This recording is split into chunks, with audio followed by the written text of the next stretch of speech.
Agatha Raisin and the Vicious Vet by M.C. Beaton. Copyright 1993 by M.C. Beaton.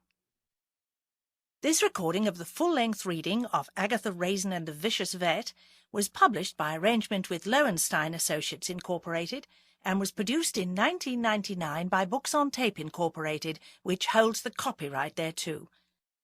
Neither this recording nor any part thereof may be reproduced or used for any purpose without prior written authority from Books on Tape Incorporated.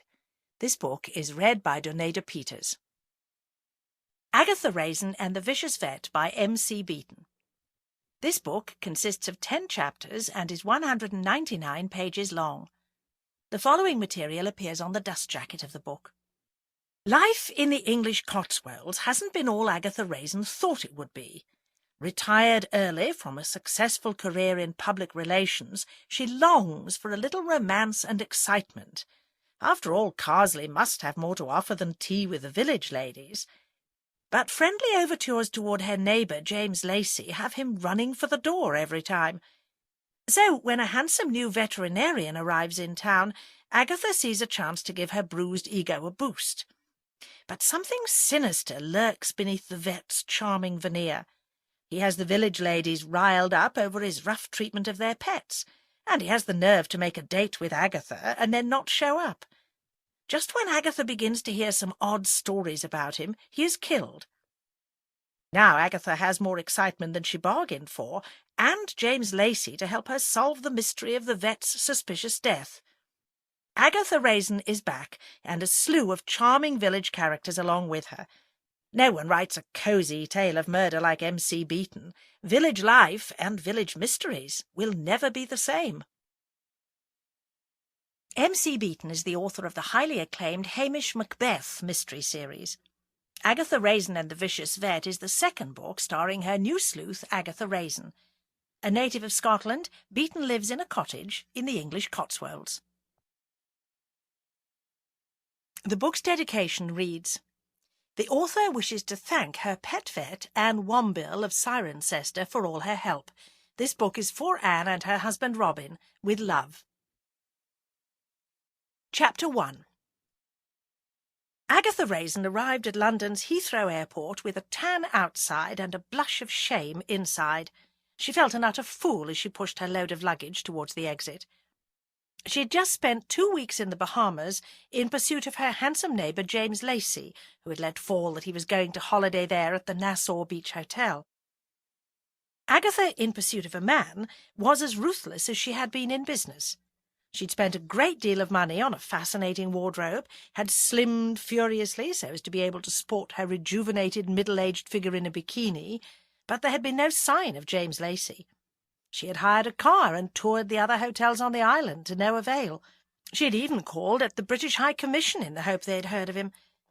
A few days before she was due to return, she had put a long-distance call through to Carsley, the village in the Cotswolds in which she lived, to the vicar's wife, Mrs. Bloxby, and had finally got around to asking for the whereabouts of James Lacey. She still remembered Mrs. Bloxby's voice, strengthening and fading on a bad line as if borne towards Agatha on the tide. "Mr. Lacey changed his plans at the very last minute. He decided to spend his vacation with a friend in Cairo. He did say he was going to the Bahamas, I remember, and Mrs. Mason said, 'What a surprise, that's where our Mrs. Raisin is going.' And the next thing we knew, this friend in Egypt had invited him over." How Agatha had squirmed, and was still squirming. It was plain to her that he had changed his plans simply so as not to meet her. In retrospect, her pursuit of him had been rather blatant. And there was another reason she had not enjoyed her holiday. She had put her cat, Hodge, a present from Detective Sergeant Bill Wong, into a cattery, and somehow Agatha found she was worrying that the cat might have died. At the long-stay car park she loaded in her luggage, and then set out to drive to Carsley, wondering again why she had ever retired so young. Well, these days early 50s was young, and sold her business to bury herself in a country village. The cattery was outside Cirencester. She went up to the house and was greeted ungraciously by the thin, rangy woman who owned the place. "Really, Mrs. Raisin," she said, "I'm just going out. It would have been more considerate of you to phone." "Get my animal now," said Agatha, glaring balefully, "and be quick about it." The woman stalked off, affront in every line of her body. Soon she came back with Hodge mewling in his carrying-basket. Totally deaf to further recriminations, Agatha paid the fee. Being reunited with her cat she decided was a very comforting thing, and then wondered if she was reduced to the status of village lady drooling over an animal. Her cottage, crouched under its heavy weight of thatch, was like an old dog waiting to welcome her. When the fire had been lit, the cat fed, and with a stiff whisky inside her, Agatha felt she would survive. Bugger James Lacey and all men. She went to the local store, Harvey's, in the morning to get some groceries and to show off her tan. She ran into Mrs. Bloxby. Agatha felt uncomfortable about that phone call, but Mrs. Bloxby, ever tactful, did not remind her of it, merely saying that there was a meeting of the Carsley Ladies' Society at the vicarage that evening. Agatha said she would attend, although thinking there must be more to social life than tea at the vicarage. She had half a mind not to go. Instead, she could go to the Red Lion, the local pub, for dinner. But, on the other hand, she had promised Mrs. Bloxby that she would go, and somehow one did not break promises to Mrs. Bloxby. When she made her way out that evening, a thick fog had settled down on the village, thick freezing fog, turning bushes into crouching assailants and muffling sound. The ladies were all there among the pleasant clutter of the vicarage sitting-room. Nothing had changed. Mrs. Mason was still the chairwoman. Chairpersons did not exist in Carsley, because, as Mrs. Bloxby pointed out, once you started that sort of thing you didn't know where to stop, and things like manholes would become person-holes. And Miss Sims, in Minnie-Mouse white shoes and skimpy skirt, still the secretary. Agatha was pressed for details about her holiday, and so she bragged about the sun and the sand until she began to feel she'd actually had a good time.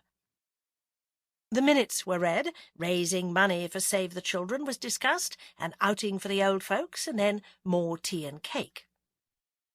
That was when Agatha heard about the new vet. The village of Carsley had a veterinary surgery at last.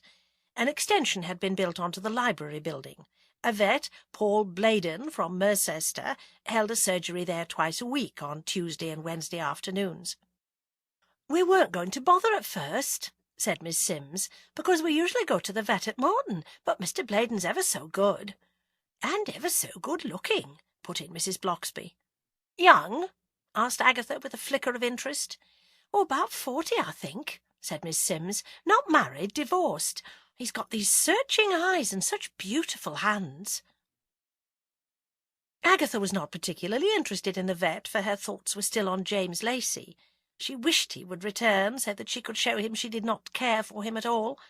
So, as the ladies gushed their praise for the new vet, she sat writing scripts in her head about what he would say and what she would say, and imagining how surprised he would be to find out that ordinary neighbourly friendliness on her part had been mistaken on his for pursuit. But as the fates would have it, Agatha was destined to meet Paul Bladen the very next day. She decided to go to the butcher's and get herself a steak and buy some chicken livers for Hodge. "Morning, Mr. Bladen," said the butcher, and Agatha turned round. Paul Bladen was a good-looking man in his early 40s, with thick, wavy, fair hair dusted with grey, light brown eyes which crinkled up as though against the desert sun, a firm, rather sweet mouth, and a square chin. He was slim, of medium height, and wore a tweed jacket with patches and flannels, and, for it was a freezing day, an old London University scarf about his neck. He reminded Agatha of the old days, when university students dressed like university students before the days of T-shirts and frayed jeans. For his part, Paul Bladen saw a stocky, middle-aged woman with shiny brown hair and small, bear-like eyes in a tanned face. Her clothes, he noticed, were very expensive. Agatha thrust out her hand and introduced herself, welcoming him to the village in her best lady-of-the-manor voice. He smiled into her eyes, holding on to her hand, and murmuring something about the dreadful weather. Agatha forgot all about James Lacey, or nearly. Let him rot in Egypt. She hoped he got jippy tummy. She hoped a camel bit him. "As a matter of fact," cooed Agatha. "I was coming to see you, with my cat." Did a frost settle momentarily on those crinkled eyes? But he said, "There is a surgery this afternoon. Why don't you bring the animal along, say 2 o'clock? "How lovely to have our own vet at last," enthused Agatha. He gave her that intimate smile of his again, and Agatha went out treading on air.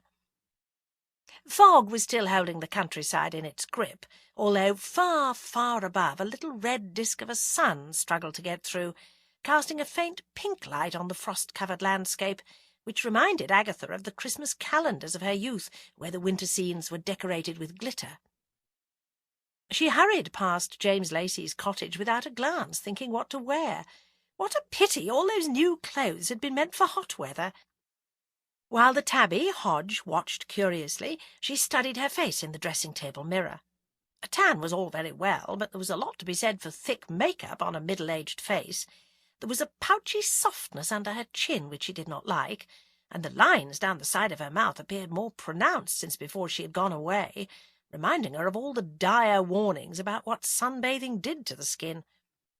She slapped on skin food, and then rummaged through her wardrobe, settling at last on a cherry-red dress and black-tailored coat with a velvet collar. Her hair was shiny and healthy, so she decided not to wear a hat. It was a bitterly cold day, and she should wear her boots, but she had a new pair of Italian high heels, and she knew her legs were good.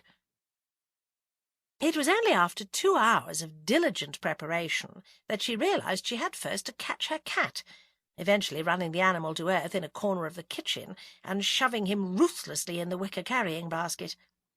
Hodge's wails rent the air. But deaf for once to her pet, Agatha tripped along to the surgery in her high heels. By the time she reached the surgery, her feet were so cold she felt she was walking on 2 lumps of pain. She pushed open the surgery door and went into the waiting room. It seemed to be full of people. Doris Simpson, her cleaning woman, with her cat, Miss Sims with her Tommy, Mrs. Josephs, the librarian, with a large mangy cat called Tukes, and 2 farmers, Jack Page, whom she knew, and a squat burly man she only knew by sight, Henry Grange. There was also a newcomer. "Herbie, Mrs. Huntington," whispered Doris.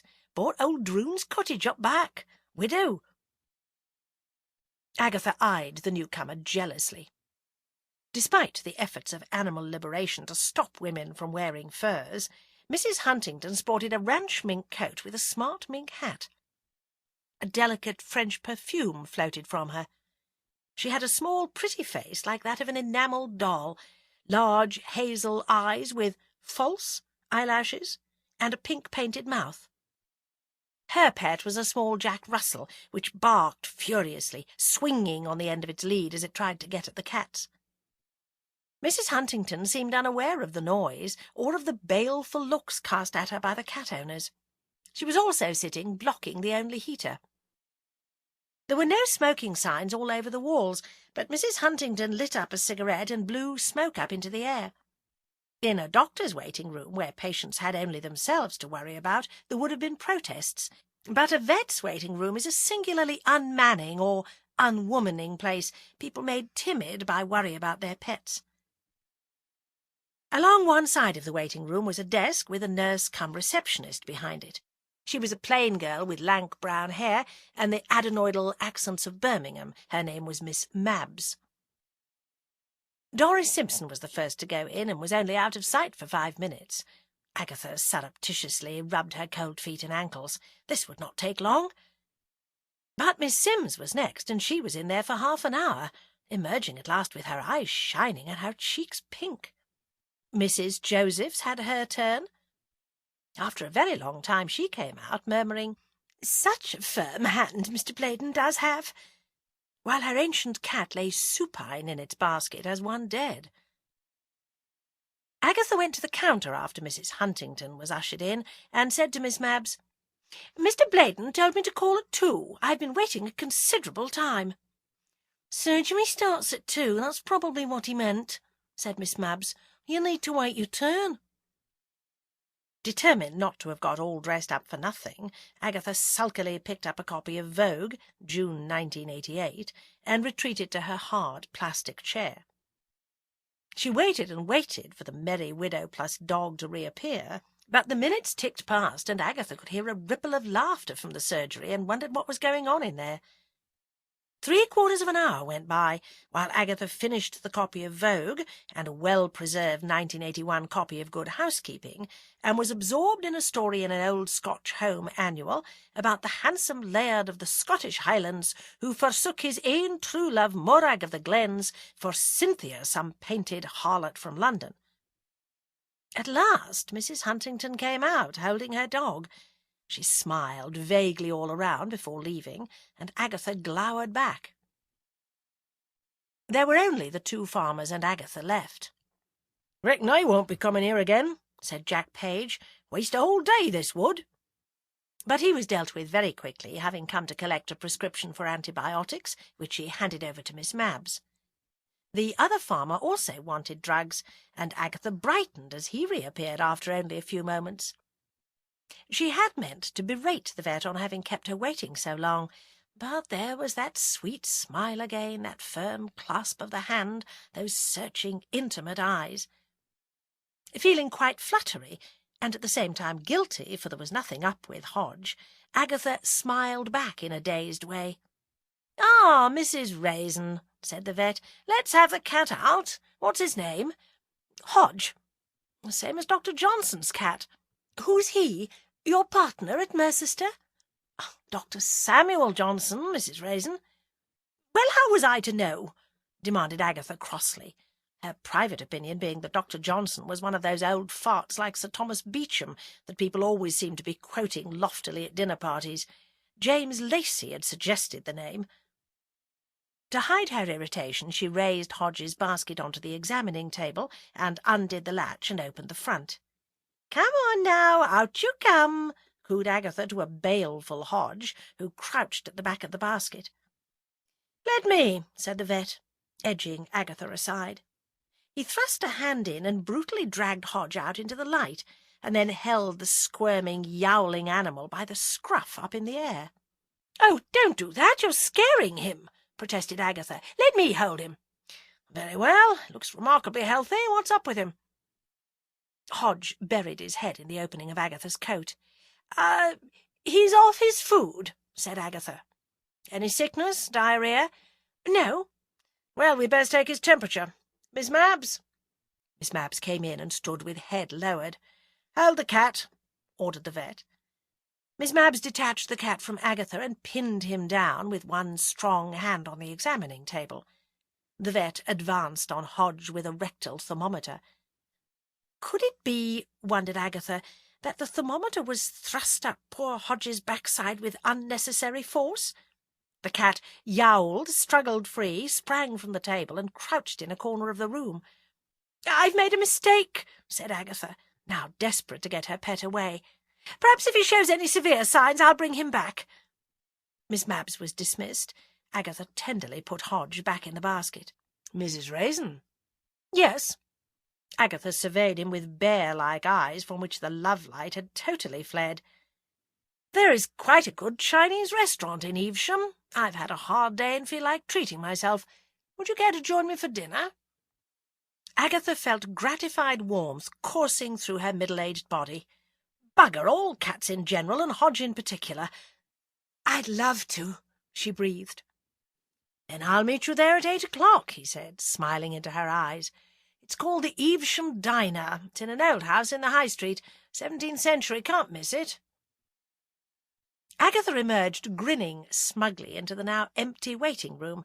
She wished she'd been the first patient so she could have told all those other women she had a date. But she stopped at the store on the road home and bought Hodge a tin of the best salmon to ease her conscience. By the time she had reached home and cosseted Hodge and settled him in front of a roaring fire, she had persuaded herself that the vet had been firm and efficient with the cat, not deliberately cruel. The desire to brag about her date was strong, so she phoned the vicar's wife, Mrs. Bloxby. "Guess what?" said Agatha. "Another murder?" suggested the vicar's wife. "Better than that. Our new vet is taking me out for dinner this evening." There was a long silence. "Are you there?" demanded Agatha sharply. "Yes, I'm here. I was just thinking—" "What?" "Why is he taking you out?" "I should have thought that was obvious," snarled Agatha. "He fancies me." "Oh, forgive me, of course he does. It's just that I feel there is something cold and calculating about him. Do be careful." "I'm not sweet 16, said Agatha huffily. "Exactly." That exactly seemed to Agatha to be saying, "You are a middle-aged woman easily flattered by the attentions of a younger man." "In any case," Mrs. Blocksby went on, "do go very carefully on the roads. It's starting to snow." Agatha rang off feeling flat, and then she began to smile. Of course, Mrs. Blocksby was jealous. All the women in the village were smitten by the vet. But what was that she had said about snow? Agatha twitched back the curtain and looked out. Wet snow was falling, but it was not lying on the ground. At 7:30 she drove off in all the discomfort of a tight body stocking under a black wool Jean Muir dress embellished with a rope of pearls. Her heels were very high, so she kicked them off and drove up the hill from the village in her stockinged feet. The snow was getting thicker, and suddenly, near the top of the hill, she crossed over a sort of snow line and found herself driving over thick snow. But ahead lay the tempting vision of dinner with the vet. She pressed her foot on the brake to slow down as she neared the A44, and quite suddenly the car went into a skid. It was all so quick, so breathlessly fast. Her headlights whirled crazily round the winter landscape, and then there was a sickening crunch as she hit a stone wall on her left. She switched off the lights and the engine with a trembling hand and sat still. A car going the other way towards the village stopped. A door opened and closed. Then a dark figure loomed up on Agatha's side of the car. She opened the window. "Are you all right, Mrs. Raisin?" came James Lacey's voice. Before the vet, before the fiasco of the Bahamas, Agatha had often fantasized about James Lacey rescuing her from some accident, but all she could think about now was that precious date. "I think nothing's broken," said Agatha, and then struck the wheel in frustration. Bloody snow! I say, can you run me into Evesham?" "You must be joking. It's to get worse, or so the weather forecast said. Fish Hill will be closed." "Oh, no!" wailed Agatha. "Maybe we could go another way, maybe through Chipping Campden." "Don't be silly. Does your engine still work?" Agatha switched it on, and it sprang into life. "What about the lights?" Agatha switched them on, glaring out at a snow-covered wilderness. James Lacey inspected the damage to the front of the car. "The glass in your headlamps is all shattered, and you'll need a new bumper, radiator and number plate. You'd best back out and follow me down to the village." "If you won't run me, then I'll get a cab." "You can try."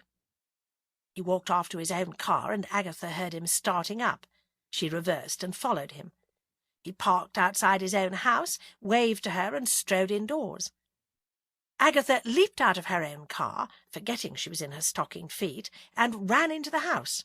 She seized the phone, and looking at a list of taxicab companies pinned to the wall, she began to phone them one after the other, but no taxi driver was prepared to go to Evesham or anywhere else on such a night.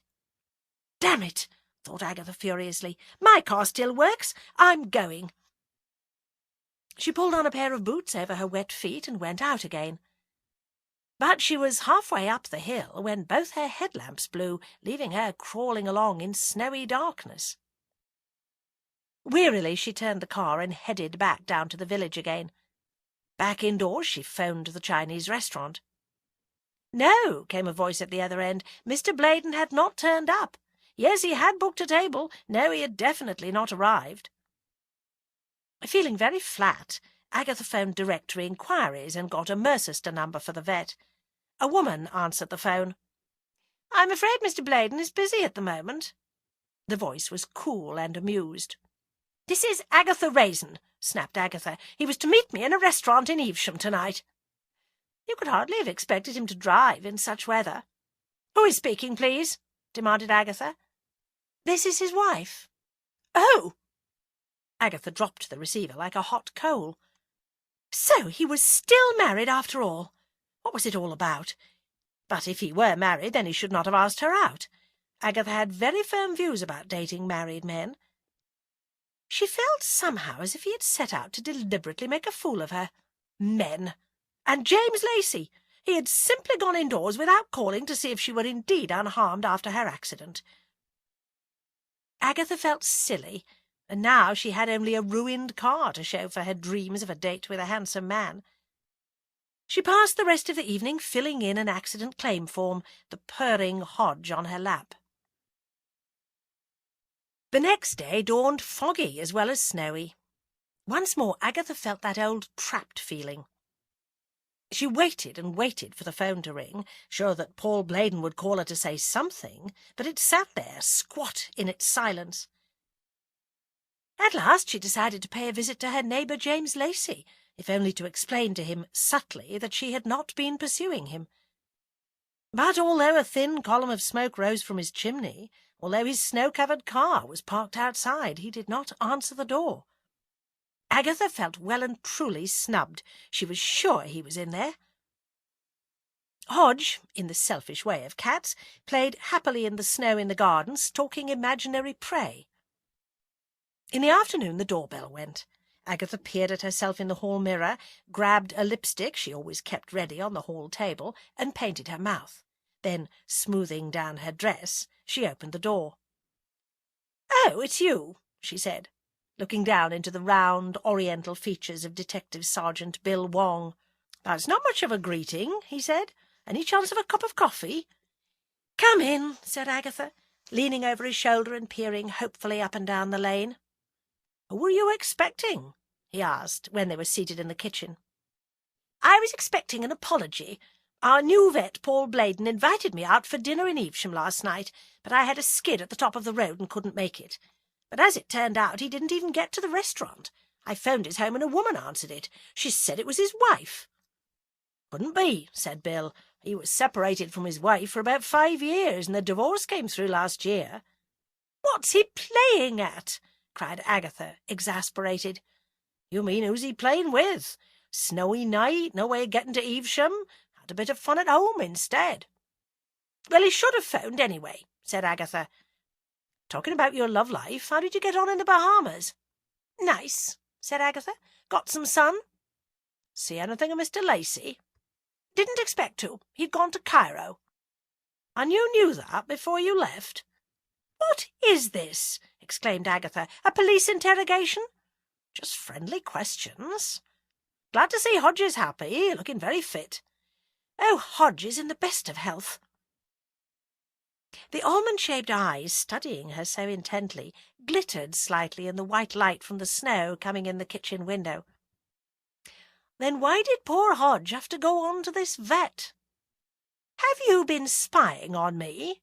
"No, I just happened to be passing yesterday, and I saw you carrying Hodge in a basket to the surgery. You should wear more sensible footwear in this weather."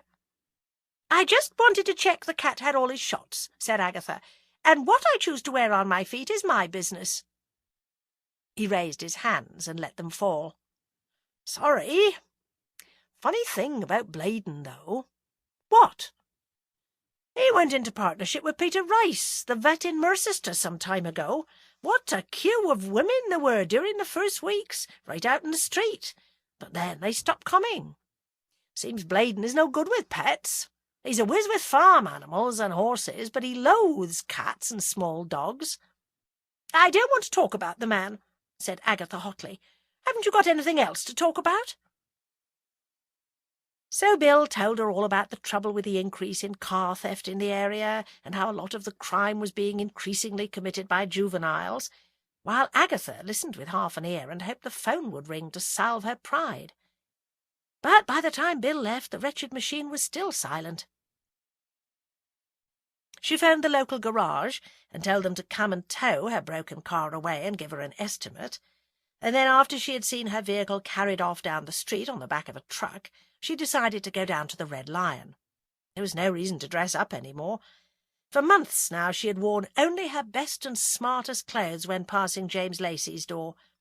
She put on a thick sweater, a tweed skirt, and boots. But just as she was shrugging herself into a sheepskin coat, the telephone suddenly shrilled, making her jump. She picked it up, sure it would be Paul Bladen at last, but a voice she did not recognise said tentatively, "Agatha?" "Yes, who is it?" said Agatha, made cross by disappointment. "It's Jack Pomfret. Remember me?" Agatha brightened. Jack Pomfret had run a rival public relations company to her own, but they'd always been on amicable terms. "Of course. How's things?" "I sold out about the same time as you," he said. "Decided to take a leaf out of your book, have early retirement, have a bit of fun. But it gets boring, know what I mean?" "Oh, yes," said Agatha with feeling. "I'm thinking of starting up again and wondered if you'd like to be my partner." "Bad time," said Agatha cautiously. "Middle of a recession. Big companies need PR, and I've got 2 lined up, Jobson's Electrics and Whiter Washing Powder." Agatha was impressed. "Are you anywhere near here?" she asked. "We need to sit down together and discuss this properly." "What I thought," he said eagerly, "was if you could take a trip up to London, we could get down to business."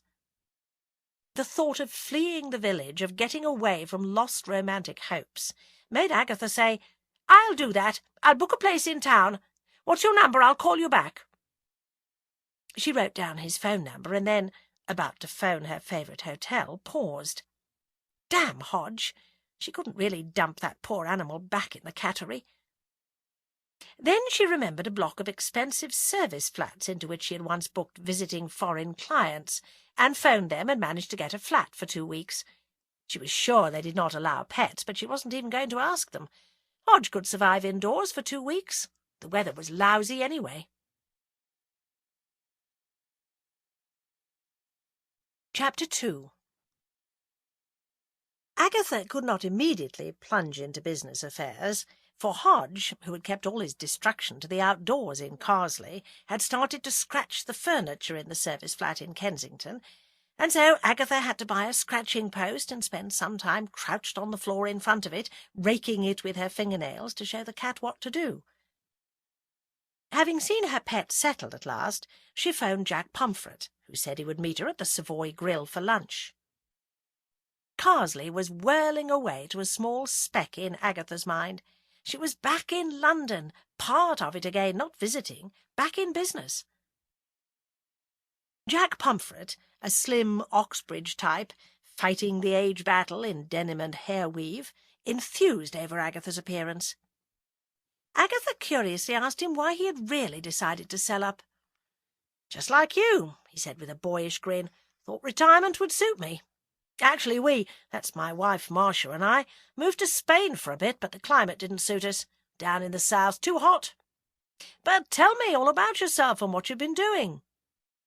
Agatha settled back and bragged about her part in a murder investigation, highly embroidered. "But village life must be absolutely stultifying for you, darling," he said, smiling into her eyes in a way that reminded Agatha of the vet. "All those dead brains and clodhoppers." "I must admit I get bored," said Agatha, and then felt a pang of guilt as the faces of the village women rose before her eyes. "Actually, everyone's very nice, very kind. It's not them, it's me. I'm just not used to country life." They talked on until the coffee arrived, and then got down to business. Jack said that there was an office up at Marble Arch they could rent. All they really needed to kick off were 3 rooms. Agatha studied the figures. He seemed to have gone into everything very carefully. "The rent is very high," said Agatha. "We would be better to get the end of a lease somewhere. Then before we even start thinking about it, we should be sure we had enough clients." "Would those 2 biggies I mentioned to you, Jobson's Electronics and Whiter Washing Powder, convince you?" "Of course." "The managing directors of both companies happen to be in London for a business conference. Tell you what, lay on some drinks and fiddly bits, and I'll bring them round to your flat. I'll phone you later today and give you a time." "I must say, if you have contacts like this, we'll shoot to the top of the league in a few weeks," said Agatha.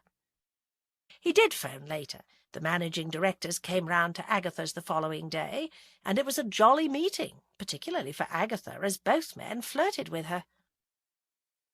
As Jack got up to leave, having stayed on for an extra drink after the businessmen had left, he kissed Agatha on the cheek and said, "I'll give you a round figure for your share of the concern. You give me a cheque and leave all the nitty-gritty business side to me.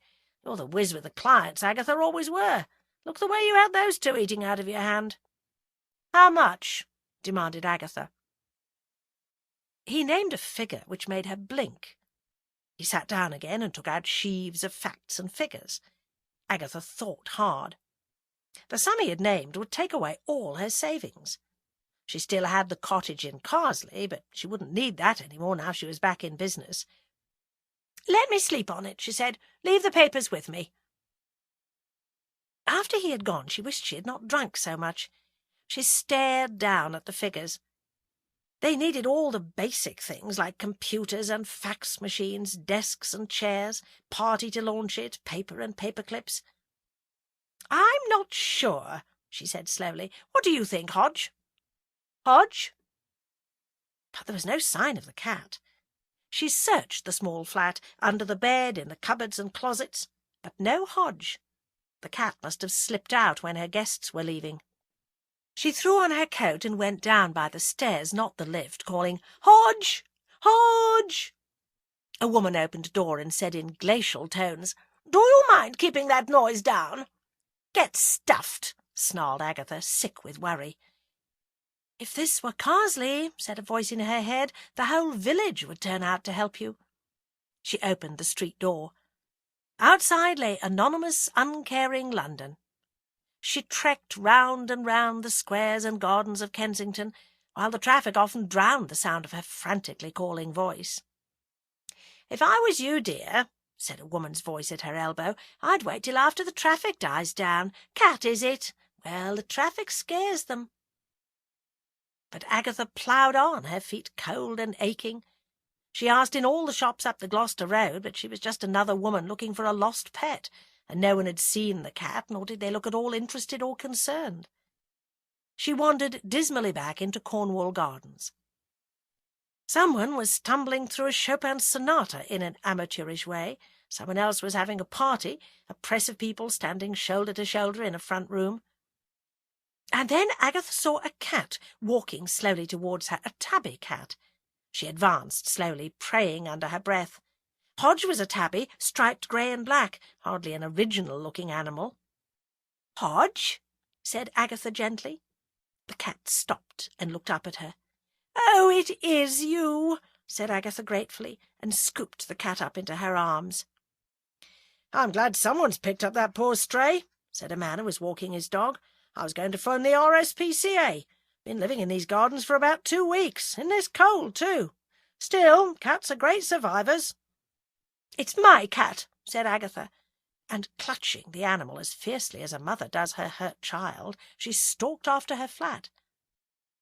She opened the door and closed it firmly behind her, put the cat on the floor, and said, "Hot milk is what you need." Agatha went into the minuscule kitchen. Hodge rose from a kitchen chair and stretched and yawned. "How did you get there?" demanded Agatha, bewildered. She swung round. The tabby she had picked up in Cornwall Gardens came into the kitchen, mewing softly. In the full glare of the fluorescent light, Agatha saw that it was a skinny thing, not at all like Hodge. "2 of them!" groaned Agatha. She couldn't keep 2. 1 was worry enough. Where had Hodge been, thought Agatha, who was not yet well enough versed in the ways of cats, and did not know they could appear to vanish into thin air. She thought of putting the new cat back out in the gardens, but that would be cruel. She could take it to the RSPCA, but they would probably gas it, for who would want a plain tabby cat? She warmed milk and put down 2 bowls of it, and then 2 bowls of cat food. Hodge seemed to have placidly accepted the newcomer. Agatha changed the litter in the tray, hoping the new animal was house-trained. When she went to bed, the cats settled down on either side of her. It was comforting. What would they say in Carsley when she returned with 2? But then she would only be returning to Carsley to pack up. But the village was still fresh in her mind when she awoke the next morning. She decided to phone Bill Wong and tell him her news. At police headquarters in Mercester they said it was his day off, and so Agatha phoned his home. Bill listened carefully while she outlined all her plans and told him of the visit of the 2 managing directors. There was a silence. Then he said in his soft Gloucester accent, "That's odd." "What is?" demanded Agatha. "I mean 2 managing directors of big companies turning up just like that. I don't know much about business." "No, you don't," put in Agatha. "But I would have thought a meeting would have been set up for you. Liaison with the advertising department, the firm's public relations officers, that sort of thing." "Oh, they both happened to be in town for some business meeting." "And what do you really know about this Jack Pomfret? You're not just going to hand over any money or anything like that." "I'm not stupid," said Agatha, angry now, for she was beginning to think she was. "A good way to find out about people," said Bill, "is to call at their home. You can usually get an idea of how flush they are from where they live and what the wife is like." "So you think I should spy on him, and you're always telling me I don't know how to mind my own business." "I think you're a nosy Parker when you don't have to be, and touchingly naive when you do have to be," said Bill. "Look, Copper, I ran a successful business for years." "Maybe Carsley's made you forget what an evil place the world can be." "What, after all that murder and mayhem?" "Different sort of thing." "Well, I've finished with Carsley." There was an amused chuckle from the other end of the phone. "That's what you think." Agatha settled down with a coffee and cigarette to go through the papers Jack had given her again. Did he really expect her just to hand over a cheque without seeing his equal contribution? The new cat and Hodge were chasing each other over the furniture, the stray seeming to have recovered amazingly. Agatha opened her briefcase and found a clipboard and put the papers on it. She phoned Roy Silver, the young man who had once worked for her.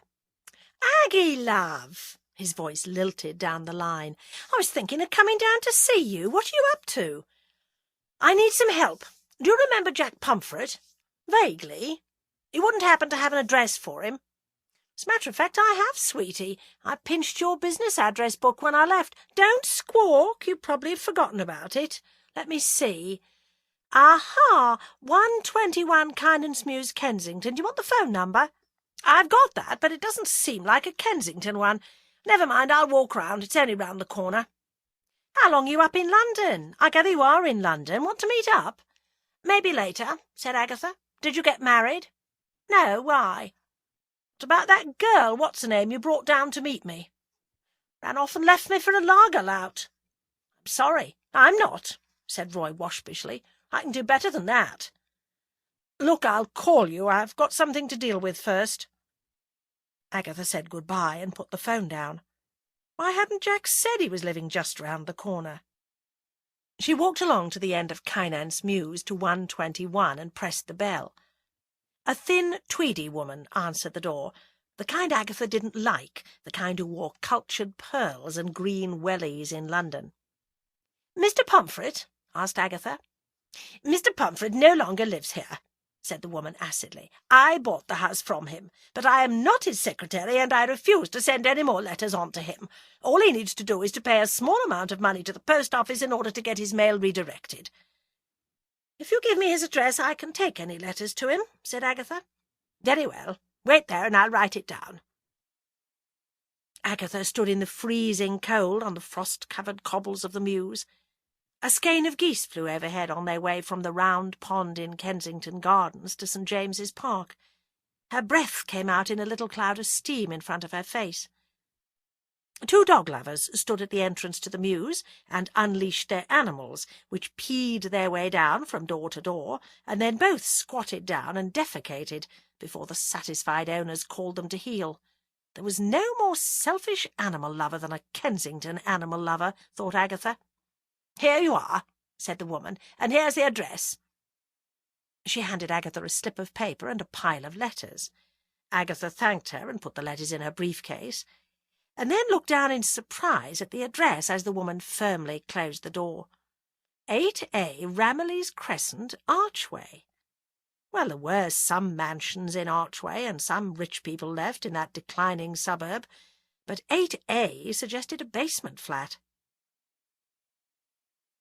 She headed off to the Gloucester Road Tube, and not wanting to make a lot of changes, took the District line to Embankment, and then the Northern line to Archway. Once she was settled on the Northern line, she took out the letters. They were mostly junk mail, but there was one from the income tax. Agatha's heart sank down to her cold feet. Law-abiding, financially secure people were the ones that kept in touch with the Inland Revenue. She then took out a pocket atlas of London and looked up Ramillies Crescent, which was in a network of streets behind the hospital. Everyone at the main road junction in Archway at the exit to the Tube looked depressed.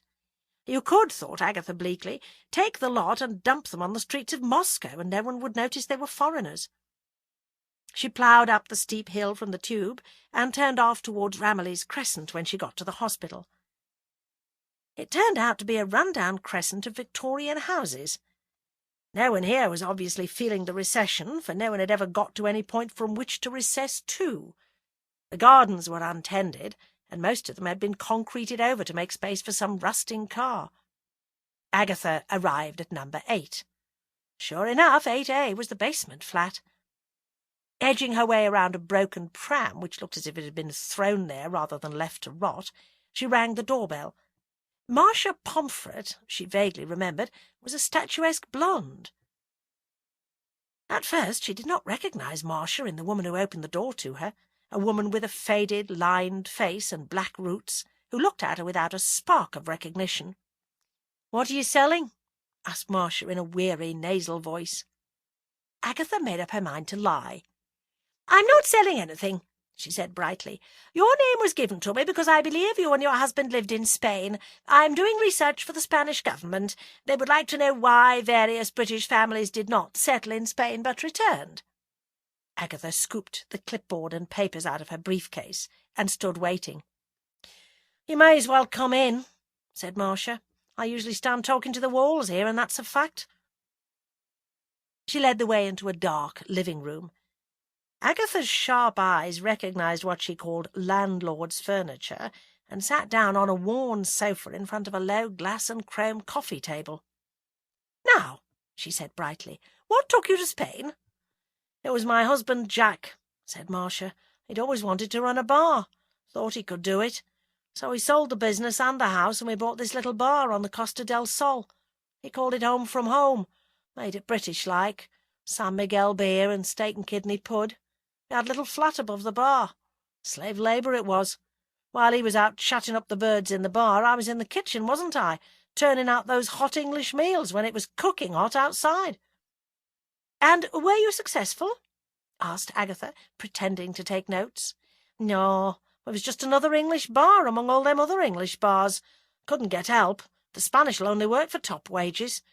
Nearly died with the heat, I did. Soon it'll be all right, Jack said. Spend the days on the beach and let someone do the work for us. But the place never really got off the ground. Once the tourist season was over, that was that. I said to Jack he'd have been better to make it Spanish, get the locals and the better-class tourists who don't come all this way for English muck, but would he listen? So we sold up and came back to nothing." Agatha asked a few more questions about Spain and the Spanish to keep up the pretence. Then she put the clipboard away and rose to go. "I hope you will soon be on your feet again." Marcia shrugged wearily, and Agatha suddenly remembered what she had looked like 10 years ago at a party, blonde and beautiful. Jack's latest bimbo, they had called her, but he had married her. "Have you any children?" Agatha asked. Marcia shook her head. "Just as well," she said sadly. "Wouldn't want to bring them up here." And just as well indeed, thought Agatha miserably as she trailed off down the street. But when he finds I haven't been suckered, he'll search around for a new wife, and one with money this time. She remembered his letters and stopped beside a pillar box, readdressed the lot, and popped them in. Jack Pomfret was standing on the up escalator at Archway Tube when he saw the stocky figure of Agatha Raisin on the down escalator, and opened his copy of The Independent and hid behind it. He ran all the way home once he was out in the street. "Was that Raisin woman here?" he demanded. "What Raisin woman?" demanded Marcia. "There was only some woman from the Spanish government asking questions about British who had left Spain. What did she look like?" "Straight brown hair, small brown eyes, bit of a tan." "You silly bitch! That was Agatha Raisin, smelling out God knows what kind of rats. What did you tell her?" I told her I couldn't make that bar work. How was I to know? Jack paced up and down. The money he'd spent feeding that old cow at the Savoy. The money he'd paid to those two actor friends to impersonate businessmen. Perhaps he could still save something. Agatha packed up her stuff and left the rented flat for a new one, sacrificing the money she'd paid in advance. She moved to another rented service flat in Knightsbridge behind Harrods. She would see a few shows and eat a few good restaurant meals before returning to that grave called Carsley. She knew Jack would come looking for her, and she did not relish the confrontation, for like all people who have been tricked, she felt ashamed of her own gullibility. So when Jack Pomfret, sweating lightly despite the cold, called at her old flat, he did not find anyone there. The owners did not know she'd left, for she had not returned her keys and assumed she was out. And so Jack called and called desperately in the ensuing days, until even he had to admit to himself that there was little hope of getting any money out of Agatha Raisin. Apart from going to shows and restaurants, Agatha took the new cat to the emergency veterinary clinic in Victoria, learned it was female, got it its shots, named it Boswell, despite its gender, with some idea of keeping up the literary references, and decided that 2 cats were as easy to keep as 1. One evening, walking home from the theatre through Leicester Square, she was just priding herself at how easily she fitted back into city life, when a youth tried to seize her handbag. Agatha hung on like grim death, finally managing to land a hefty kick on her assailant's shins. He ran off. Passers-by stared at her curiously, but no one asked her if she was all right. When one lived in town, thought Agatha, one became streetwise, developed an instinct for danger. But in sleepy Carsley, where she often did not bother to lock her car at night, such instincts had gone. She walked on purposefully, striding out with a confident step which declared, "Don't mug me, I'm loaded for bear," the step of the streetwise. At the end of a week, she headed back to Carsley, carrying 2 cat baskets this time. For the first time she had an odd feeling of coming home. It was a sunny day, with a faint hint of warmth in the air. Snowdrops were fluttering shyly at village doorsteps. She thought of the vet Paul Bladen again. Now she had a new cat, she had every excuse to take it to the vet for a check-up. On the other hand, if Bill Wong was to be believed, Paul Bladen did not like cats. She decided to go along and say she needed some eye ointment. She had really only half believed Bill, however, and was surprised to find the waiting-room empty. Miss Mabbs looked up listlessly from a torn magazine, and said Mr. Bladen was up at Lord Pendlebury's racing stable, but would be back soon. Agatha waited and waited. After an hour, Paul Bladen walked into the waiting-room, nodded curtly to Agatha, and disappeared into the surgery. Agatha had half a mind to leave. But after only a few moments, Miss Mabbs told her to go through. He listened to Agatha's tale of the cat's eye infection, and then scribbled out a prescription, saying they were out of the ointment, but that she could get it at the chemist's in Morton in Marsh. He then obviously waited for Agatha to leave. "Don't you think you owe me an explanation?" demanded Agatha. "I tried to go to that restaurant in Evesham, but the snow was so bad I crashed. I tried to phone you, but some woman answered the phone saying she was your wife. I thought you might have had the decency to phone me." He was suddenly all charm. "Mrs. Raisin, I'm very sorry. The weather was so dreadful I was sure you would not even try to make it. The woman on the phone was my sister being silly. Do forgive me. Look, what about tonight? There's a new Greek restaurant in Mercester, just near the Abbey. We could meet there at 8. But when he smiled into her eyes, Agatha was reminded bitterly of Jack Pomfret. She hesitated, looking out of the surgery window. It was then that she saw James Lacey, looking the same as ever. He was a very tall, well-built man with a handsome, tanned face and bright blue eyes. His thick black hair had only a trace of grey at the sides. He was strolling past with that easy, rangy stride of his, James Lacey without a care in the world. "I'd love to go," she said. "See you then." When Agatha got home, The phone was ringing, and she picked up the receiver. Jack Pumfret's voice sounded down the line. "Agatha? Agatha, I can explain." Agatha slammed the receiver back on its stand. The phone immediately began to ring again. She snatched it up.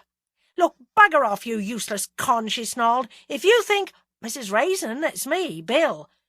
"Oh, I told you to call me Agatha." "Sorry, Agatha." "So business wasn't business?" "No," said Agatha curtly. "Pity. What about dinner tonight?" "What? You, me, dinner?" Bill Wong was in his 20s, so any invitation to dinner was prompted by pure friendship. Nonetheless, she was flattered and almost tempted to dump the vet, but the vet was nearer her age. "I've got a date, Bill. What about next week?" "Right. I'll probably see you before then. Who's your date with, Lacey?"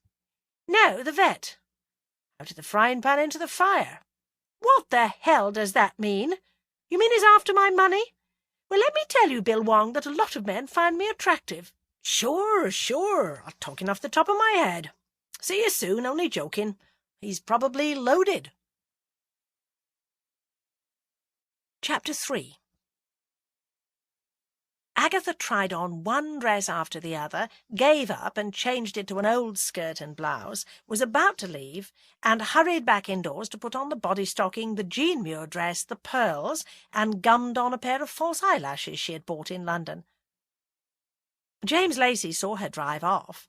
He noticed that she no longer went slowly past his house, looking eagerly out of the car window.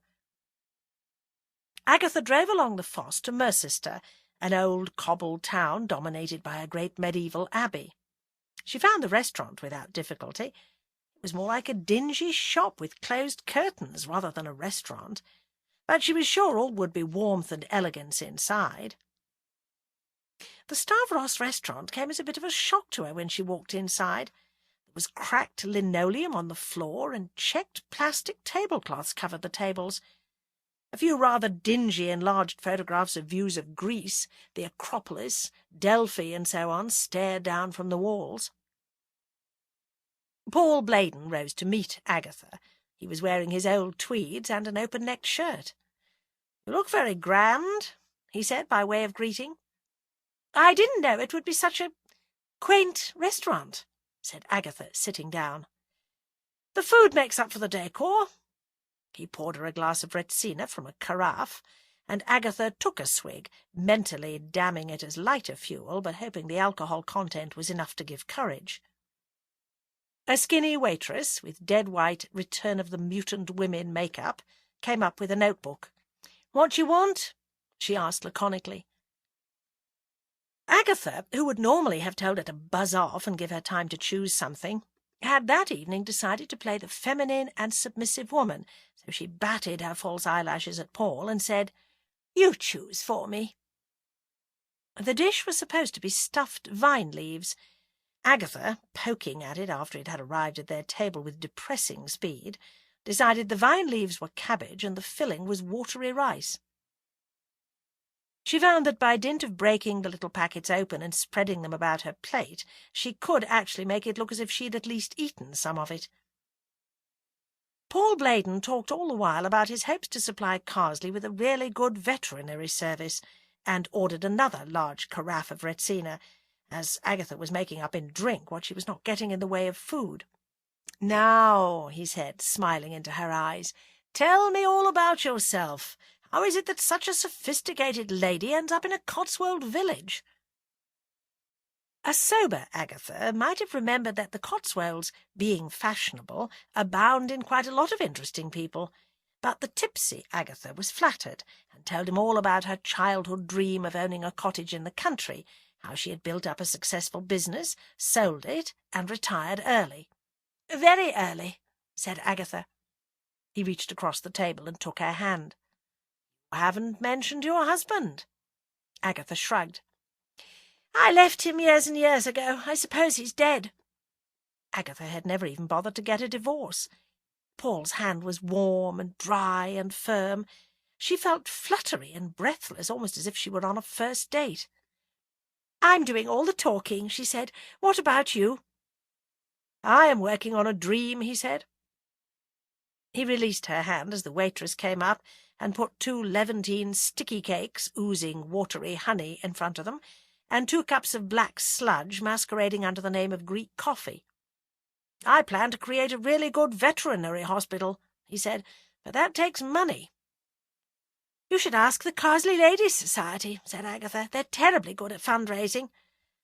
"Unlike you, I think they're all too provincial to grasp such a grand concept." "I wouldn't say that." Agatha thought of Mrs. Bloxby. "They're really dedicated workers. I tell you what, I'll give you a contribution to start your fund off." £20, thought Agatha charitably. After all, he is paying for this quite hideous dinner. He seized her hand again. "You don't seem to like your coffee." "I like filter coffee." "Let's go to my place and have some." He stroked his thumb over the palm of her hand. "Well, this is it," thought Agatha, as she drove after his car through the dark, winding streets of the old town. "This is what I got all dressed up for." But the euphoria induced by all she had drunk was leaving her. Paul, in the car in front, stopped outside a small Victorian villa on the outskirts of the town. As Agatha followed him into a gloomy hall, she was suddenly seized with panic as he turned and smiled slowly and intimately at her. Sex! Here it was, and here were all the fears. She hadn't shaved her armpits. What if she wasn't, gymnastic enough? The house was cold. One of her false eyelashes was beginning to slip. She could feel it. What if she had to undress in front of him and he saw her trying to get out of that body stocking? "I've got to go," she said suddenly. "I forgot to leave the cats any water." "Agatha! Agatha! They'll be all right. Come here." "And I'm expecting an important phone call from New York, and, thanks for the dinner. My treat next time. Honestly, got to rush." Agatha fled down the garden path, stumbling on her high heels. She unlocked her car and dived into the driving seat, and then drove off, not feeling the panic ebb until she was safely back out of town and on her road home. Along the fosse a police car loomed up in her rear-view mirror. She thought of all she had drunk and prayed they would not stop her and breathalyze her. She dropped her speed to 30, and the police car moved out and passed her. She felt bewildered by her reactions to the handsome vet. She'd not had an affair with anyone in quite a long time. What a fool she had been! Not once did she allow the thought to form in her head that the idea of love-making without love had become repugnant to her. That was too old-fashioned an idea to admit to, and Agatha Raisin was determinedly modern. The next day Paul Blaydon went back to Lord Pendlebury's racing stables. He was to perform Hobday's operation on a racehorse to stop its roaring. This involved cutting the vocal cords. He filled a syringe with a drug called Immobilon to anaesthetize the animal. This book is continued on Disc 2. Disc 2. The next day Paul Blaydon went back to Lord Pendlebury's racing stables. He was to perform Hobday's operation on a racehorse to stop its roaring. This involved cutting the vocal cords. He filled a syringe with a drug called Immobilon to anaesthetize the animal. Beside him on a small rickety table, which he had carried into the stable for the purpose, he placed a glass bottle of Revivon to inject the horse when the operation was over, and also a glass bottle of Narcon, a powerful antidote, in case he got any of the Immobilon into his bloodstream by mistake. "There now, boy, easy," he said, patting the horse on the nose as it shuffled and whinnied. He felt irritated that Lord Pendlebury had not even bothered to supply him with a stable-boy to help. The sun was shining in through the open stable door, casting a huge gold rectangle on the cobbles at his feet. He raised the syringe to inject the horse in the jugular vein. The gold at his feet darkened as if a cloud had passed over the face of the sun. Then something struck him savagely on the back of the head, and he fell sprawling. Winded but not unconscious, he twisted round on the cobbles. "What the hell are you—" he began. A hand twisted the syringe out of his grasp, and the next thing he knew the syringe had been plunged into his chest. He scrabbled desperately at the table where the antidote lay.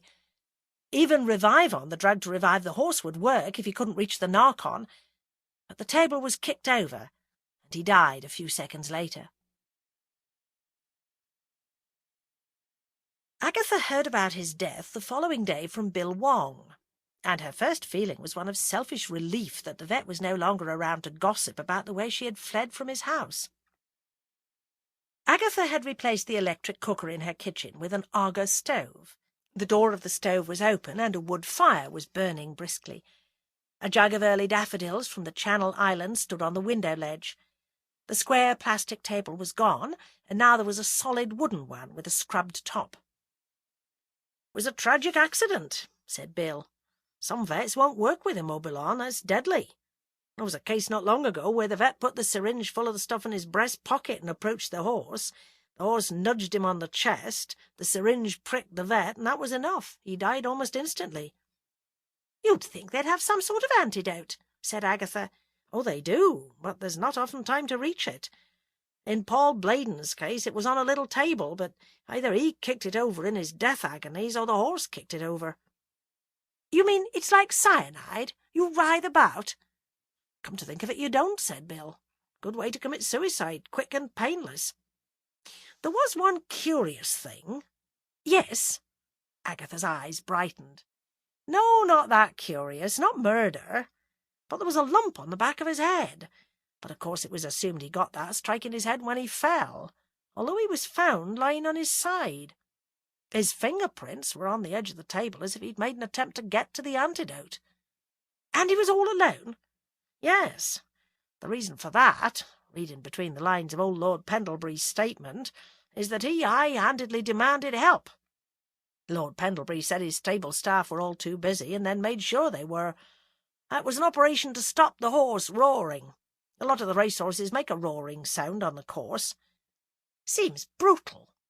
Everything to do with animals is brutal." James Lacey hovered outside Agatha's door. She had baked him a pie 2 months ago, and he knew he should have returned the pie dish. He'd been putting it off. But the fact that Agatha had apparently ceased to pursue him had given him courage. He rang the bell, thinking that with any luck she might be out around the village, and then he could safely leave the pie dish on the doorstep. But Agatha answered the door.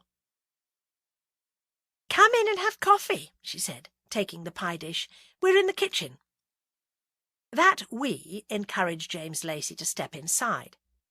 He was writing a military history, and like most writers spent his days looking for excuses not to work. He knew Bill Wong and nodded a greeting. James settled down over a cup of coffee, relieved that Agatha was not staring at him in the intense way she usually did. "We've just been talking about Paul Bladen's death," said Agatha. She described what had happened.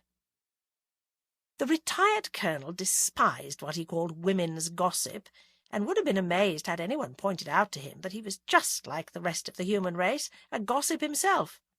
"I'm not surprised," he said cheerfully, "that a man so generally loathed should be bumped off." "But he wasn't bumped off," protested Agatha. The people who claim not to be gossips are usually the worst kind, and James Lacey weighed in. "How can you be sure?" he demanded. "For a start, did you hear about poor Mrs. Josephs? You know she was devoted to that old cat of hers, Tukes.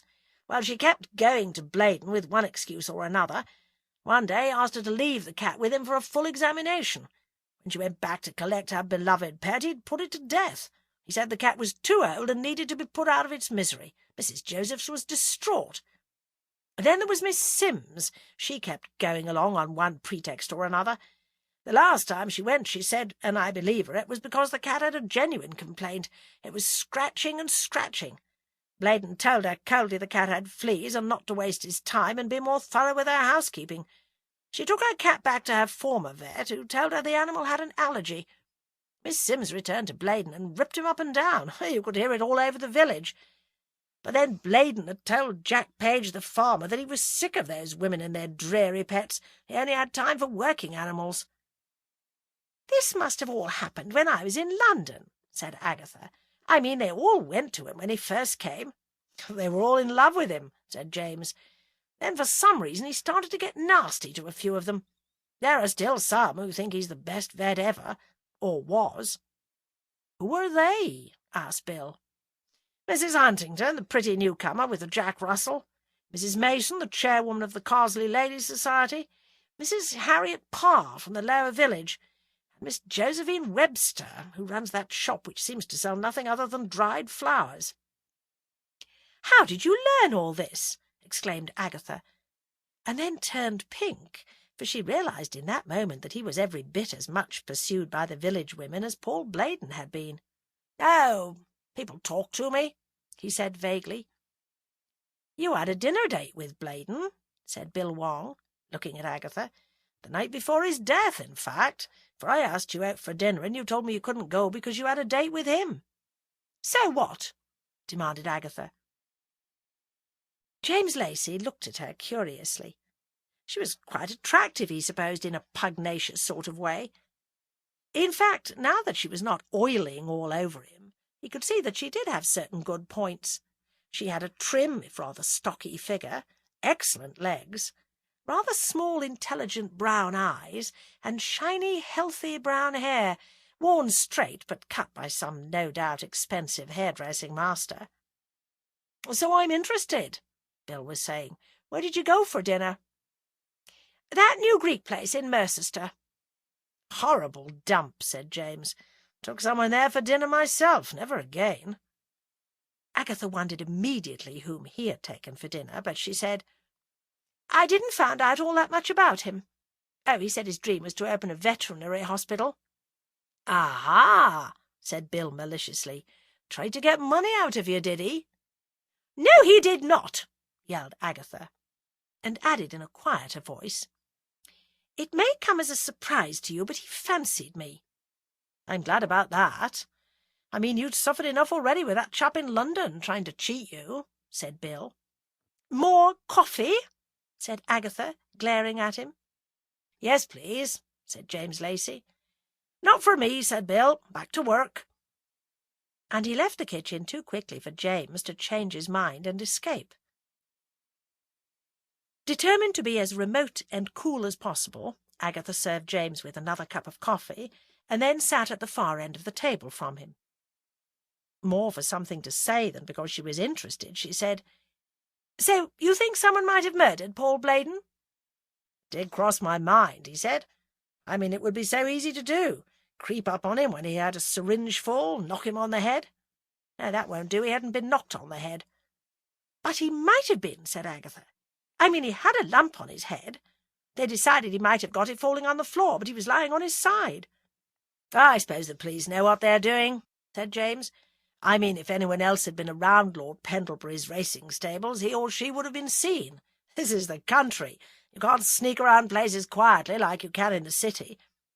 "I wonder," said Agatha. "I would like to see those racing stables.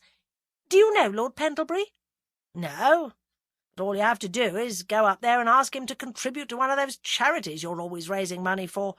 Then when you leave the house, all you have to do is go to the stables and take a look around." "I wish you would come with me," said Agatha. He looked at her nervously, but she had not said it in any flirtatious way. He thought of the work he had to do, he thought of the joys of writing, and found himself saying, "I don't see why not. We could go up this afternoon, say about 2. "That is very kind of you," said Agatha calmly. She saw him to the door, ushered him out, and then performed a war dance in her little hall. The impossible was about to happen. She was going to spend an afternoon with James Lacey. By 2 o'clock, Agatha, weary of trying on clothes, had settled for a cherry-red sweater, a neat tweed skirt, brogues, and a sheepskin coat. She stood by the window of the dining-room, which faced the front of the house, so that she could watch him arriving. And there he came with his long, rangy stride. Although in his 50s, he was a handsome man, over 6 feet tall, with crisp dark hair with only a trace of grey, humorous eyes, and a powerful nose. He was wearing a moth-eaten old shooting sweater with worn suede patches on the shoulders, over a checked shirt and olive-green cords. Agatha had a good stare at him, to compensate for the fact that she intended to remain cool and detached when she actually met him again. Lord Pendlebury's home, Eastwold Park, lay at the end of a long drive which led off the road from the village. Agatha felt quite elated. The only time she'd been inside the doors of a grand house before was as a tourist. She wondered if she should curtsy. No, that was for royalty. And should she call him my lord? Best to watch how James Lacey went on and copy him. They drove up and parked outside the front of one of those rambling Cotswold mansions which cover quite a bit of ground without appearing to do so. The door was answered not by a butler, but by one of the village women, Mrs. Arthur, wearing an overall and brushing wisps of grey hair from her eyes. Mrs. Arthur was a member of the Carsley Ladies' Society, but Agatha had not known she worked for Lord Pendlebury. "I wanted to ask Lord Pendlebury if he would contribute to our fundraising for Save the Children," said Agatha.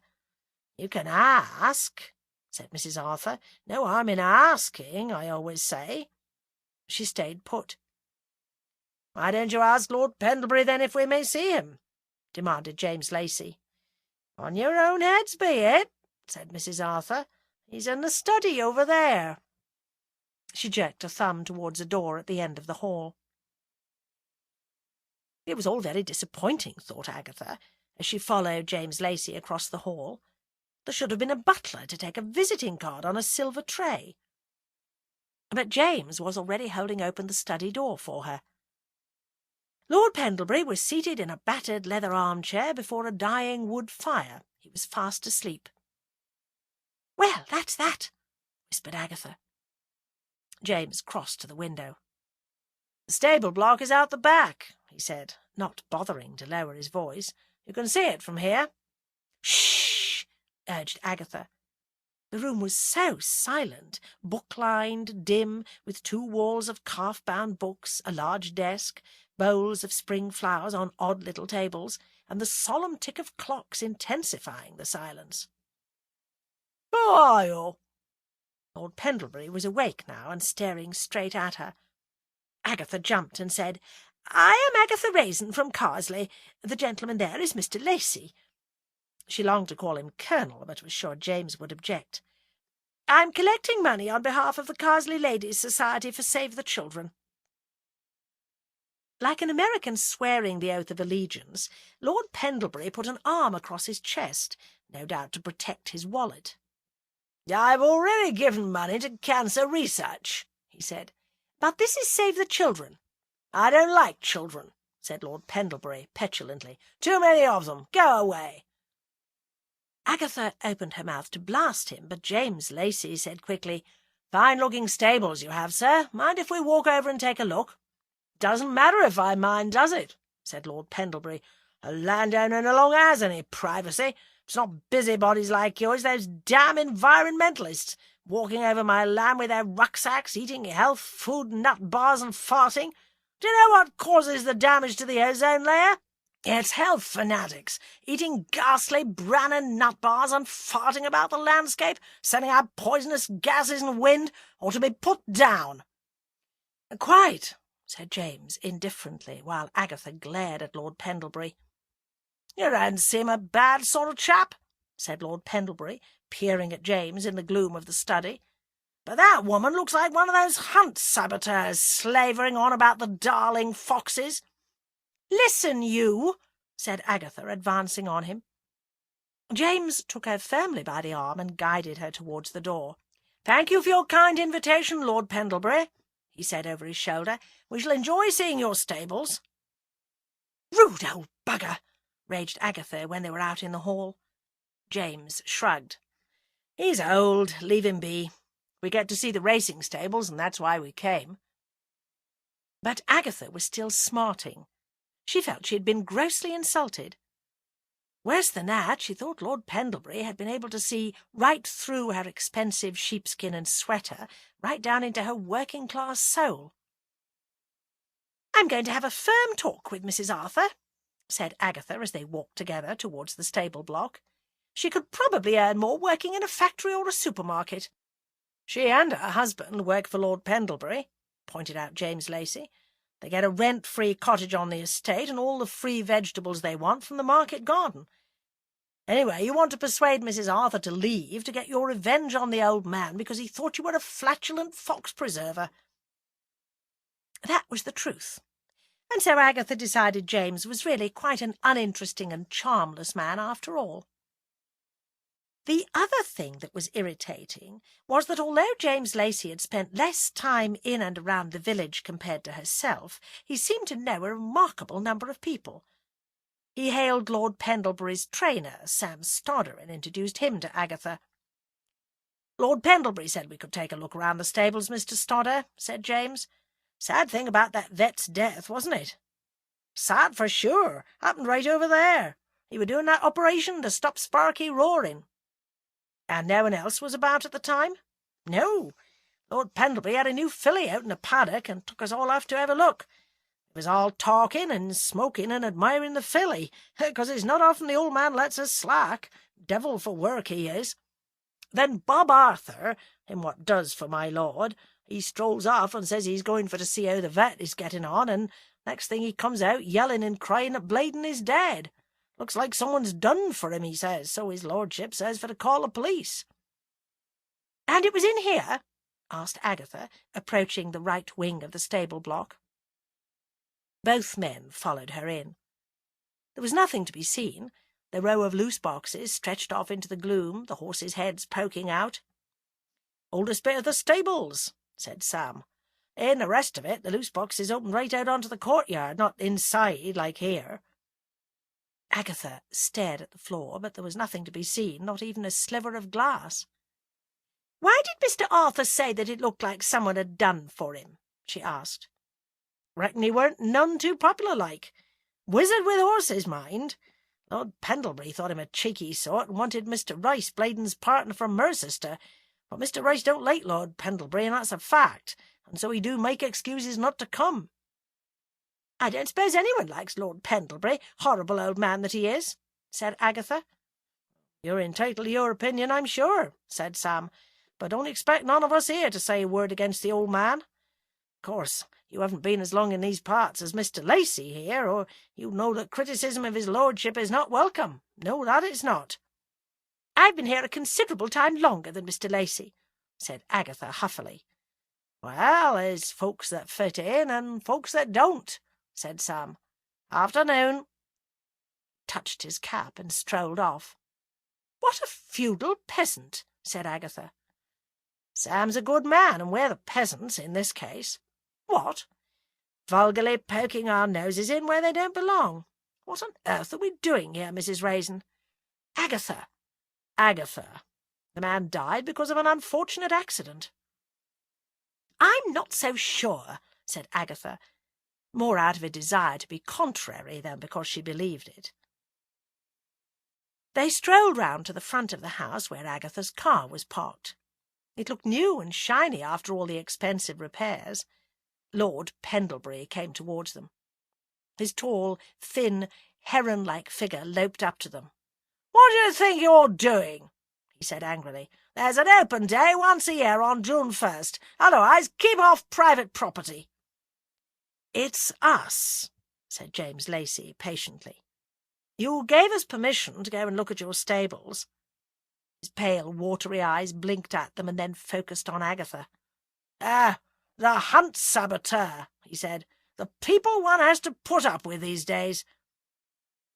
He headed off towards the stables, leaving James amused and Agatha fuming. "You're hardly the flavour of the month," said James. "The man's senile," snapped Agatha. She had often lingered longingly while on the tour of some stately home outside the roped-off private part, hoping a member of the family would recognise her as one of their own kind and ask her to tea. That fantasy seemed totally ridiculous now. She drove James back to the village, feeling hurt and gauche and inadequate. He glanced at her sideways, and something prompted him to say, "I haven't been to the Red Lion for ages. Fancy a drink there this evening?" Agatha's spirits rocketed like the pheasant which rose up before the wheels of her car and over the hedge beside the road. But she kept her voice light and casual. "That would be nice. What time?" "Oh, about 8. I have to go to Morton for something, so I'll see you there." He was already regretting his invitation, and yet there was no sign of any return of that predatory look he had noticed before in Agatha's eyes. Agatha, guessing that he would not bother to change, restrained herself from changing her own clothes. She fed the cats and played with them, and tried not to watch the clock. Excitement built up in her as 8 o'clock approached. Although she had, with the help of Mrs. Bloxby, been training herself to cook, she put a frozen lasagna in the microwave for her dinner, so as not to waste more time on elaborate preparations. It tasted foul. How could she ever have eaten such stuff? As she walked to the Red Lion, a full moon was shining down, washing everything with silver, outlining the skeletal arms of trees against the starry sky. White and pink verbena flowers scented the air, reminding Agatha unromantically of expensive bath soap. At exactly 3 minutes past 8, she pushed open the door of the Red Lion.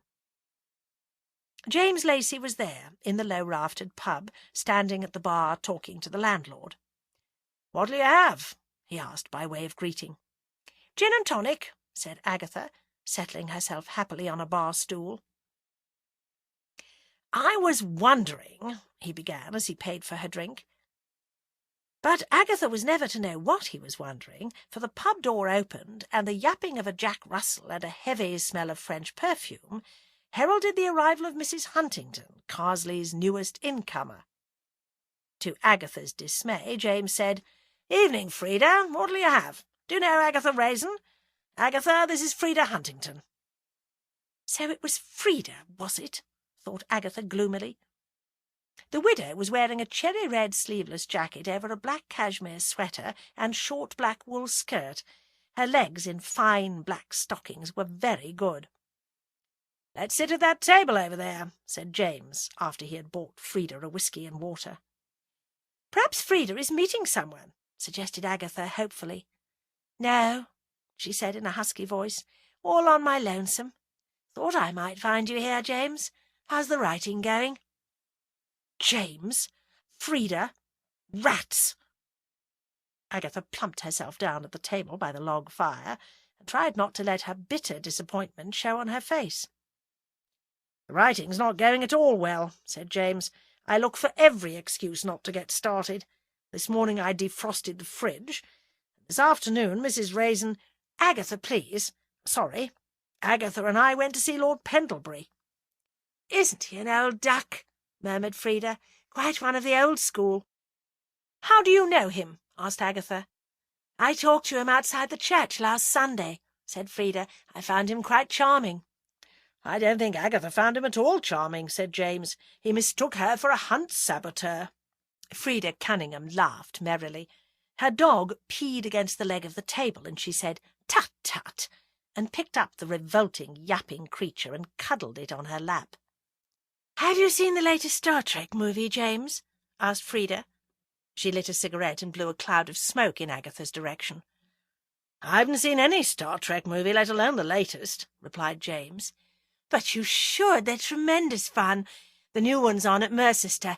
Tell you what, come with me tomorrow." At that moment Agatha saw Jack Page, the farmer, come in. She felt she could not bear any more of Frida and James. She rose and picked up her unfinished drink. "Just going to have a drink with Jack." Jack Page hailed her. "Night's a drawing out, Agatha," he said. "Be spring before you know it. Sorry to hear about that crash you had." He was a cheerful man with an easy manner. Agatha told him at length about her crash. He bought her another drink. Agatha sat down on a bar stool next to him and tried to forget about the pair in the corner. "Bad thing about that vet," said Jack. "You went to him, didn't you?" said Agatha. "I saw you there the first time I took my cat along. What did you make of him?" "Oh, the surgery was handy to nip down and get antibiotics and things," said Jack. "Never thought about him much one way or t'other. Then I heard what he'd done to poor Mrs. Joseph's cat, so I stopped going. That was right cruel." "You don't think someone bumped him off, do you?" "Ah, you looking for another murder to solve?" he teased. "Sad accident it were. Funeral's next Monday in Mercester at St. Peter's." "I might go," said Agatha. Was you friendly with him, then?" "Had dinner with him one night," replied Agatha, "but not really friendly." He drained his tankard and set the empty glass down on the bar. "I best be getting back. I told the wife I'd only stop for the one. Why not come back and say hello?"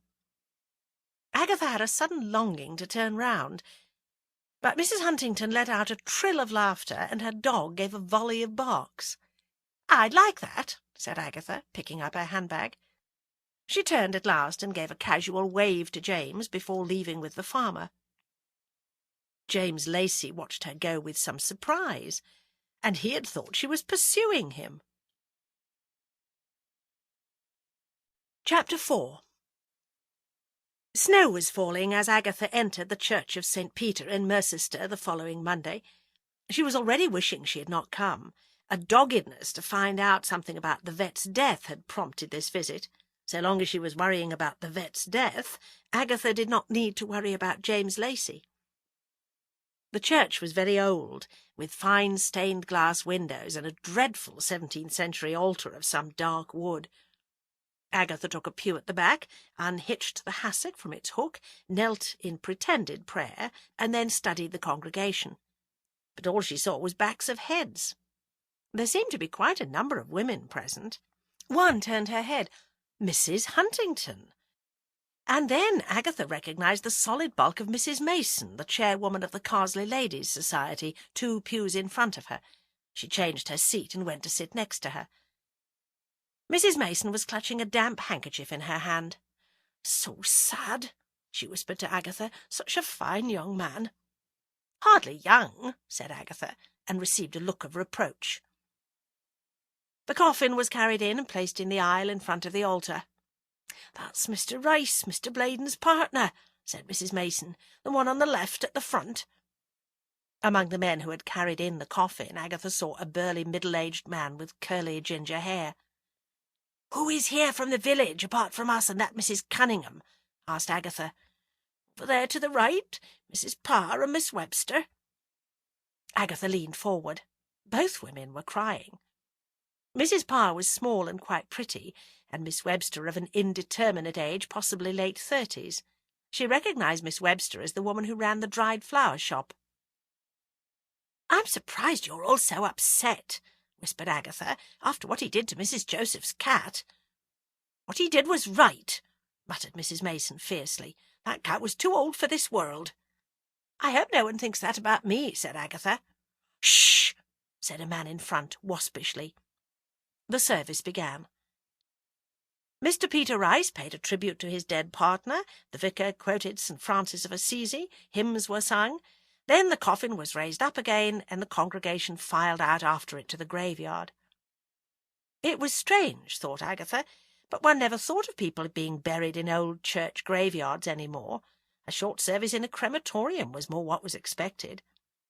She'd always wondered about those churchyard graveside scenes in television dramas, and had assumed that the television company had paid a nice sum to the church to dig up an appropriate hole for the show. One always assumed that the old churchyards of England had been full to bursting point since the end of the 19th century. Snow fluttered down among the leaning gravestones, and a magpie swung on the branch of a cedar and cocked a curious eye at the proceedings. "That's his ex-wife," said Mrs. Mason. A thin, grey-haired woman with a weak face was looking bleakly straight in front of her. She was wearing a fox coat over a red suit. No mourning weeds for her. But the graveside service was so moving and so dignified that Agatha thought there was a lot to be said for staking your claim to your 6x4 in a country churchyard.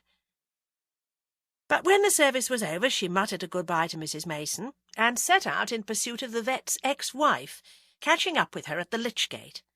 "My name is Agatha Raisin," she said. "I gather you're poor Mr. Bladen's wife." "I was," said Mrs. Bladen, a trifle impatiently. "It's really very cold, Mrs. Raisin, and I'm anxious to get home." "My car is just outside. Can I drop you somewhere?" "No, I have my own car." "I wonder if we could have a talk," said Agatha eagerly. A look of dislike came into Mrs. Bladen's eyes. "My life seems to have been plagued by women wanting to talk to me after my husband had dumped them. It's just as well he's dead." She stalked off. I seem to be getting snubbed all round, thought Agatha. But there's one thing for sure, our vet was a philanderer. If only I could prove it wasn't an accident, that it was murder, then they'd all sit up and take notice. Carsley had frequent power cuts, some lasting days, some only a few seconds. James Lacey pressed Agatha's doorbell the following day. He did not know there was one of the brief power cuts because one could not usually hear the bell ringing from outside. He glanced down at the front lawn. There was a lot of moss on it. He wondered if Agatha knew how to treat it. He bent down for a closer look. Agatha, who thought she'd heard someone outside, put her eye to the spy-hole, but not seeing anyone, retreated to the kitchen. James Lacey straightened up and pressed the bell again. By this time Agatha had found crumbs on the carpet and had plugged in the vacuum cleaner in the kitchen at the back. James retreated, feeling baffled. He remembered all the times he had pretended to be out when Agatha had called. He went into his own cottage, made himself a cup of coffee, and sat down at his desk. He switched on his new word processor, slotted in the program disk, and then stared bleakly at the screen before putting in another disk and flicking his written words up onto the green screen. There it was, Chapter 2. If only he'd written just one sentence. Why had he decided to write military history anyway? Just because he was a retired soldier did not necessarily mean he was confined to military subjects. Besides, why had he chosen the Peninsular Wars? Was there anything to add more than what had been already written? Oh dear, how long the day seemed. It had been fun going to see Pendlebury. Of course it had been an accident. And yet there was that bump on the back of the head. It might be more fun to write mystery stories. Say, for example, the vet had been murdered. How would one go about finding out what had really happened? Well, the first step would be to find out why he was murdered, for the why would surely lead to the who. If Agatha had answered her door to him and not looked as if she were avoiding him, he might have dropped the subject. Had he really wanted to write military history, he still might have dropped it. He gave an exclamation of disgust, switched off the machine, and went out again. There would be no harm in trying Agatha's door again. He'd obviously been mistaken when he had thought she was pursuing him. And he had invited her for a drink, not Frida Huntington. It was not his fault that Agatha had suddenly decided to leave with that farmer. It was a fine spring day, light and airy, smelling of growing things. This time Agatha's front door was open. He went in, calling, "Agatha!" and nearly fell over her. She was sitting cross-legged on the floor of the hall, playing with her cats. "Am I seeing things, or have you two of them?" he asked. "The new one's a stray I picked up in London," said Agatha, scrabbling to her feet. "Like a coffee?" "Not coffee. I seem to have been drinking it all morning. Tea would be nice." "Tea it is." Agatha led the way into the kitchen. "About last night," he said, hovering in the kitchen doorway. "Didn't have much of a chance to talk." "Well, that's pubs for you," said Agatha with seeming indifference. "You never end up talking to the person you go in with. Milk or lemon?" "Lemon, please. I've been thinking, this business about the vet. Did you go to the funeral?" "Yes. A lot of women there. Seems to have been popular with quite a lot of women, so he can't have gone around putting down their cats unasked." "Who is there from this village?" "Apart from me, his 4 remaining fans, your friend Frida Huntington, Mrs. Mason, Mrs. Harriet Parr, and Miss Josephine Webster. Oh, and his ex-wife." "Hey, that's odd." "What is?" "When I was supposed to be having dinner in Evesham, that night I crashed and I phoned Paul's house, and this woman answered the phone saying she was his wife." Agatha broke off. "Well?"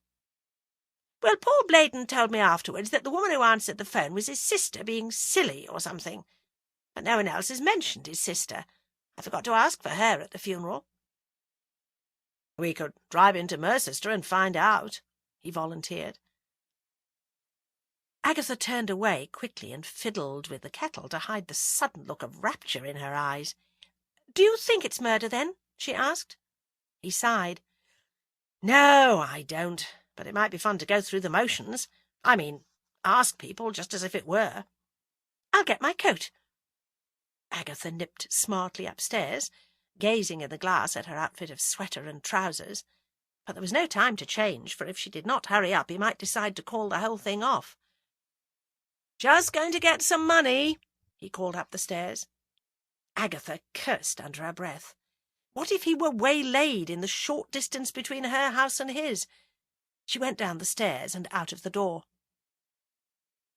Frida Huntington was talking to him, laughing and holding that wretched yapping dog under her arm. Agatha clenched her hands into fists as they both disappeared into James's cottage.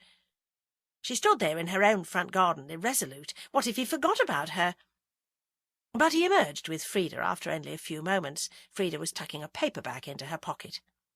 She waved good-bye to him, and he walked towards Agatha. "Shall we take my car?" he asked. "No need to take two." "Mine will be fine," said Agatha.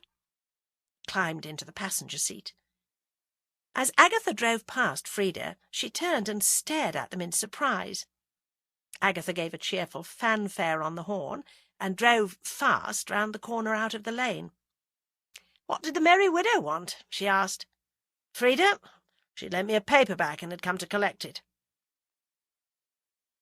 Agatha would have chatted on merrily all the way to Mercester, and probably would have driven James away again. But just at that moment she sensed there was a pimple growing on the end of her nose. She squinted down, and the car veered wildly to the side of the road before she corrected the steering. "You all right?" asked James. "Do you want me to drive?" "I'm fine." But Agatha sank into a worried silence. She could feel that pimple growing and growing, an itchy soreness on the end of her nose. Why should such a thing happen to her on this day of all days? This was what came of eating healthy food as recommended by Mrs. Bloxby. Years of fast food had not produced one blemish. The only solution, Agatha decided, was when they reached Mercester she would say she needed to buy something from the chemist's, no gentleman would ask what, and then say she was dying for a drink. She parked in the last space in the town's main square. A woman who had been in the act of carefully reversing into it, before Agatha beat her to it by driving straight in nose first, stared in hurt anger. When they got out of the car, Agatha, keeping her face averted, said, "Got to go to the chemist's over there. Meet you in that pub, the George, in a few moments." And then, like jesting Pilate, did not stay for an answer, but scuttled across the square. In the chemist's she bought a stick of blemish remover, a stringent lotion, and, for good measure, a new lipstick, hot pink. James looked up and waved as Agatha came into the pub, but she scuttled past him to the ladies, her face still averted. Agatha cleaned her face, applied the astringent lotion, and then wiped it off with a tissue. She peered at her nose. There was a bright little red spot at the end of it. She carefully applied the stick of blemish remover, which resulted in a beige blotch on the end of her nose. She covered it with powder. The light in the ladies was not working, so she could only guess at the effect. She stared upwards. There was a light socket up on the ceiling, but she noticed the light bulb was missing. What light there was in the room filtered through the grimy panes of a window high up over the hand-basin. Then she remembered she had bought a packet of 100-watt light bulbs the day before and had left them in her car. She scuttled out again. Again James waved, and again she ran past him, her face averted, and out the door. He drank his beer thoughtfully. He had once thought Agatha Raisin deranged. Perhaps he had been right. There she came again, running sideways and back into the ladies. Agatha looked up at the ceiling. In order to reach the light socket, she would need to stand on the hand-basin. She hitched up her skirt and climbed into the large Victorian hand-basin and gingerly stood up. She reached up to the light socket. With a great rending sound, the hand-basin came away from the wall. Agatha swayed wildly and then grabbed hold of a dusty window-sill as the hand-basin slowly continued to detach itself and fell with an almighty crash on the floor, taking the brass taps with it. A ferocious jet of cold water from a now broken and exposed pipe shot straight up Agatha's skirt. With a whimper, she let go of the window-sill, jumped to the flooding floor and, skirting the debris, and shot back into the pub after firmly closing the door behind her. "Let's go," she said to James. He stared at her in surprise. "I've just bought you a gin and tonic." "Oh, thanks," said Agatha desperately. "Cheers!" She threw the drink down her throat in one gulp. "Come on!" Out of the corner of her eye she could see a flood of water appearing from under the door of the ladies. James followed her out. He noticed to his dismay that the back of her skirt had a dark stain on it, and he wondered whether to tell her. She was not that old, but perhaps she had bladder trouble. "Now this pub looks much nicer," said Agatha, pushing open the door of the Potter's Arms and diving in. Once more she went to the ladies. To her relief, it was a modern place with a hot-air hand-dryer. She took off her skirt and held it under the dryer until the water stain began to fade. Then she lay down on the floor and held her wet feet up under it. Time passed. When she emerged, a worried James was on his second pint of beer. "I was just about to send someone to look for you," he said. "Are you all right?" "Yes," said Agatha, radiant again, for she had discovered that the new makeup had done the job effectively, and she was once more warm and dry. "I bought you another gin," he said, indicating the glass on the table. Agatha smiled at him. "Here's to detection," she said, raising her glass. And then she slowly lowered it, a look of ludicrous dismay on her face. For into the pub had just marched Bill Wong and a tall policewoman. "Dropped my handbag," said Agatha, and dived under the table. It was to no avail. "Come out, Agatha," said Bill. Agatha miserably crawled out from under the table, her face red with shame. "Now, Agatha," said Bill, "what have you been up to? P.W.C. Wood here called me into the George. A woman answering your description went in and vandalised the ladies' room, tearing a hand basin out of the wall and flooding the place. People in the square saw you running in here. What have you to say for yourself?" I had a spot on my nose," mumbled Agatha. "Speak up, I can't hear you." "I had a spot on my nose," roared Agatha. Everyone looked at her, and James Lacey desperately wished himself elsewhere. "And how did that make you tear the hand basin out of the wall?" asked Bill. "I bought make-up at the chemist's." Agatha's voice was now reduced to a flat, even tone. "I wanted to cover up the spot, but the light in the ladies wasn't working, and I thought it probably needed a new bulb. I remembered I had a packet of light bulbs in the car and went to get one, but the only way I could get to the light was by standing on the basin. It came away from the wall. I was so shocked I decided to say nothing about it." "I'm afraid you're going to have to come with me," said Bill severely. The fact that James Lacey did not offer to accompany her, that he muttered something awkwardly about staying put and reading the newspapers, plunged him low in Agatha's estimation, despite her distress. So much for the knight-errant of her dreams. He was going to sit safely while she dealt with a no doubt enraged landlord. James went out a few moments after they had left. He bought 2 newspapers and then returned to the pub, but he could not concentrate on the stories. Damn Agatha! What a woman! What a stupid thing to do! And then the ridiculous side of it all struck him, and he began to laugh. And once started, couldn't seem to stop, although people edged away from his table nervously. He finally mopped his eyes, and tucking the unread papers under his arm, strode over to the George. Agatha was holding out a cheque, which the landlord of the George was refusing. "Oh, no, you don't get off that easily," he said. He was an unpleasant-looking man, with a face like a slab of cheddar cheese, the skin yellow and slightly sweating with rage. "You charge this woman, officer," he said to Bill, "and I'll see her in court. You charge her with wilful vandalism."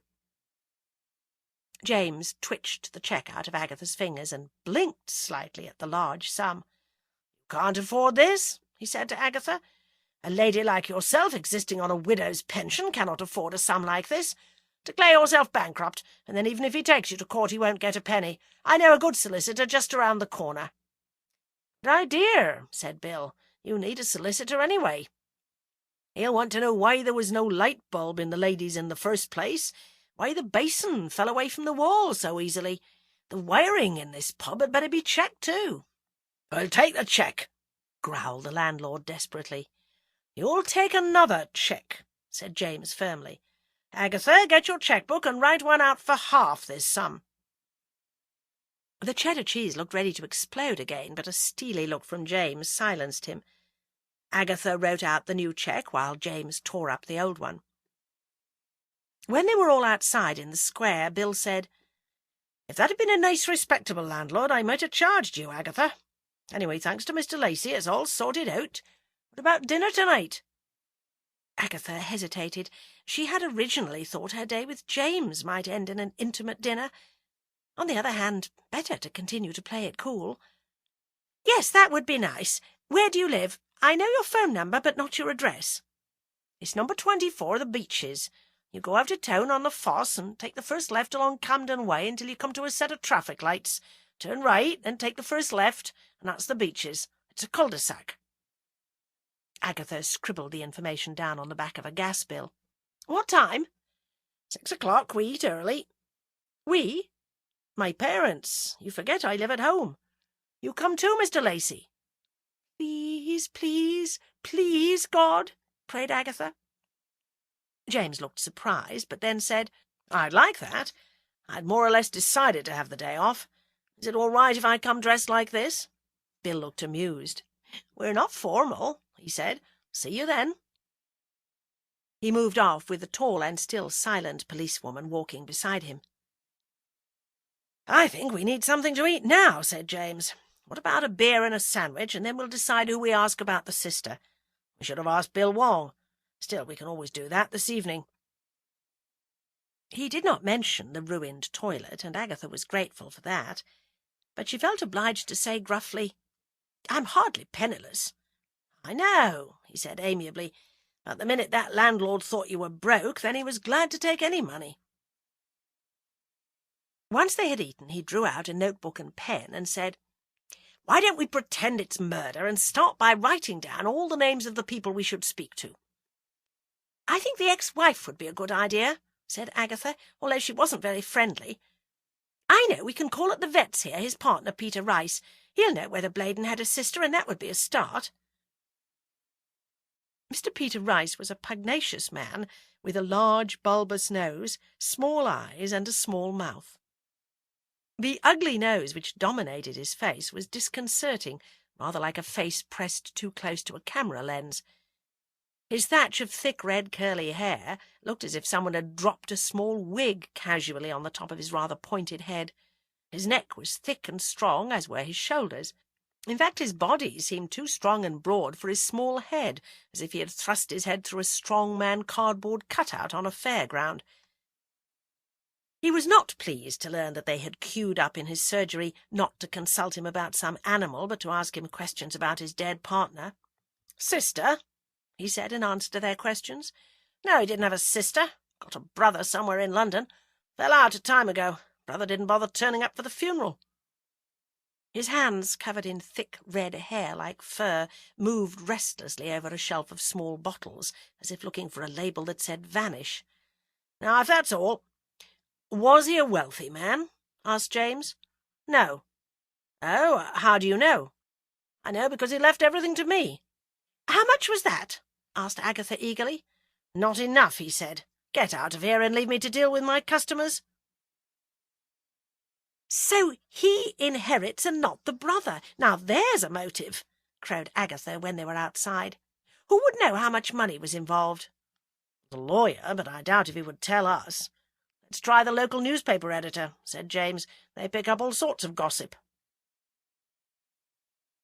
The offices of the Mercester Journal came as a disappointment to Agatha, even though the newspaper consisted of little more than 3 pages. She had naively expected something like the newspaper offices she had occasionally seen on news programmes, great enormous rooms with lines of computers and busy reporters.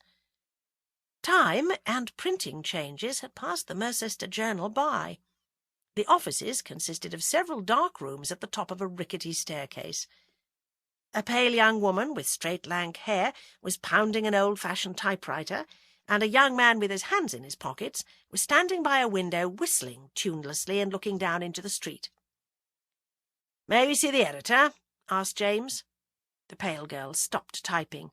"If it's births, deaths, or marriages, I do that," she said. "None of those." "Complaints? Wrong name under the photo?" "No complaint." "That makes a change." She got to her feet. She was wearing a long patchwork skirt and baseball boots and a T-shirt which said "Naff off." "Names?" "Mrs. Raisin and Mr. Lacey." "Right." She pushed open a scarred door and vanished inside. There was a murmur of voices, and then she popped out again. "You to go in. Mr. Hayford will see you now." Mr. Hayford rose to meet them. After the vision in the T-shirt and baseball boots, he came as a conservative surprise, being a small, neat man with a smooth olive face, black eyes, and thin strips of oiled black hair combed straight back from his forehead. He was dressed in a dark suit, collar and tie. "Sit down," he said. "What can I do for you? I recognise your name, Mrs. Raisin. That was quite a lot of money you raised for charity last year." Agatha preened. "We both knew the vet, Paul Bladen," said James. "We're having a sort of a bet. Mrs. Raisin here says he was worth a lot of money, but I got the impression he didn't have that much. Do you know how much he left?" "I can't tell you exactly how much, because I can't quite remember," said Mr. Hayford. "About 85,000, I think. Would have been a fortune once, but that sort of money won't even buy you a decent house now. He left a house, of course, but he'd taken a double mortgage out on that, and with house prices being what they are in the slump, Mr. Rice, who inherited, will barely get enough to cover the mortgages. I never thought the day would come in this country when we would consider 85,000 not very much money. So it looks as if you've won the bet, Mr. Lacey." "So he couldn't have been killed for his money," said Agatha mournfully when they had said good-bye to the editor. "And yet—" "And yet what?" "If he did have £85,000, why the two mortgages? I mean, the interest must have been crippling. Why not pay off some of the money owing?" "The trouble," said James, "is that we're making ourselves believe an accident to be murder." Agatha thought quickly. If he gave up the idea of investigating anything at all, then she would have little excuse to spend any time in his company. "We could try the wife," she suggested. "I mean, as we're here, and we've still got time to kill before we go to Bill's." "Oh, very well. Where do we find her?" "We'll try the phone book and hope she's still using her married name," said Agatha. They found a name, G. Bladen, listed. The address was given as Rose Cottage, Little Blomham. "Where's Little Blomham?" asked Agatha. "I saw a sign to it once. It's off the Stroud Road." A pale mist was shrouding the landscape, turning the countryside into a Chinese painting as they drove down into Little Blomham. It was more of a hamlet than a village. A few ancient houses of golden Cotswold stone hunched beside a stream. No one moved about, no smoke rose from the chimneys, no dog barked. Agatha switched off the engine, and both listened as the eerie silence settled about them. James suddenly quoted, "Aye, they heard his foot upon the stirrup and the sound of iron on stone, and how the silence surged softly backward when the plunging hoofs were gone." Agatha looked at him crossly. She did not like people who suddenly quoted things at you, leaving you feeling unread and inadequate. In fact, she thought they only did it to show off. She got out of the car and slammed the door shut with unnecessary force. James got out of the passenger seat and wandered to a stone wall and looked down at the slowly moving stream. He seemed to have gone into some sort of dream, to have forgotten Agatha's presence. "So very quiet," he said, half to himself. "So very English. The England they fought for in the First World War. So little of it left." "Would you like to stand here and meditate while I find out which one of these picturesque hovels is Rose Cottage?" asked Agatha. He gave her a sudden smile. "No, I'll come with you." They walked together down the road by the stream.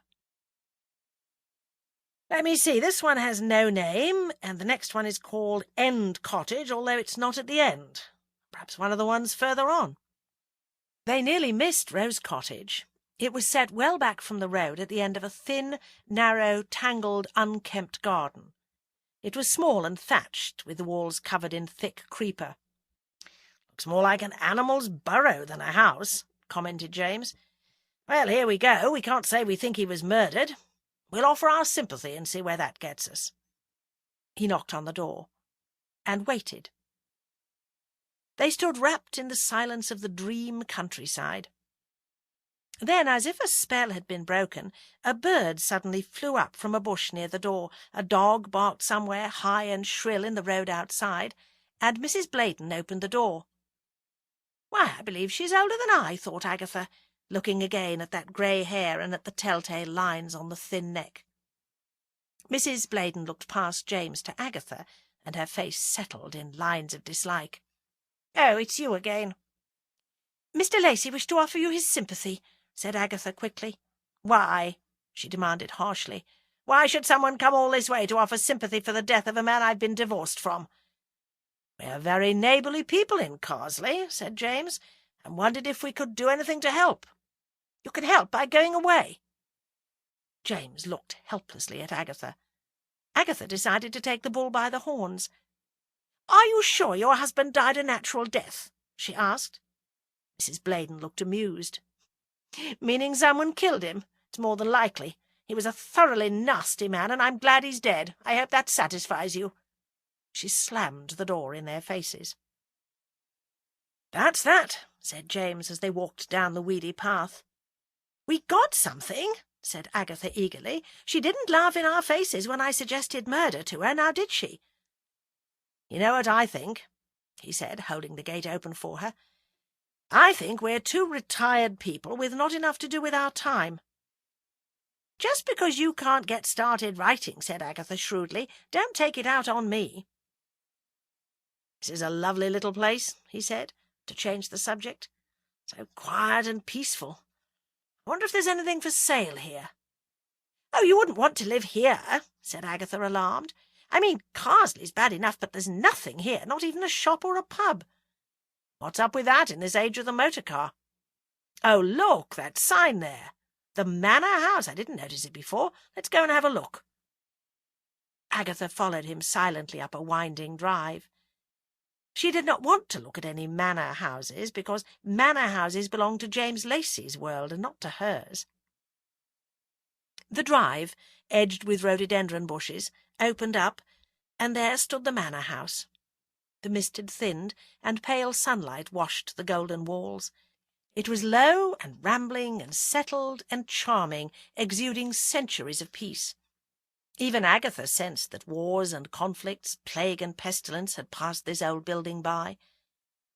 A small, square woman in a twinset and tweed skirt came out, with a black retriever at her heels. "Can I help you?" she called. "Just admiring your beautiful home," said James, approaching her. "Yes, it is beautiful," she said. "Come inside and have some tea. I don't often get visitors until the summer, when all my relatives decide they would like a free holiday." James introduced them. The woman said she was Bunty Vere Dedsworth. She led the way into a dark hall, and then through into a large old kitchen gleaming with copper pans and white and blue china on an old dresser which ran the length of one wall. "Lacey," she said as she plugged in an electric kettle. "I used to know some Laceys down in Sussex." "That's where my family comes from," said James. "Really?" She had cornflower blue eyes in a reddish face. "Old Harry Lacey?" "My father." "Gosh, small world.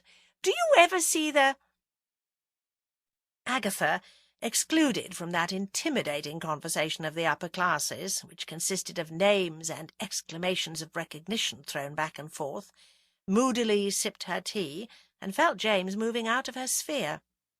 She could picture him living in a place like this with an elegant wife, not with some retired public relations woman such as herself, who would only be able to swap names with someone from the rather nasty Birmingham slum in which she had grown up. "What brings you here?" said Bunty at last. James said, "Our vet in Carsley died, and we went to offer Mrs. Bladen our sympathies, but she doesn't seem in need of any." "No, she wouldn't," said Bunty. "She had a very unhappy marriage."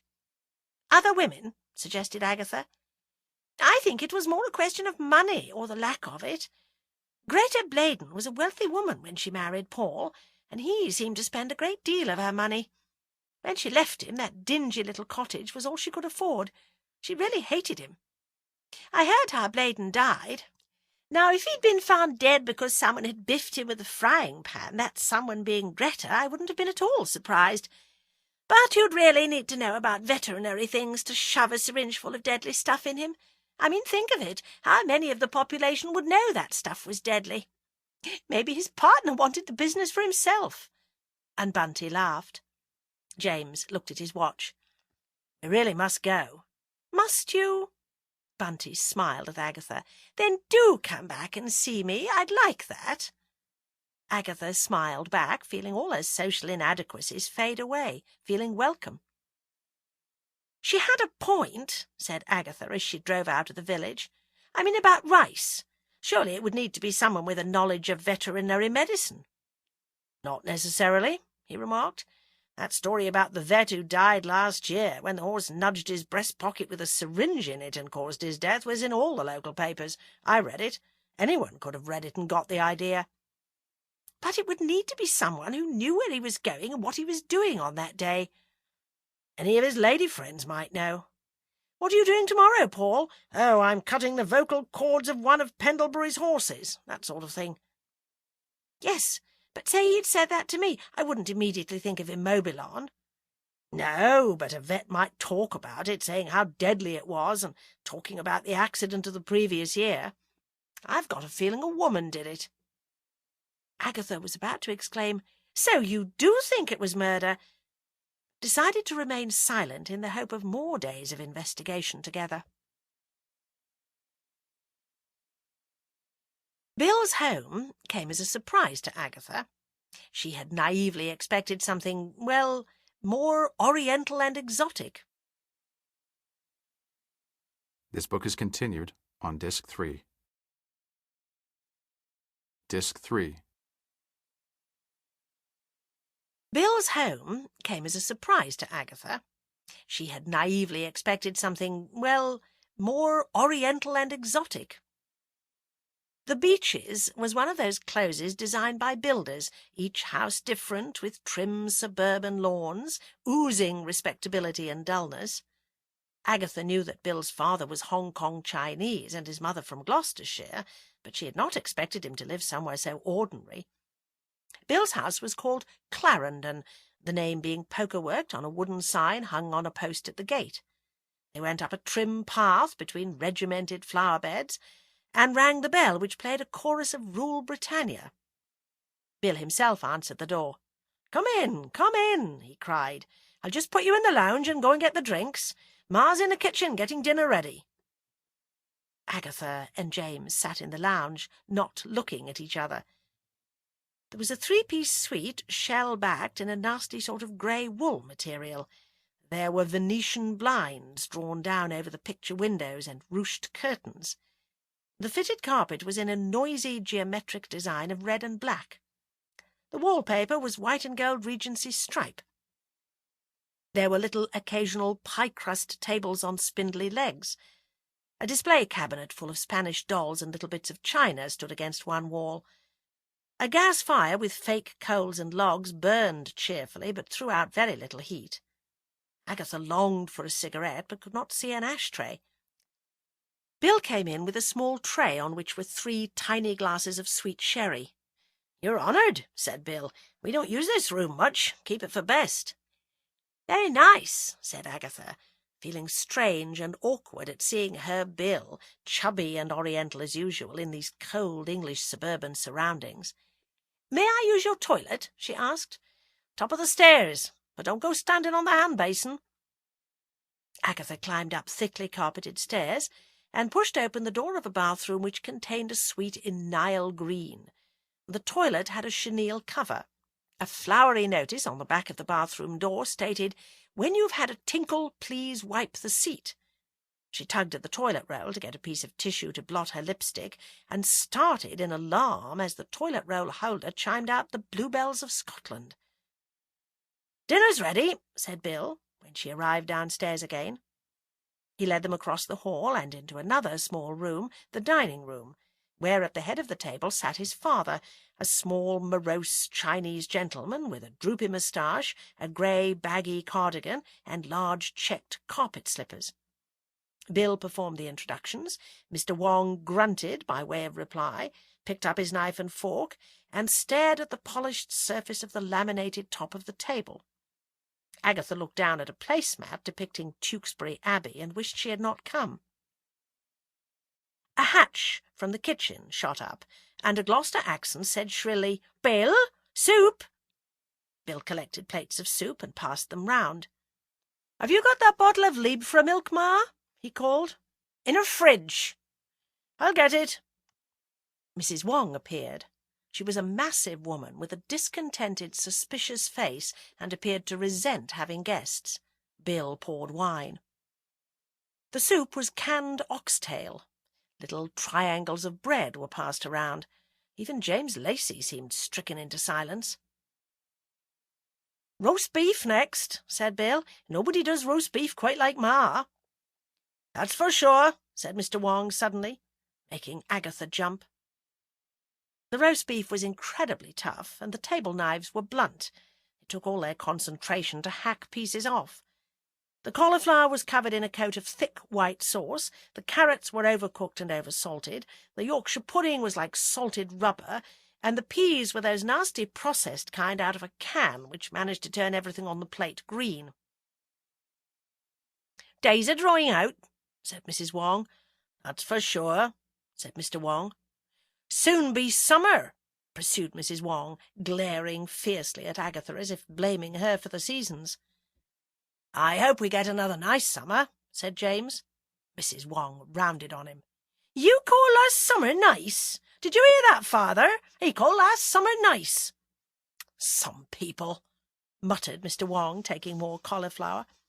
"So hot it nearly brought on one of my turns," said Mrs. Wong. "Didn't it nearly, Father?" "That's for sure." Silence. "I'll get the pudding," said Bill. "Sit down," said his mother. "These are your guests. I told you I wanted to watch that quiz on the telly, but you would have them." Soon bowls of stewed apples and custard were banged in front of them. "I want to go home," thought Agatha. "Oh, please, God, let this evening be over quickly." "Take them through to the lounge," said Mrs. Wong when the dreadful meal was over. "I'll bring the coffee." "You really must show me your garden," said James. "I'm very interested in gardens." "We're not going out in the evening air to catch our deaths," said Mrs. Wong, looking outraged. "Are we, Father?" "Funny thing to suggest," said Mr. Wong. To Agatha's and James's relief, they had only Bill for company over coffee. "I'm so glad you could come," said Bill. "I'm really proud of my home. Ma's made quite a little palace out of it." "Really cosy," lied Agatha. "Bill, are you sure there's nothing odd about Bladen's death?" "Nothing that anyone could find," he said. He looked amused. "You two have been sleuthing." "Just asking around," said Agatha. "Bill, do you mind if I have a cigarette?" "I don't, but Ma would kill you. Come out in the back garden and have one there." They followed him out into the garden. James let out a gasp. It was beautifully laid out. A cluster of cherry trees at the bottom raised white and pink branches to the evening sky. A wisteria just beginning to show its first leaves coiled over the kitchen door. "This is my patch," said Bill. "Makes a change from policing." James marvelled that Bill, who obviously had such an eye for beauty, could see nothing wrong with his parents' home. Agatha wondered how Bill could have such admiration and affection for such a dreary couple, and then decided she admired him for it. James was becoming happy and animated as he discussed plants, and Agatha thought again of her own neglected garden, and decided that if this investigation fell through, then gardening might be a subject they would have in common. By the time they returned to the dreadful lounge for more horrible coffee served in dolls' cups, which Mrs. Wong called her best demi-tasse, the three were at ease with each other. "I like to return hospitality," said Bill to James. "I'm always dropping into Agatha's for a coffee, but she's never been here. Now you know the road, you're welcome to come any time." "Have you moved here recently?" asked James. "Last year," said Bill proudly. "Dad's got this dry-cleaning business in Mercester, and he's really built it up. Yes, we're moving up in the world." His good nature seemed to transform his home into the palace he thought it to be, and Agatha and James thanked Mrs. Wong very warmly for her hospitality before they finally left. "It will be a cold day in hell before I go back there again," said Agatha as they drove off. "Yes, I'm still hungry. "I cut up that beef and pushed it under the vegetables to make it look as if I'd eaten it," said James. "We'll stop somewhere for a drink and a sandwich." He said this almost absent-mindedly, as if to an old friend, taking her acceptance for granted, and Agatha felt so ridiculously happy she thought she might cry. Over beer and sandwiches they decided to continue their investigations the next day. "What about Miss Mabbs?" asked Agatha suddenly. "Look, we know Bladen was a womanizer. Miss Mabbs was that pallid female who worked as receptionist. What of her? She must have known all about the operation on that horse. I wonder where she is now." "You'll find her tomorrow. You can smoke if you like." "I feel like an endangered species," said Agatha, lighting up. "People are becoming so militant about smokers." "They're Puritans," said James. Who was it said that the reason the Puritans were against bear-baiting was not because it gave pain to the bear, but because it gave pleasure to the crowd? I don't know, but I should give it up. "Bill said an odd thing when we were leaving," said James. "He said, 'Don't go about stirring up muck, or you may promote a real murder.'" "Oh, he was joking. He's a great one for jokes." Chapter 5. Agatha would have been most surprised if anyone had called her a romantic. She considered herself hard-headed and practical, so she did not realize the folly of wild dreams and fantasies. In her mind, since she had said good-bye to him the evening before, she was married to James Lacey, and most of her dreams had been of a passionate honeymoon, and the lovely thing about dreams is that one can write the script, and James said beautiful and lover-like things. So Agatha, next morning, forgot all her plans of being cool and detached. James had said he would call for her around noon, and that they might have a bite to eat in the pub before trying to find out what had become of Miss Mabbs. Agatha decided to make a romantic lunch. So when James turned up on her doorstep, he shied nervously before an Agatha in a low-cut blouse, tight skirt, and very high heels, who was glowing at him. He fidgeted nervously in the hall as she waved her hand in the direction of the dining-room and said she thought they may as well have lunch at her place. Through the open door of the dining-room, James saw the table set with fine china and crystal, and candles burning in tall holders, candles in the middle of the day. Panic set in. He backed out of the door. "Actually, I came to apologize," he said. "Something's come up. Can't make it." And he turned and fled. Agatha could practically hear the ruin of her dreams tumbling about her ears brick by brick. Red with shame, she blew out the candles, put the china away, went upstairs, scrubbed off her thick makeup, and put on a comfortable old dress like a sack, thrust her feet into slippers, and shuffled back down to stare at the soaps on television and try not to brood on her gaff. She'd had a nearly sleepless night, and so she dozed off in front of the television set with the cats on her lap, waking an hour later at the sound of the doorbell. She hoped he'd come back, if only he would come back, but it was Mrs. Bloxby, the vicar's wife, who stood there. "I was just passing," said Mrs. Bloxby, "and wondered whether you remembered that the Carsley ladies are having a meeting tonight." For a moment something unlovely darted through Agatha's eyes. She was thinking, screw the Carsley ladies. "I do hope you will come," said Mrs. Bloxby. "Our newcomer, Mrs. Huntington, is going to be there, and Miss Webster, who has the shop. We expect quite a crowd. And Miss Sims is bringing along some of her homemade cider, so I thought we would have cheese and biscuits with that." Agatha realized Mrs. Bloxby was still standing on the doorstep and said, "Do come in." "No, I'd better get home. My husband is wrestling with a tricky sermon." So this is what life has come down to, thought Agatha gloomily. Another evening with the ladies. Even the knowledge that Mrs. Huntington was going to be there could not give Agatha enough energy to change out of her old dress. But on her road to the vicarage she remembered that Josephine Webster, she of the dried flower shop, she who had admired the vet, was to be there. There was no James Lacey, but there was still the interest of amateur detection. The vicarage sitting-room was full of chattering women. Mrs. Bloxby handed Agatha a tankard of cider. "Where is Miss Webster?" asked Agatha. "Over there by the piano." "Of course." Agatha studied her with interest. She was a neat woman of indeterminate age, neat fair hair, crisply permed, neat little features, neat little figure. Talking to her was Frida Huntington, who had not bothered to dress up either, Agatha noticed. Agatha did not want to interrupt their conversation. She took another pull at her tankard and blinked. The cider was very strong indeed. She found Miss Sims next to her. "How did you get such powerful stuff?" she asked.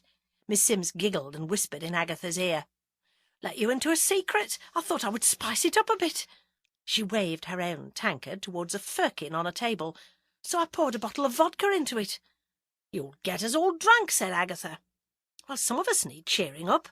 Look at Mrs. Joseph's. She's looking better already. I thought she was going to go into mourning for that cat of hers forever." Agatha sat down beside Mrs. Joseph's. "Glad to see you looking better," said Agatha politely. "Oh, much better," said the librarian in a tipsy voice. "Revenge is mine." "Really? I am to get what is rightfully mine." Agatha looked at her impatiently. "What do you mean?" "Silence, ladies," called Mrs. Mason. "Our meeting is about to begin." "Call on me at 10 tomorrow," said Mrs. Josephs loudly, "and I'll tell you all about Paul Bladen." "Shh!" admonished Mrs. Bloxby. Agatha waited restlessly while the proceedings dragged on, but before they were finished, Mrs. Joseph suddenly got up and left. Agatha shrugged and approached Miss Webster. "I saw you at Paul Bladen's funeral," she said. "I didn't know you were a friend of his," said Miss Webster. "Not exactly a friend," said Agatha, "but I felt I should pay my respects. You must have been very sorry to lose him." "On the contrary," said Miss Webster, "I went to make sure he was really dead. Now, if you will excuse me, Mrs. Raisin, I found all these chattering women give me a headache." She got up abruptly and left the room. Curiouser and curiouser, thought Agatha. Damn James! All this was interesting stuff. Hints here, hints there. She would call on him before she went to see Mrs. Josephs. James heard his doorbell at 10:15 the following morning. Feeling like an old spinster, he twitched the front-room curtain and looked out. There was Agatha Raisin. That old feeling of being hunted came back again. He went through to his kitchen and sat there. The bell went on, and then there was blessed silence. Agatha stumped grumpily through the village. A car slid to a stop beside her, and Bill Wong's cheerful face looked out. "What's the matter, Agatha? Where's James?" "Nothing's the matter, and where James Lacey is I neither know nor care." "Which means you scared him off again," commented Bill cheerfully. "I have done nothing of the kind, and for your information I'm on my way to see Mrs. Josephs the librarian. She has something important to tell me about Paul Bladen's death." Bill gave a little sigh. "Agatha, when there actually has been a murder, a lot of distasteful scandal usually comes to light which has nothing to do with the case. A lot of people get hurt.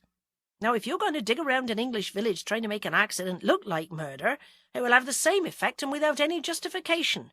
Drop it. Do good works. Go abroad again. Let Paul Bladen rest in peace." He drove off. "Well, I may as well go," thought Agatha stubbornly. "She'll be expecting me." Mrs. Josephs lived at the end of a terrace of what were once workers' cottages. Hers was neat and trim with a pocket-sized garden, where forsythia spilled over the hedge into the road in a burst of golden glory. A blackbird sang on the roof. From a field above the village came the sound of a hunting horn, and as Agatha turned and looked up the hill, she saw the hunt streaming across a meadow, looking oddly out of perspective from her angle of vision. If Lord Pendlebury was part of the hunt, she hoped he broke his neck. And with that pious thought she pushed open the small wrought-iron gate and walked up to the door and rang the bell. There was no reply. The sound of the hunt disappeared into the distance. A jet screamed above, tearing the pale spring sky apart with sound. Agatha tried again, feeling almost weepy, wondering dismally if all the inhabitants of Carsley were going to hide behind their sofas when they saw her on the doorstep. But Mrs. Josephs had asked her to call. Mrs. Josephs had no right to snub her. Agatha turned the handle of the front door. It opened easily, a small hall with a narrow stair leading straight up from it. "Mrs. Josephs!" called Agatha. The little house had thick walls, and silence pressed in on Agatha. She looked in the downstairs rooms, small parlour, small dining room, and tiny cubicle of a kitchen at the back. Agatha stood at the bottom of the stairs and shifted from foot to foot. How sinister that dim staircase looked! Perhaps Mrs. Josephs was ill. Emboldened by that thought, Agatha climbed the stairs. Bedroom on the right at the top, bed made, everything tidy. Box room full of pathetic pieces of broken china and old furniture and dusty suitcases. No drama here. May as well use the bathroom while I'm here, thought Agatha. Oh, I know, she probably meant me to go to the library. What a fool I am. But how crazy to go out and leave the house unlocked. This must be the bathroom. She pushed open a door which had a pane of frosted glass. Mrs. Josephs was lying on the bathroom floor, her eyes staring sightlessly up at the ceiling. Agatha let out a whimper. She forced herself to bend down, pick up an arm, and feel the pulse. Nothing. She turned and ran down the stairs looking for the phone. She found one in the parlour and dialed police and ambulance. The first to arrive was P.C. Fred Griggs, the village policeman. He looked like a village policeman in a children's story, large and red-faced. "She's dead," said Agatha. "Upstairs, bathroom." She followed the bulk of the policeman up the stairs. Fred looked sadly down at the body. "You're right," he said. "Can tell by just looking at her. Mrs. Josephs was a diabetic." "So it wasn't murder," said Agatha. "Now, what put such an idea into your head?" His small eyes were shrewd. "She said last night in front of everyone at the Carsley Ladies' Society that she had something to tell me about Paul Blaydon." "The vet what died? What's that got to do with the poor woman's death?" "Nothing," muttered Agatha. "I think I'll wait outside." As she went out into the garden again, she could hear the wail of sirens, and then an ambulance, followed by 2 police cars, came racing up. She recognized Chief Detective Inspector Wilkes and Bill Wong. There were 2 other detectives she did not know, and a policewoman. Bill said, "Did you find her?" Agatha nodded dumbly. "What time?" 10 o'clock, said Agatha. "I told you I was going to see her." "Go home," said Bill. "We'll be around to take a statement." James Lacey stood on his doorstep, peering down the lane. He had heard the sirens. Ever since he had failed to answer the door to Agatha's ring, he had been staring at that heading, Chapter 2, on his word processor. Then he saw Agatha trailing along the lane. Her face was very white. "What's happened?" he called, but she flapped a hand at him and said, "Later." He felt frustrated. He felt that Agatha held the key to some excuse to take him away from writing for the day. He should not have run away from her lunch like a schoolboy. He returned to his machine and glared at it. Then he heard the sound of a car turning into the lane and dashed outside again. It was a police car. He watched eagerly as it drove up to Agatha's cottage and stopped. He recognized Bill Wong with another detective and a policewoman. They went inside. He had brought it on himself, he thought gloomily. The wretched raisin woman was on to something, and he was excluded. Inside her home, Agatha answered all questions put to her. How long had she been in Mrs. Joseph's cottage? Just a few minutes? Had anyone seen her just before she arrived? Detective Wong. The chief inspector nodded, as though Bill had already confirmed that. What did she die of? Asked Agatha. We'll need to wait for the pathologist's report, said Wilkes. Now, I gather this arrangement to see her was made at the vicarage last night. What exactly did she say? Agatha replied promptly. She said, call on me at 10 tomorrow and I'll tell you all about Paul Blaydon. Anything else? Let me see. I think I remarked she was looking better, and she said an odd thing. She said, revenge is mine. You're sure of that? Absolutely. She added... Agatha screwed up her eyes in an effort of memory. She added, I am to get what is rightfully mine. Indeed, commented Wilkes. Very cryptic, quite like a novel. I am not making it up, snapped Agatha. I have a very good memory. Now, Mrs. Joseph said call me at 10, yet you went to her house. Wouldn't you think she meant you to phone her? No, said Agatha, we don't use the phone much in this village to talk to each other. We call in person. Mrs. Josephs was due on duty at the library. Why didn't you go there?" "Because I didn't think," howled Agatha, exasperated. What the devil is all this about? She just died of natural causes, didn't she?" "Odd you should think that, when I gather from Detective Sergeant Wong here that you're very ready to believe the death of Paul Bladen was murder." Agatha threw Bill Wong a reproachful look. "I was interested in Paul Bladen's death, and I was just asking a few questions," she said defensively. "Who all was at the vicarage tea-party last night?" "It wasn't a tea-party. Cider and cheese. I can give you most of the names, but if you ask Miss Sims, the secretary, she makes a note of everyone who attends each meeting." Wilkes stood up. "I think that will do for now, Mrs. Raisin. We'll probably be talking to you again. Not thinking of travelling anywhere, are you?" "What?" Agatha stared at him. "Me? Not travel? You think it's murder?" Now, Mrs. Raisin, at the moment we're simply investigating the death of a diabetic. Good day to you." Bill gave Agatha a wink behind his superior's back and mouthed silently, "This evening." After they had left, Agatha decided to try James again. Forget about romance, this was too exciting to keep to herself. But he did not answer his door, and she took small comfort in the fact that this time his car was gone. James had driven into Mercester. To heal the breach with Agatha he had considered an offer of flowers or chocolates, and then had hit upon a better idea. If he found out Miss Mabbs's address, that would be a better excuse than anything to call on her. Agatha went along to the Red Lion and eagerly discussed the death of Mrs. Josephs with the locals, but without really learning anything that she did not know already. She returned home rather tipsy and fell asleep, and did not wake up until 5 o'clock to hear her doorbell ringing. Feeling bleary-eyed and hung-over, she went to answer it. Bill Wong stood there.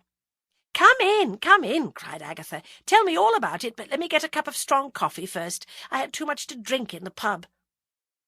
"How did you scare Lacey off?" asked Bill, ambling into the kitchen after her. "I didn't... Oh, well, I did invite him for lunch yesterday, light the candles on the dining table and flash the old cleavage. You couldn't see him for dust." The doorbell rang. "I'll get it," said Bill. He came back a few moments later, followed by James. "Don't raise your voice," said Bill. "Our Agatha's got a hangover. She's been drowning her sorrows in the pub. She got all dolled up like a dog's dinner, expecting an old flame from London for lunch yesterday, and he didn't show, and she'd forgotten all about you calling, but you scuttled off anyway." "Oh," said James. "It's a good thing I'm not a vain man, or I might have thought it was all for me." Bill smiled happily. "Our Agatha's usually got bigger fish to fry, haven't you, Agatha? Why didn't your flame turn up, anyway?" "I can lie as easily as you," thought Agatha. "Threatened with a merger," she said, "but he's going to take me to the Savoy for dinner to make up for his absence." James felt silly. "I really must stop imagining this woman's pursuing me," he thought. "So," said Agatha, putting down cups of coffee in front of them, "tell us all, Bill. Why have I not to leave the country?" "What is all this?" cried James, exasperated. "It's about that librarian's death, isn't it? It's all the talk at Harvey's." Agatha told him about the arranged call on Mrs. Josephs, and of finding Mrs. Josephs dead. "You now, Bill," she said, "is it murder?" "We're waiting for the pathologist's report," said Bill. "I'll tell you this, off the record, there's something funny." "Like what?" asked Agatha. "Forensic found scuff marks on the stairs, all the way up from the parlour to the bathroom. Mrs. Josephs was wearing brown leather walking shoes. The stairs aren't carpeted. There were scuff marks which could have come from her shoes, and she was wearing those thick stockings, and there are a couple of stocking threads caught in a crack on the stairs." Agatha's eyes gleamed. "You mean someone could have killed her in her parlour, and then dragged her upstairs and dumped her in her bathroom?"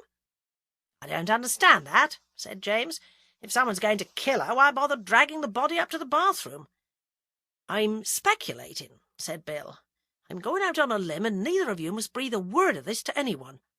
They both nodded like mandarin dolls. Everyone seems to have known she was a diabetic and injected herself with insulin. What if someone gave her a jab of something lethal and then dragged her up to the bathroom where she kept her syringes and left her there hoping we would think she had died as she was giving herself one of her usual injections? James shook his head to Agatha's irritation. I still don't like it, he said. Everyone knows about the wonders of forensic science these days. Any murderer is usually desperate or deranged, said Bill. It would amaze you how little they think. Did the neighbours see anyone calling at the house? Asked James. No, but there's a lane runs along the end of the back gardens. Mrs. Dunstable, at the other end of the terrace, said she thought she heard a car stopping just at the end of the back lane. You can't get a car along there. About 8 in the morning. But she's deaf. She says she felt the vibrations of a car. Can you believe it? Would be odd if it turned out to be murder, said James slowly. After what she said to Agatha in front of all those women, it might cast doubts on the death of Paul Bladen. She might have committed suicide, Bill pointed out. Everyone said she was very depressed since the death of her cat.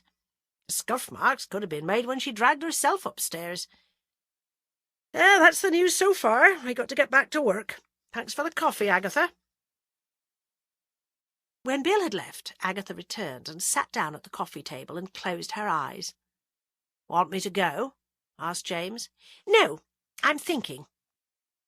If I had murdered Mrs. Josephs and injected her with something, I wouldn't leave that lethal something among her bottles and pills in the bathroom. I'm not a very clever murderer. Think of the scuff marks. So I'm driving off with this bottle or ampule I've used in my pocket. I'm sweating and panicky. She opened her eyes. I'd chuck it out the car window. It's a thought, said James. And the road from the end of the back lane goes up to Lord Pendlebury's. No harm in just having a look, I suppose. We'll take rubbish sacks so that people will think we're volunteers from the village keeping the countryside tidy. But if you find anything sinister, leave it there and call the police, or they might think you planted it. They took Agatha's car. She drove to the back lane and sat there with the engine idling, imagining she had just committed murder. She then drove off up the hill and suddenly stopped. "Why here?" asked James. "Because here's where I would chuck it if I were a murderer," said Agatha. They started searching up and down the road on the right-hand side, where anything a driver might have thrown out would have landed. Fortunately, people in the Cotswolds are very litter-minded, and so there was hardly anything after an hour's careful search to be found but an old broken fountain pen and one sandal. "The light's fading and I'm hungry," complained James. "Let's try further up, nearer the estate," pleaded Agatha. "Just a bit more." "Damn! I promised Frida Huntington a few days ago that I would meet her for a drink at 7 in the Red Lion. Besides, it's getting dark." "I've a flashlight in the car," said Agatha, now determined to keep him out as long as possible. "Oh, well, just a little longer." They drove farther up the road and got out again, Agatha taking the flashlight and James poking disinterestedly now in the hedgerow. When Agatha, after half an hour of patient walking and searching, suddenly cried, "Eureka!" James said crossly, "Look, is it another shoe or something? Frida will be— Come here, look at this." He stumped over. Agatha pointed the flashlight at some tangled shrubbery and nettles in the ditch. Down in the bottom of the ditch was a little brown pharmacist's bottle. "Well, I'll be damned," he said, giving her a hug. Glad of the darkness, Agatha blushed with pleasure. "You wait here and guard it," she said excitedly. "I'm off to phone Bill Wong." James waited and waited. He glanced at his watch, noticing by the luminous dial that it was nearly 8.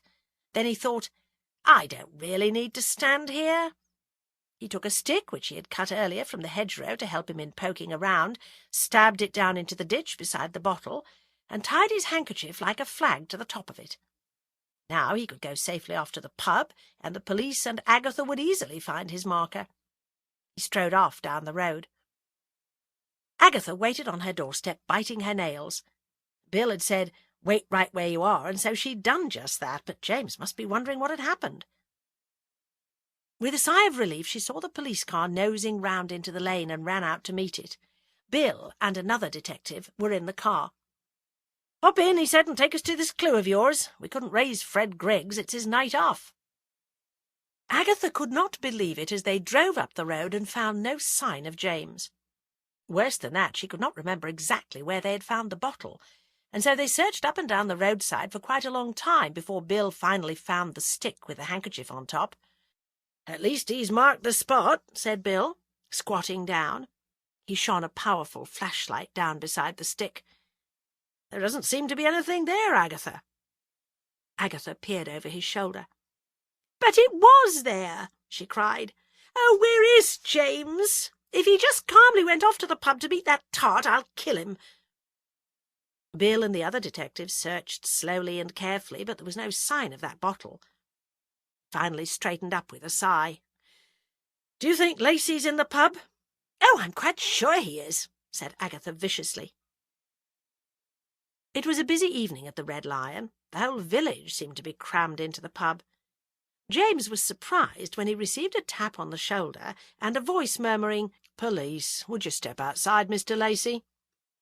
He followed the man out and started guiltily as he was confronted with an unusually serious Bill Wong and a baleful Agatha. "I shouldn't have left, I suppose," he said in a rush, "but didn't you find the stick with a handkerchief on it?" "We found that all right, but no bottle," said Bill. "When did you get to the pub?" "Just after 8. I was meeting Frida, Mrs. Huntington." "Did you tell Mrs. Huntington or anyone else in the pub what you'd found?" "Well—" James shifted awkwardly from foot to foot. The policeman who had summoned him from the pub had gone back in and now emerged again in time to hear Bill's last question. "If I might have a word with you, sir." He drew Bill aside. James Lacey stared at the ground. Bill came back and looked up at James. "So, I gather you said to Mrs. Huntington that you and Mrs. Raisin had found a clue to Mrs. Joseph's death, that there was a pharmacist's bottle in the ditch, and you had left your handkerchief as a flag to mark the spot. Mrs. Huntington had said in a loud voice to a circle of locals, 'We've got a sleuth in our midst, isn't James clever?' and she told about the bottle." "Look," said James desperately, "I'm not a policeman. I've looked on it all as a sort of game. But I may have put the stick in the wrong place. Let's go back and look again." "Come along, then," said Bill. "I'd already thought of that and sent for reinforcements." Agatha said not a word to James, but climbed into the back of Bill's car. "If you please, sir," said a policeman, and ushered James to another police car. There seemed to be policemen all over the place when they returned, searching and searching the hedgerows. Then there was a shout of triumph. One policeman, crouching down a few yards from where James had marked the spot, waved them excitedly over. And there, as he pulled some long grass aside, lay a small pharmacist's bottle. It was tenderly lifted up with tweezers and placed on a clean cloth and shown to Agatha. "I'm sure that's a different shape," said Agatha, "and it hasn't got any label. I'm sure the one I saw had a bit of a label on it." "You may as well go home, Mrs. Raisin," said Bill. "We'll call on you when we need you." "I'm awfully sorry," began James miserably. "You too, Mr. Lacey. We'll be in touch with you." James faced Agatha. "You must think I'm all sorts of a fool." Agatha opened her mouth to say that yes, she did think him a fool, but a sharp memory of how he had helped to extricate her over her own foolishness with the hand-basin came into her mind, and she said instead, "Let's walk back to my place for some coffee and think about this." He fell into step beside her. "I can't help thinking," said Agatha, "that the murderer might have been in the pub and heard Frida. So he or she nips out up the road and takes that bottle, hides nearby and sees the police arrive, waits till they've gone to the pub to question you, and then puts another bottle there which will prove to have contained something innocuous." "But a clever murderer would not have thrown the bottle there in the first place," protested James. They walked on in silence, each buried in thought. Once in Agatha's kitchen and drinking coffee, Agatha, who had been silent for a very long time for her, suddenly burst out, "I've been thinking." "What?" "Surely clever murderers belong in fiction. To take a life you must be insane or temporarily insane. What if some woman knew Paul was going to be up at Lord Pendlebury's on that day? Mad with rage, she biffs him on the head and then jabs the syringe into him without even knowing the contents of the syringe are lethal. He's dead. She runs off. Now she's committed murder, she really is deranged and terribly frightened. She overhears Mrs. Josephs talking to me at the vicarage and feels she's got to be silenced, and she knows she is a diabetic. She injects her with God knows what, panics again, thinks if the body is found in the bathroom natural death will be assumed. Again she's in the pub and hears Frida, more panic. Take the bottle away, more panic, replace it with another. They talked for another hour, writing out lists of the women who were at the vicarage and all the women in the pub that James could remember. Then the phone rang. Agatha went to answer it and then came back and sat down wearily at the table. That was Bill. Mrs. Josephs was murdered. Someone shot a good dose of adrenaline into her bloodstream. But where would anyone get adrenaline? At first I thought of Peter Rice, because vets have it, but he was nowhere near the village. Bill said farmers usually have a supply, although their drug cabinets are checked from time to make sure they're safely locked. Miss Mabs, said James suddenly. What about her? That's why I called on you in the first place. I found her address. She's living in Leamington Spa. But wait a bit, she wasn't at the vicarage, nor was she in the pub this evening, surely. No, but she might have been lurking around somewhere. In any case, surely she would know more about Paul Bladen than most. She worked with him. Agatha made up her mind. We'll go tomorrow. Chapter 6. Agatha and James were not able to set out for Royal Leamington Spa until late the next day, for another drama had hit Carsley. The veterinary surgery had been broken into and the drugs cabinet smashed open. It had been neatly and efficiently done. A pane of glass on the back door had been broken, allowing the thief to reach in and unlock the door. "So that's probably where the adrenaline came from," said a harassed-looking Bill Wong. "Except the P.C. Griggs says he kept checking the premises on his rounds and there was no sign of a break-in before last night." "Probably didn't even notice the broken pane of glass," commented James. "Fred Griggs is a conscientious village bobby," said Bill.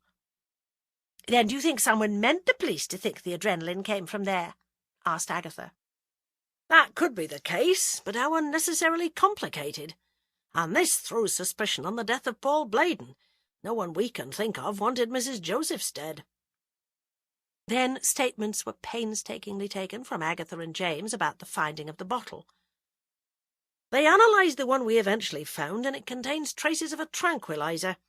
We've checked with a local doctor, and it would amaze you in this enlightened day and age how many women are on tranquilizers," said Bill.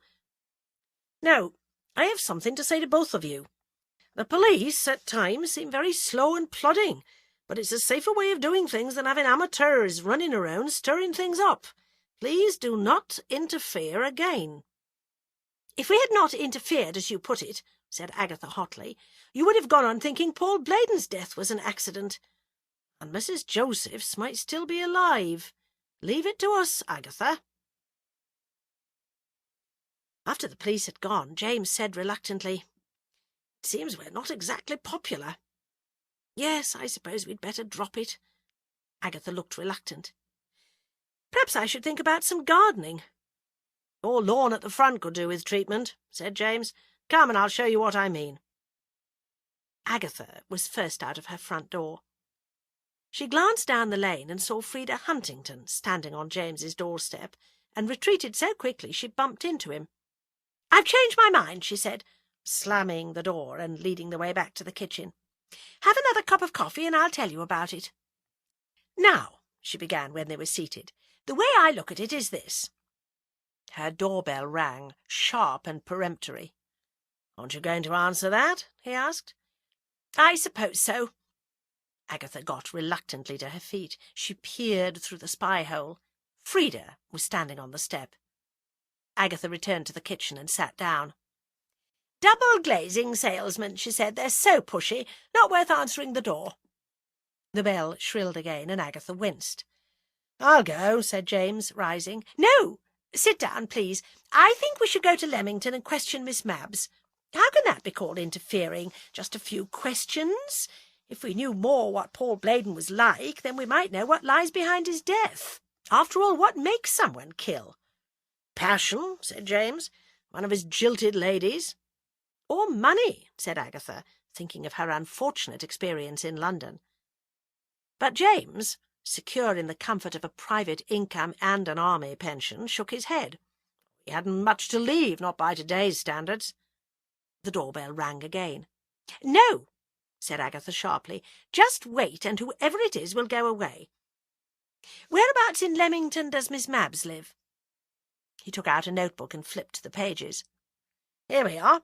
Miss Cheryl Mabs, aged 23, employed for only the short time the surgery lasted in Carsley, lives at 43 Blackbird Street, Royal Leamington Spa. Agatha's straining ears could not hear anything from outside, but then the cottage was so insulated she hardly ever did. I'll just go upstairs and put some make-up on, she said, and then we'll go. If that doorbell rings again, ignore it. Upstairs she peered out of her bedroom window and saw with satisfaction the slim, retreating figure of Frida. She put on a little make-up, not too much, or he might be frightened off again, sprayed some Rive Gauche over herself, and went back downstairs. She fed the cats, and as the day was not particularly cold, let them out into the back garden. "Why don't you get a cat door?" asked James. "I've had a few scares before," said Agatha, "and when I think of a cat door I think of a small burglar writhing his way through it like a snake. That doesn't happen. Tell you what," said James, feeling obscurely that he had to make amends for deserting his post the night before. "Buy one and I'll fix it for you." Agatha beamed at him. How domestic they were becoming. A simple wedding in Carsley Church, too old to wear white, perhaps a silk suit and a pretty hat, honeymoon somewhere exotic. Famous detective Agatha Raisin weds, that's what the local headlines would say. James looked at her uneasily. Her small eyes had an odd, glazed look. "You feeling all right?" he asked. "You look just the way I feel when I have indigestion." "I'm all right," said Agatha, returning to earth with a bump. "Let's go." Leamington, or Royal Leamington Spa, to give it the full title, which few people ever use, was a relatively short drive, and they arrived there in under an hour. The day had become grey and overcast, but unusually mild. Although in the centre of the country, Agatha thought Leamington had the air of a seaside town like Eastbourne or Brighton, and kept expecting to turn a corner and see the sea. James, to her irritation, said he wanted to view the public gardens before they started any detective work. Agatha stumped along angrily beside him while he enthused over plants and blossom. She was obscurely aware she was jealous of the scenery and wished some of his raptures could be directed at her. She glanced at him sideways. He was strolling easily along with his hands in his pockets, at peace with the world. She wondered what he thought about her. She wondered what he thought about anything. Why wasn't he married? Was he gay? And yet look at the way he had left that splendid clue to go running after a stupid bitch like Frida Huntington. He was staring up in dazed wonder at the cascading blossoms of a cherry tree when Agatha suddenly snapped, "Are we going to commune with nature all day, or are we going to get on with it?" He gave her a glance, half rueful, half amused. And all at once Agatha had a picture of him escorting some woman who would share his enthusiasm for the scenery, who would know all these county names he had talked about at that old manor house, and felt bullying and coarse-grained. "All right," said James amiably. "Let's go." He took out a small street map and consulted it. "We can walk," he said. "It's not far."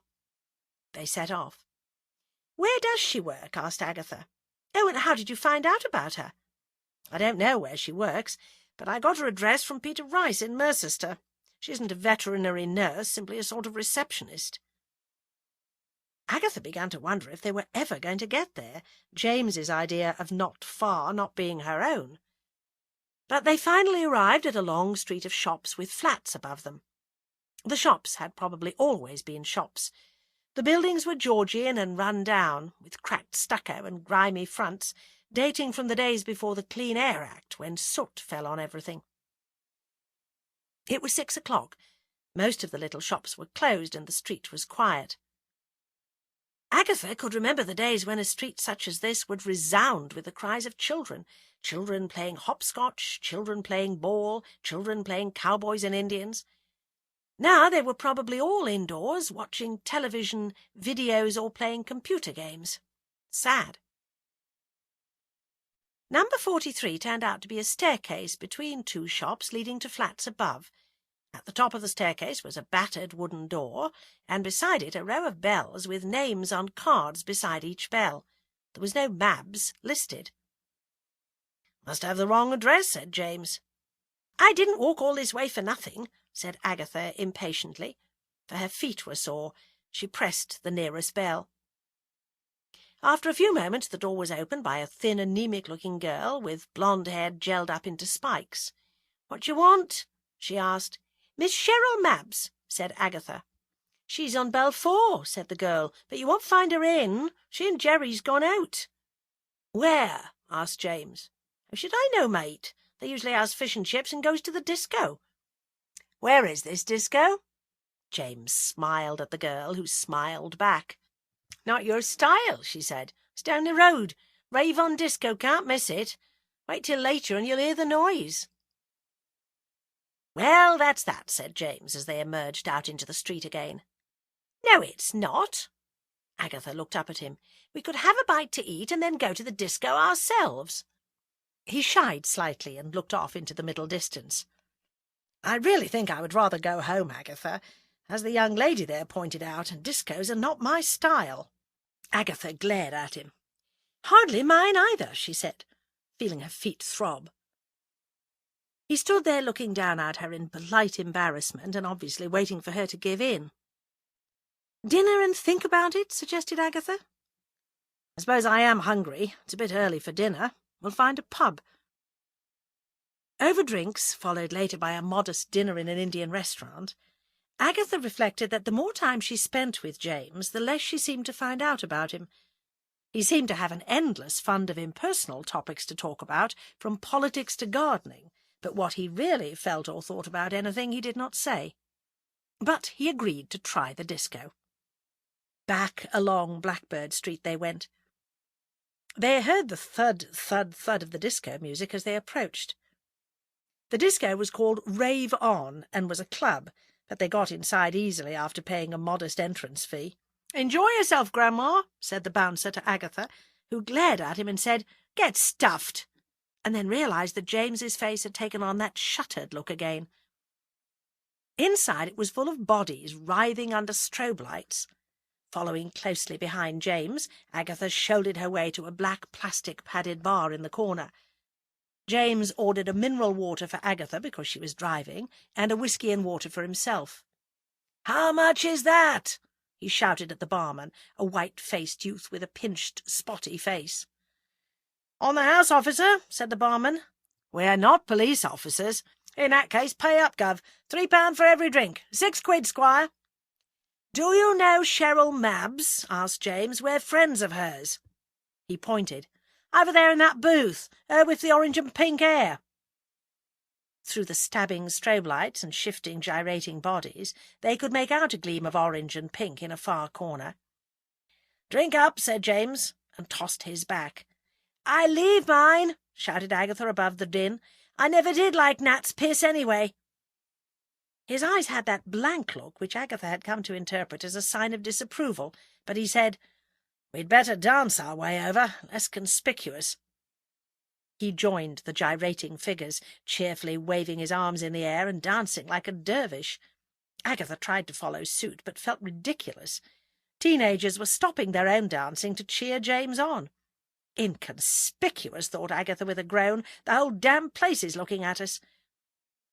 A few more whirls and turns, and James came to a stop at Cheryl's booth, wildly applauded by the customers. It was a different Miss Mabs from the quiet, pallid girl in the white coat Agatha had first seen at the vet's. Her hair was sprayed pink and orange, and arranged in what Agatha could only think of as tufts. She wore a black leather jacket with studs over a yellow T-shirt with some slogan on it that Agatha could not read in the gloom. Beside her was a leather-jacketed young man with a face like a tipsy fox. "Miss Mabs!" cried Agatha. "We've been looking for you." "Who the hell are you?" said the girl, and picked up her drink, which was of as vile a colour as her hair, nudged aside the little paper umbrella on the top with her nose, and took a sip of it through a straw. "I am Agatha Raisin," said Agatha, thrusting out her hand. "So what?" mumbled Cheryl. "I met you at the vet's in Carsley. I came along with my pussy." "Ha! Took your pussy along, did you?" demanded Cheryl's escort with a cackle. "Any luck?" Cheryl sniggered. "Look here," said James in the authoritative tones of the upper class. "Can we go somewhere quiet where we can talk?" "Sod off," said Cheryl. But the young man put a hand on her arm. His foxy eyes glinted up at James. "What's it worth to us?" "A tenner and a drink," said James. "OK," he said. "Come on, share." They were soon all seated in a quiet, dingy pub, perhaps one of the few left in Britain without a slot machine or jukebox or piped music. A few old men sat around in corners. The bar smelt of must and old beer and old men. "What do you want to know?" asked Cheryl Mabs. "About Paul Bladen," said Agatha eagerly. "It now seems he was murdered." Interest showed in her face for the first time. "And I thought nothing exciting would ever happen in that dump of a village. Me, I prefer the more cosmopolitan life, like," she stated, as if Leamington Spa were Paris. "Who done it?" "That's what we want to find out," said James. "Any ideas?" She scowled horribly and took a hearty swig at her glass of brandy and baby sham. "Could be anyone," she said finally. "There's Mrs. Josephs as well," said Agatha, and told of that murder. "I told him trouble would come when he destroyed her old cat," said Cheryl. "He didn't like cats, and that's a fact. Hated the beasts. But he sweet-talked those old dears in the village a treat, always taking one or the other of them out for dinner." "Why?" asked Agatha. "Why else?" countered Cheryl. "After their money, I suppose. I mean, what other reason could there be?" "And why would he want their money?" demanded James, flashing a sympathetic look at Agatha, who was now out scowling Cheryl. "I mean, he left a fair bit." "It was an impression, that's all. He was keen on that Frida Huntington. I caught them hard at it." "Where?" demanded Agatha, with a triumphant look at James. "Right on the examining table. Her skirt was up around her ears, and his trousers were down round his ankles. Laugh, I nearly died. But the others, holding hands and taking them out for dinner, was about as far as he got, I reckon. Of course, he had to soft-soap Mrs. Josephs, didn't he? I mean, she was making things hot for him over that cat. Then there was that funny old creature Webster. That's it." Agatha's scowl came back. She estimated that Josephine Webster, she who ran the dried flower shop, was probably younger than herself. "None of these ladies is really old," she protested. Cheryl shrugged. "All look like 102 to me," she said, with all the callousness of youth. "Did he get up to any of this philandering in Mercester?" asked James. "Didn't know him then," replied Cheryl. "Saw the ad for a vet's receptionist and got the job." "So what are you doing now?" "Kennels, out Warwick way." Cheryl's face suddenly softened. "I like animals, better than people any day." "So all we got out of that unlovely pair," said James, as they drove back to Carsley, "was much as we supposed. He was charming the ladies of Carsley." "And screwing one," said Agatha with a grin. "I must confess I was very surprised to hear that about Frida," he said stiffly. "Do you think our Miss Mabs could have been making it up?" "Not for a moment," said Agatha gleefully. "Oh, well, I suppose we should now concentrate on Miss Webster. Then there's Mrs. Mason to see. Who was the other one you saw at the funeral?" "Harriet Parr." "We'll see them all tomorrow," said James, "but better not let Bill Wong know what we're doing." "And yet," said Agatha, "I can't help feeling that the clue to the whole thing lies with his ex-wife. She must know more about him than anyone. And who was the woman who answered the phone that night I called and said she was his wife? I'll bet that was our Mrs. Skirt up to her eyeballs, Frida Huntington." "Can we please drop the subject of Frida?" he said. Agatha glanced sideways at him as they approached the orange lights of a roundabout. His face looked grim. "Damn Frida," thought Agatha bitterly, pressed her foot harder on the accelerator, and sent the car racing homewards through the night. "Do you think there's a Mr. Parr?" asked James, as he and Agatha strolled through the village the next day to renew their investigations. "I shouldn't think so. There are an awful lot of widows about. Men don't live that long." "Probably only the married ones," said James. He put his hands in his pockets and began to whistle something complicated. Probably Bach or some old bore like that, thought Agatha. Mrs. Harriet Parr lived in a modern bungalow in the outskirts of the village. When they reached the gate, Agatha said suddenly, "This is a waste of time." "Why?" "I don't remember meeting a Mrs. Parr at the vicarage, and if she wasn't there to overhear what Mrs. Josephs said to me, how can she have anything to do with it?" "Perhaps Mrs. Josephs was going about saying the same thing earlier." "Oh, well, let's get on with it." Mrs. Parr answered the door herself. Agatha began by saying they hadn't met, but she and Mr. Lacey would like to ask her a few questions, and soon they found themselves in a comfortable living-room. Agatha counted 6 cats. There was something claustrophobic about seeing so many cats in one room. She felt obscurely that at least some of them ought to be outside. Mrs. Parr was a small woman with curly black hair and an oddly old-fashioned sort of hourglass figure. Agatha decided she was probably wearing a corset. She had hard red cheeks and a small pinched mouth, which, when she spoke, revealed pointed teeth. It was some time before Agatha could get down to questioning her, because she and James had to be introduced to each cat in turn.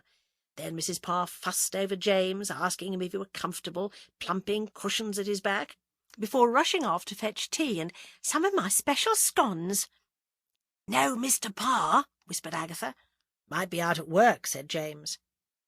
Mrs. Parr came back with a loaded tray. After tea had been poured and the lightness of scones admired, Agatha said, "Actually, we're really interested in finding out about Paul Bladen." Mrs. Parr's cup rattled against the saucer. "Poor Paul," she said. She put cup and saucer down and dabbed at her eyes with a crumpled tissue. "So young and so brave." "Brave?" "He was going to found a veterinary hospital. He had such dreams. He said he could only talk to me.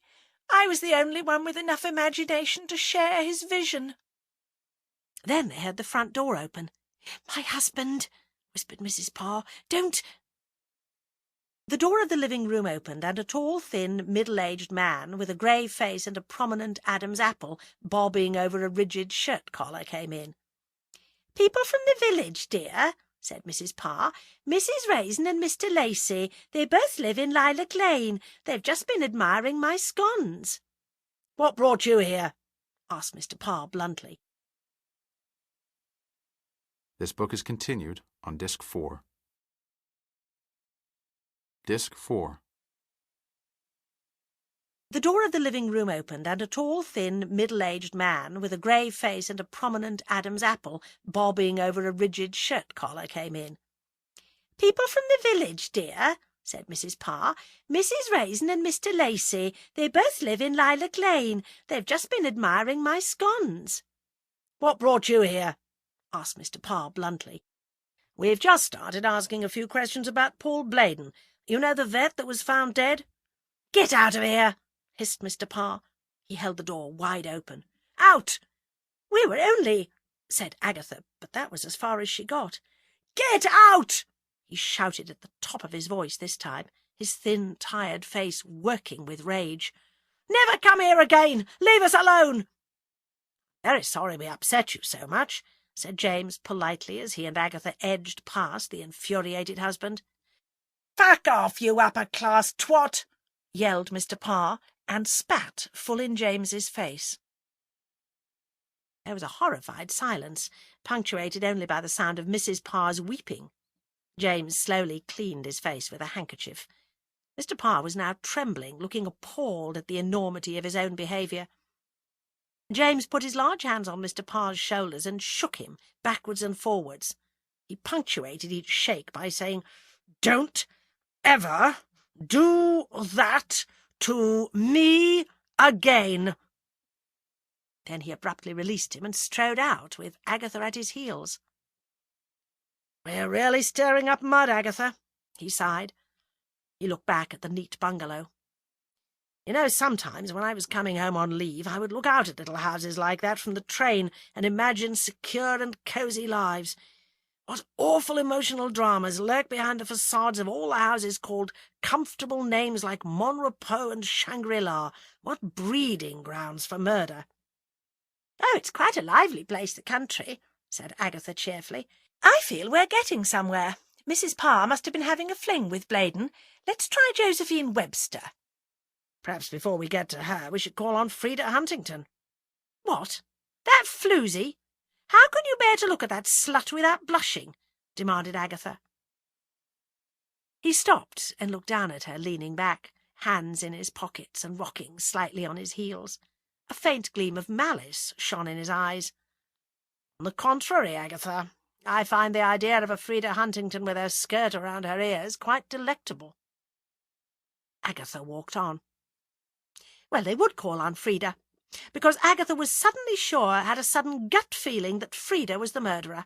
She, Agatha Raisin, would prove it. Frida would be dragged off by the police, she would be sentenced to life imprisonment, she would be locked away from society, and James would never set eyes on her again.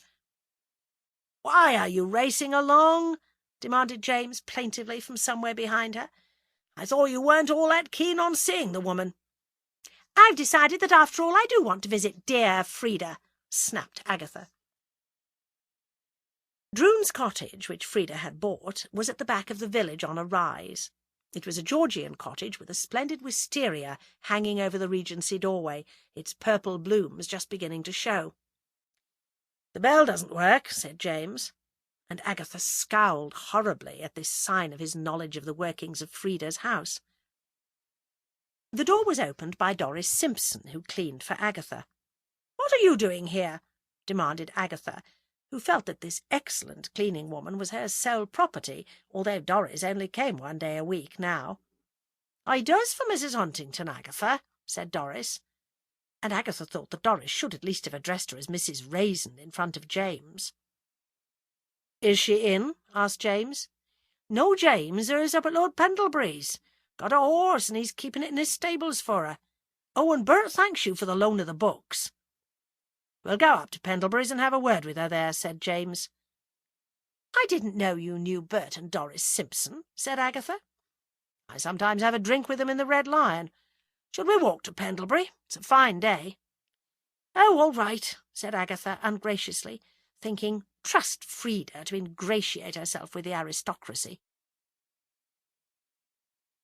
She was cursing her middle-aged feet by the time they reached Eastwold Park. She was wearing a low-heeled pair of black suede shoes, which up until that day had appeared a miracle of comfort. But shoes which had only been worn around the house, and for a short walk from the car to the shops, had developed hard ridges and bumps on the inside of which she had previously been unaware. As they approached the door of the mansion, Agatha felt her working-class soul cringing.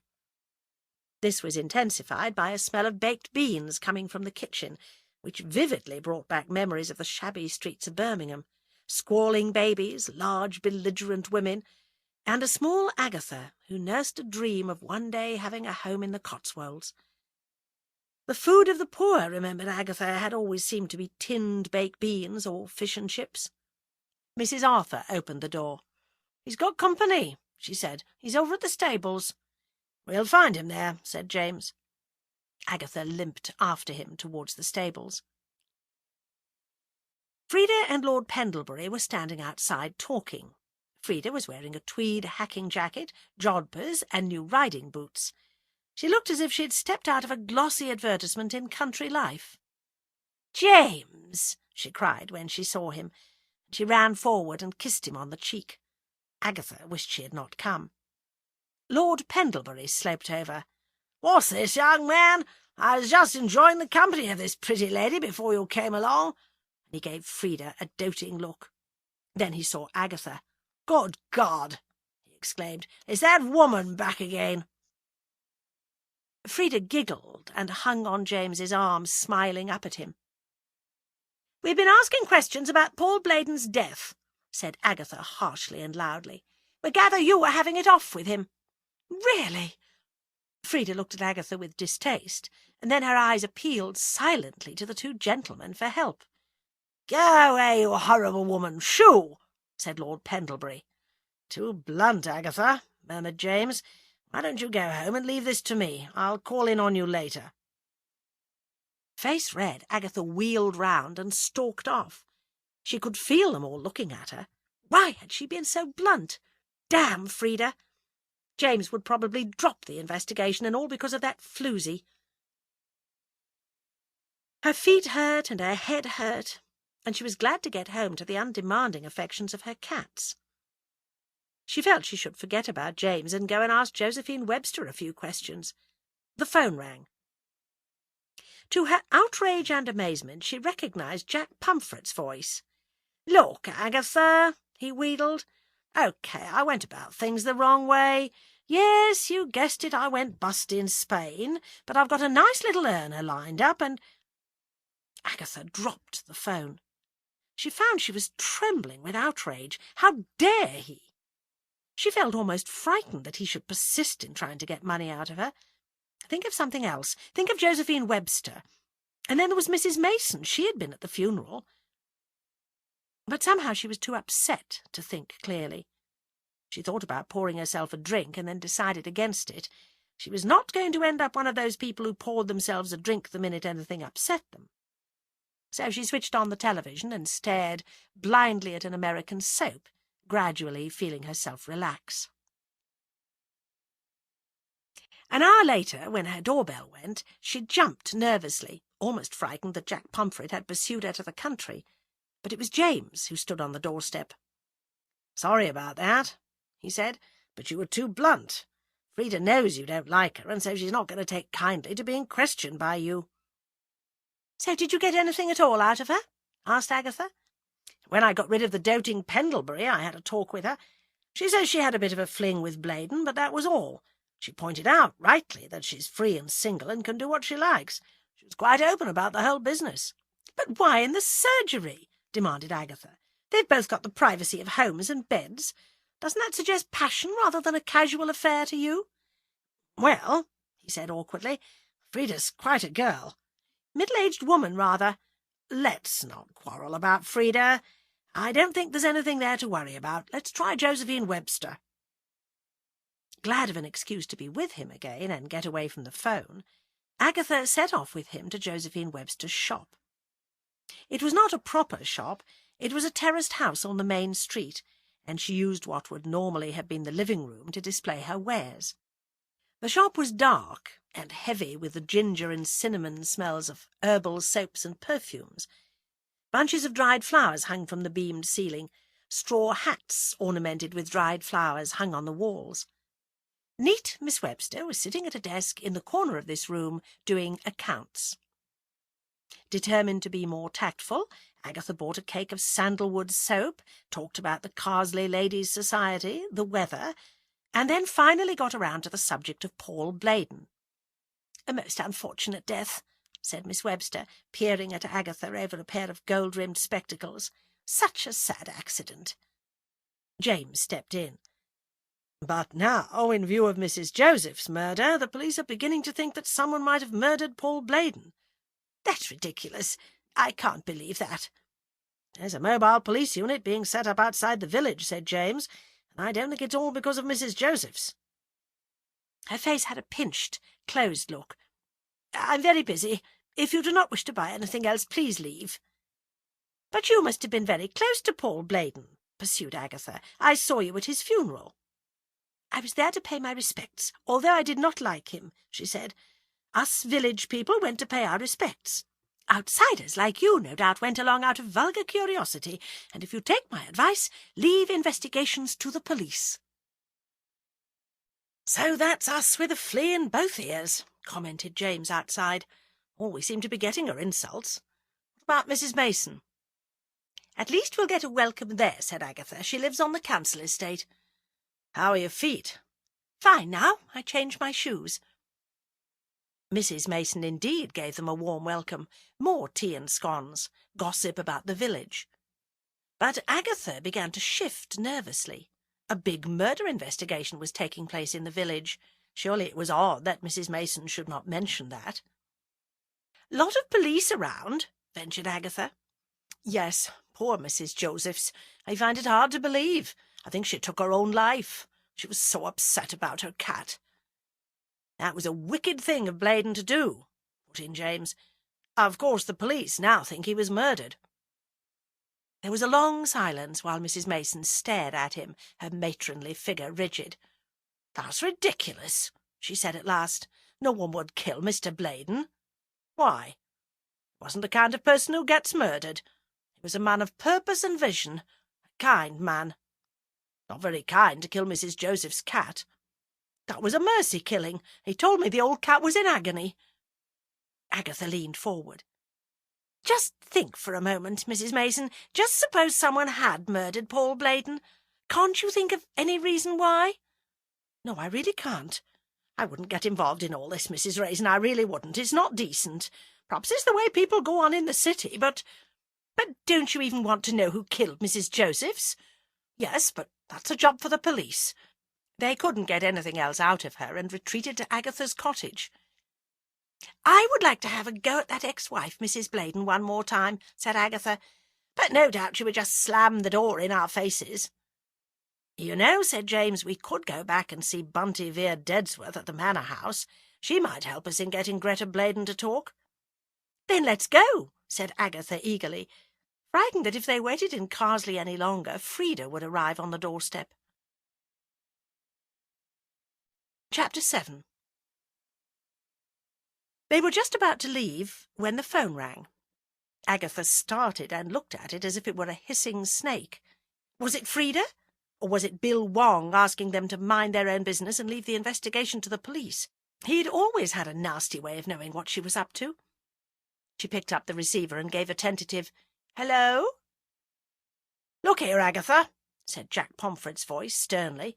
"This is ridiculous. "Go away and leave me alone," she screamed, and banged down the receiver. Then she stood and wiped her moist palms on her skirt. "He's mad," she muttered. "I could kill him." "Who? Are you all right, Agatha?" She shook her head as if to clear it and gave a sigh. "Someone I used to know. He's trying to con money out of me. He starts a new business. I pay. He knows I found out he was trying to cheat me, but he's insane. He keeps phoning. I feel humiliated. I feel threatened." The phone rang again, and Agatha jumped.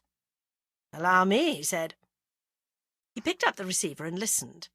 Then he said in glacial tones, "This is Agatha's husband speaking. I handle all her financial affairs.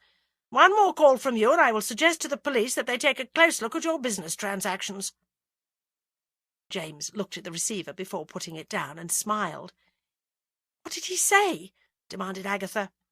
"He gave a frightened squawk and rang off. You won't be hearing from him again." "Why are you so sure of that?" "Because, my dear Agatha, it's an old-fashioned world, however tough and independent women have become.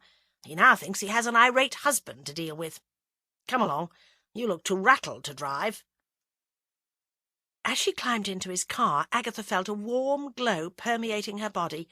He had said he was her husband. Oh, somehow she must tell Frida Huntington that. The day was blustery, with great cloud shadows racing across the fields where new corn rippled in the fleeting sunlight. Agatha's heart sang, and then her voice sang. "Oh, what a beautiful morning!" "It's afternoon," said James. He switched on the radio, a pointed rebuke, and Agatha sank back into silence.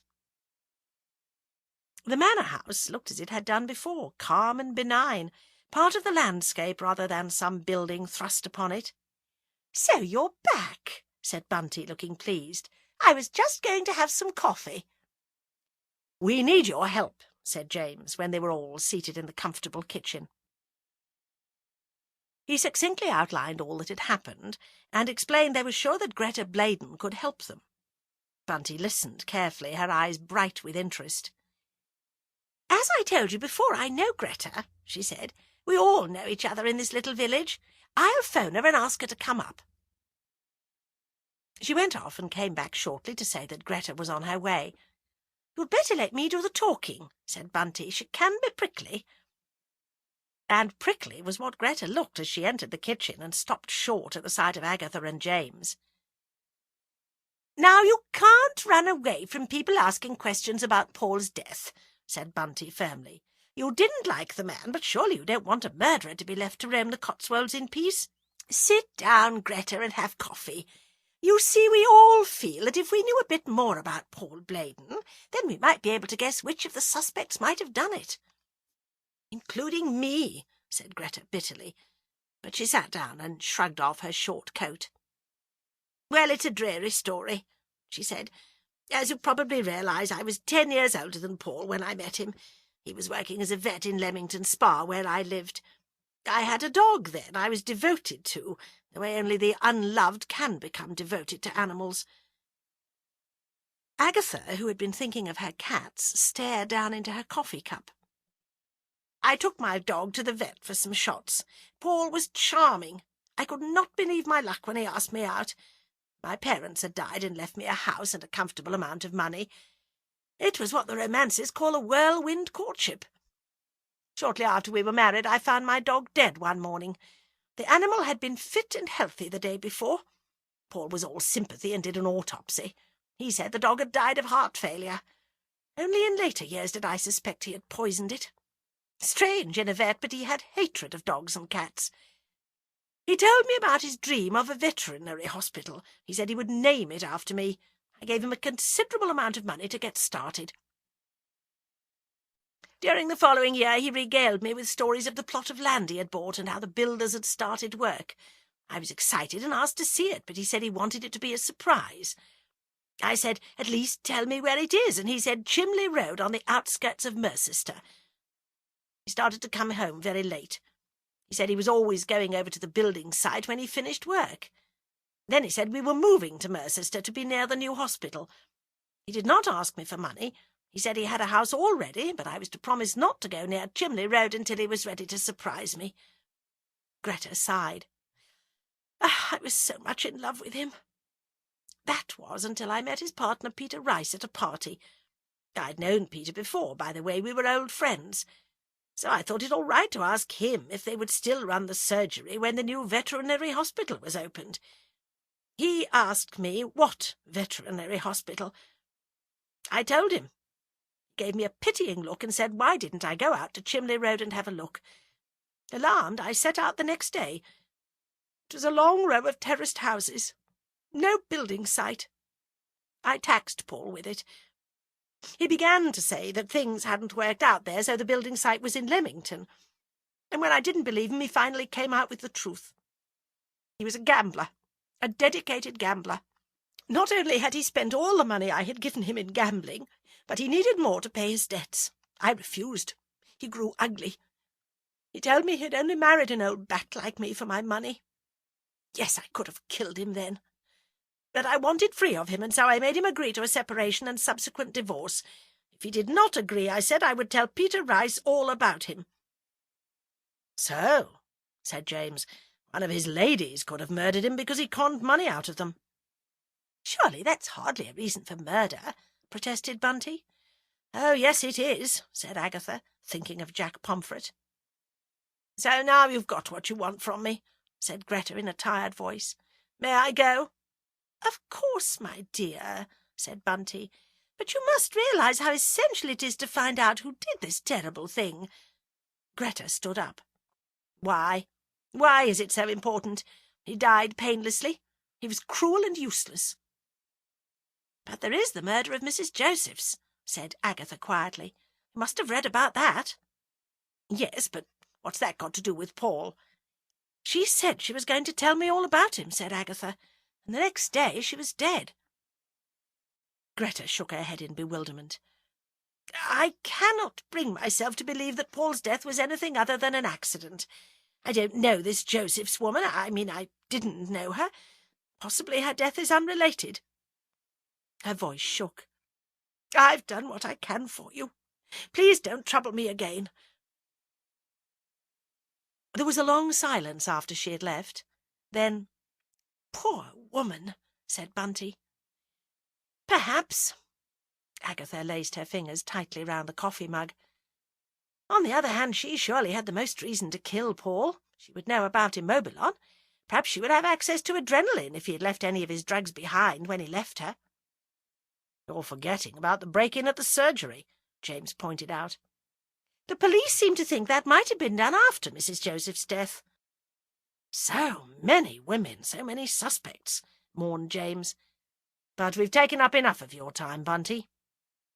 They thanked her and left. "We've got one thing," said Agatha as they drove off. "Money, not passion, seems to be at the bottom of things. Look, Jack Pomfret didn't get any money out of me, right?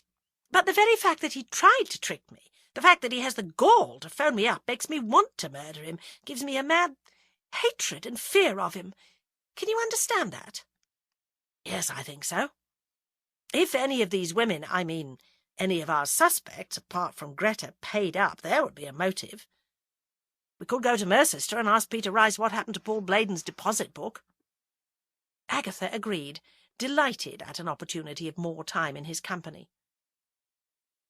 The evening surgery at the vet's in Mercester was just closing. Peter Rice greeted them this time amiably enough, but scoffed when they asked if he had any of Paul Bladen's bank books. "I cleared all his papers out and made a bonfire of them," he said. "I put the house up for sale. I could hardly sell it with all his junk around. I asked Greta if she wanted anything, but she didn't, so I gave his clothes to charity, and the contents of the house are being sold with it." "Which was his bank?" asked James. "The Cotswold in Gloucester. But bank managers don't reveal anything about their customers' accounts, even when they're dead, as far as I know." "You didn't happen to notice if Paul had received any large sums from women recently?" asked Agatha. He gave a jolly laugh. "He was hardly young enough to be a toy boy. The lawyers will only pass over to me what is left after their bill and the funeral costs have been settled. I'm afraid his banking affairs have gone to the grave with him. But why'd you ask? Hadn't been ripping you off, had he?" "Just curious," said Agatha. "I mean, it is odd, now that it's turned out someone murdered Mrs. Joseph's. I mean, it definitely makes Paul Bladen's death look like murder." "Not to me," said Peter. "Pendlebury asked me to do that operation, and I said I would never touch Immobilon again." "Let's get something to eat," suggested James when they had left the surgery. They chose a nearby pub, but not the one where Agatha had ruined the hand basin, and began to discuss the suspects. Or rather, Agatha discussed the suspects, while a preoccupied James frowned into his beer. "I don't believe you've been listening to a word I've been saying," said Agatha crossly. "I've been half listening. Fact is, I've been thinking about committing a crime." "You?" "Yes.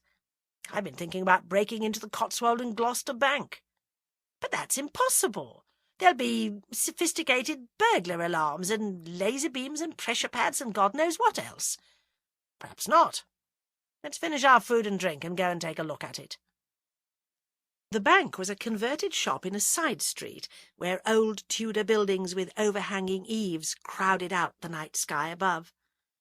"Burglar alarm, of course," said James. "We'll take a look round the back if we can get there."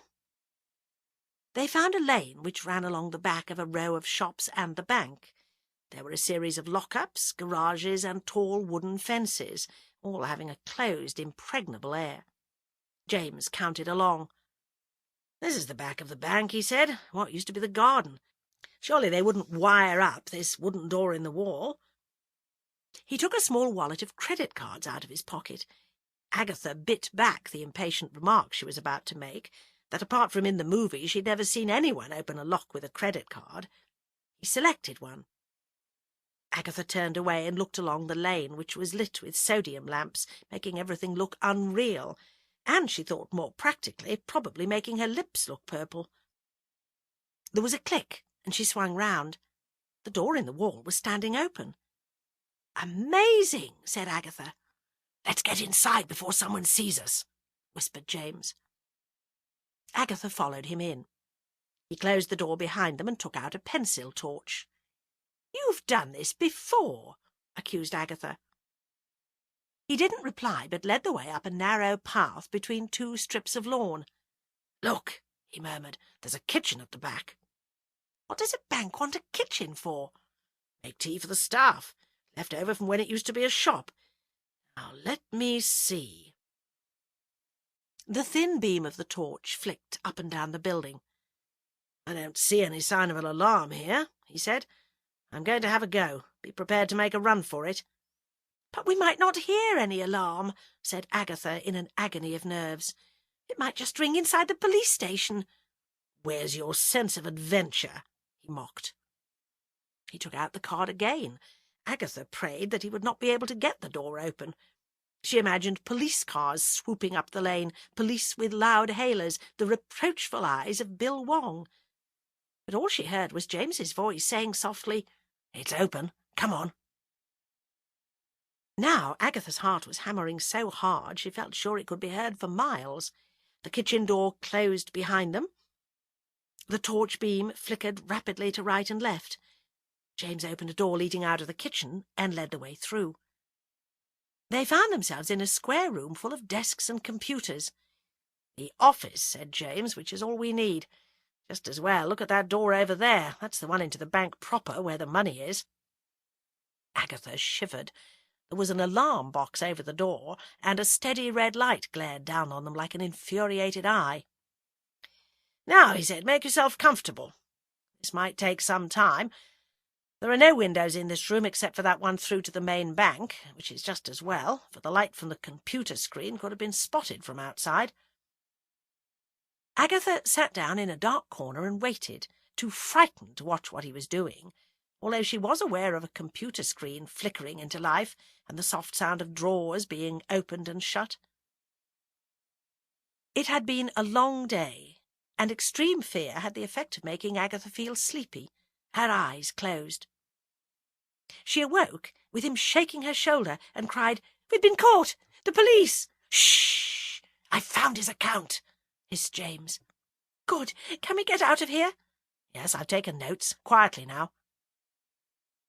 As Agatha finally followed him down the garden path, she felt sure there must be people living above the adjoining shops, people who were staring down at the two figures in the garden and reaching for their telephones.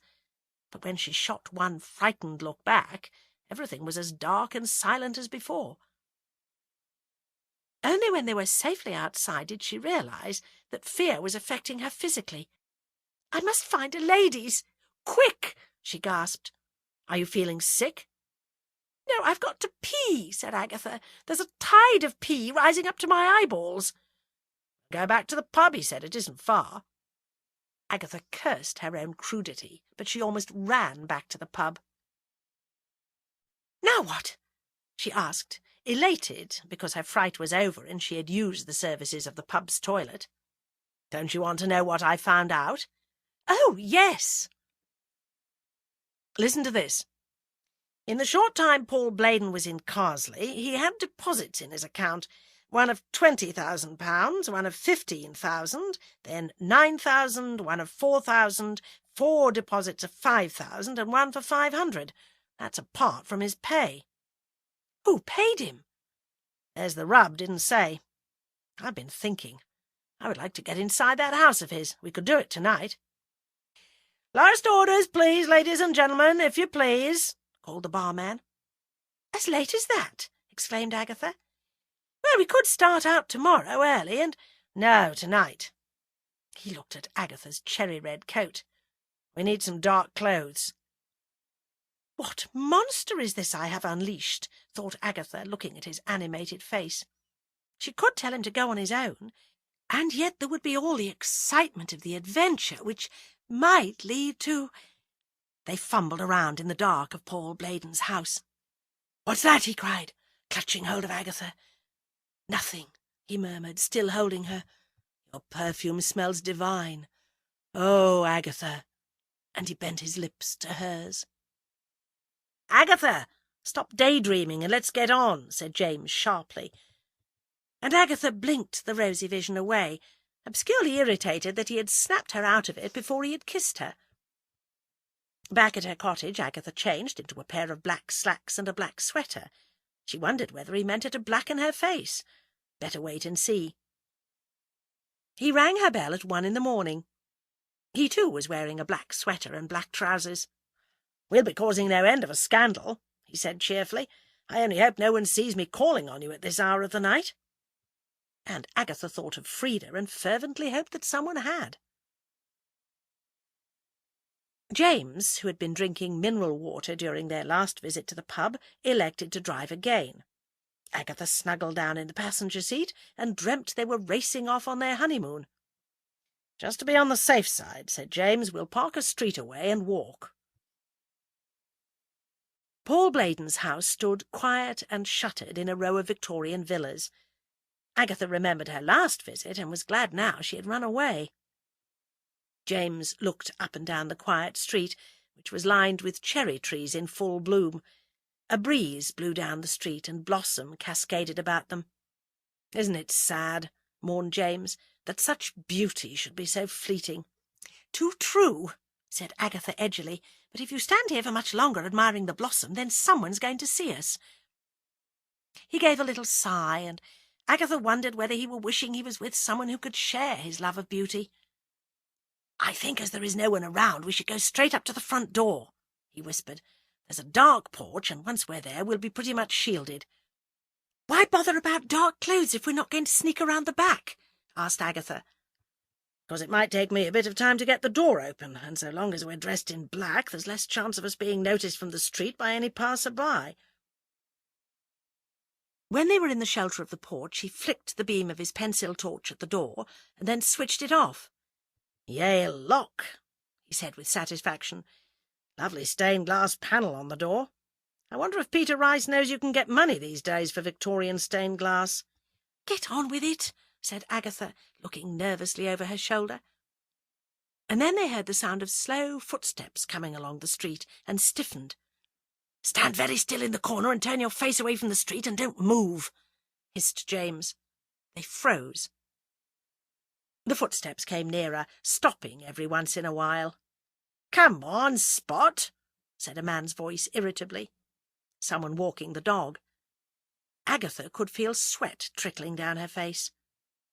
And then, to her horror, she heard the light patter of paws behind her, and then a dog sniffing at her ankles, and the sound of the owner walking up the garden path. "Come out of there!" cried the owner sharply. "Please, God," prayed Agatha, "get me out of this one, and I'll never be bad again." The dog pattered off. "I'm putting you on the leash now," said the owner's voice.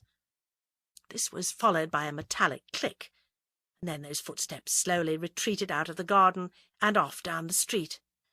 "Phew," said Agatha, "that was close. We should have pretended to be a courting couple," she added hopefully. "Then if he'd seen us, he would have sheered off." "On the contrary," said James, "nothing infuriates the suburbanite more than the sight of a couple snogging on someone else's property." He took out a bunch of thin metal implements. "Where did you get those?" asked Agatha. "You're not a retired burglar, are you?" "Chap in the regiment. Now keep quiet while I get to work." Agatha stood and fidgeted. She hoped the much-advertised deodorant she had put on was working. He tried one implement after the other until there was a soft click. A moment later, Agatha stood in the hall where she had panicked before Paul Bladen. "Now," said James in a normal voice, "there's a good bit of light coming from the street lamps outside, and the curtains aren't closed. So we search around for some sort of study or a desk." Agatha opened a door in the hall. "I'll try this side," she said. "You try the other." She could dimly see that the windows of the room she found herself in looked out over the back garden to a railway track. She moved cautiously around in the darkness, feeling with her fingers for a desk. It seemed to be the sitting room. Sofa, coffee table, easy chairs. Suddenly, with a roar, a late-night passenger train heading for Oxford rumbled along the track at the end of the garden and then crawled to a stop. Agatha crouched down on the floor. The lights from the carriages shone straight into the room. There were a few people sitting reading books or just staring out into space. Then, with a wheeze, the train crawled on, slowly gathered speed, and roared off into the night. Agatha got up and made her way with trembling legs to the door, fell over something and crashed down, swearing loudly. James came in and said impatiently, "Try to keep it quiet, Agatha. I found the study. Follow me. Other side of the hall." "It's all right, I haven't hurt myself," said Agatha sarcastically. "I knocked something over." The torch stabbed down. A Canterbury lay on its side, papers and magazines spilled across the floor. "You'd think Rice would have thrown these away," complained James, picking them up and putting them back after he had righted the Canterbury. "Hardly add to the value of the house." They crept across the hall and into the study. James approached a desk by the window and gently slid open the drawers. "Nothing here," he mumbled. "Maybe lower down." He slid out a bottom drawer, and then his searching fingers found something at the back of it. He drew out a file. "Come out to the hall so I can flash the torch on this." In the hall, the thin beam of light showed bank books and a deposit book and bank statements tucked into the cardboard file. "May as well get out of here and take these home," said James. "Won't it be missed?" asked Agatha. "No. Rice said he'd burnt all the papers. This was jammed at the back of the bottom drawer. He must have missed it." Agatha, delighted to be outside again, and once more in the fresh air, tripped gaily forward down the garden path and fell headlong over something. There was a curse from Agatha, a yelp of canine pain, and then that dratted voice calling, "Spot!" The dog pattered off to its master. James helped Agatha to her feet. "What's going on there?" came the dog-owner's voice. They walked to the garden gate. A man stood under the streetlight holding a small white dog, his face pinched with suspicion. "Did you kick my dog?" he demanded wrathfully. "My wife tripped over your dog in the dark," said James coldly. "Is that so? What are you doing in there at this time of night?" asked the dog-owner. "I do not see it as any business of yours, but my wife and I were looking at our new home. We have just put in an offer for this house, and so I would like to take this opportunity of telling you that you ought to keep that animal of yours on a leash and stop it straying over private property. Come, Agatha." Agatha, all too conscious of how odd they must look in their black clothes, edged past the dog-owner with a weak smile. She could feel his suspicious eyes boring into their backs as they walked to the car. "Let's get home," said James. "I'm dying to have a look at those bank statements. What a horrible man! What sort of man goes wandering around the streets with his dog at this time of night? Probably a sex maniac." Agatha giggled. "He's probably just a respectable suburban insomniac, or his dog's incontinent, and he is now wondering what kind of people decided to view a house in the dead of night." "It's all your fault," said James. "You should look where you're going." "How was I to know the damned dog would be there?" retorted Agatha. "I don't know. You never seem to have anything sensible on your feet, always limping about and falling over things." "Are we having our first quarrel?" asked Agatha sweetly. There was a long silence. Then he said, "I'm sorry, I was a bit strung up. Shouldn't take it out on you. The fact is, I'm not used to burglary." "You're forgiven." "It was not an apology," he said, "simply an explanation." "Then why did you say you were sorry?" They bickered the whole way home, but neither of them could bring themselves to stalk off to their respective residences until that file was examined. They went into James's house. He lit the fire, which was already set. He sat down in an armchair on one side of the fire, and Agatha took the armchair opposite. "Ah, here's the deposit book," he said. "Good heavens!" What have you found?" "A cheque from Frida was paid in. £20,000. "Women's lib," chortled Agatha maliciously. "Not often the woman pays the man." "The others are, let me see, £15,000 from Mrs. Josephs, 9,000 from Miss Webster, 5,000 from Mrs. Parr, 4 more deposits of 5,000, all from Frida, and 500 from Miss Sims. Oh, and 4,000 from Mrs. Mason." "Frida!" Agatha looked triumphant. "Do you realise the payments to Bladen come to £40,000?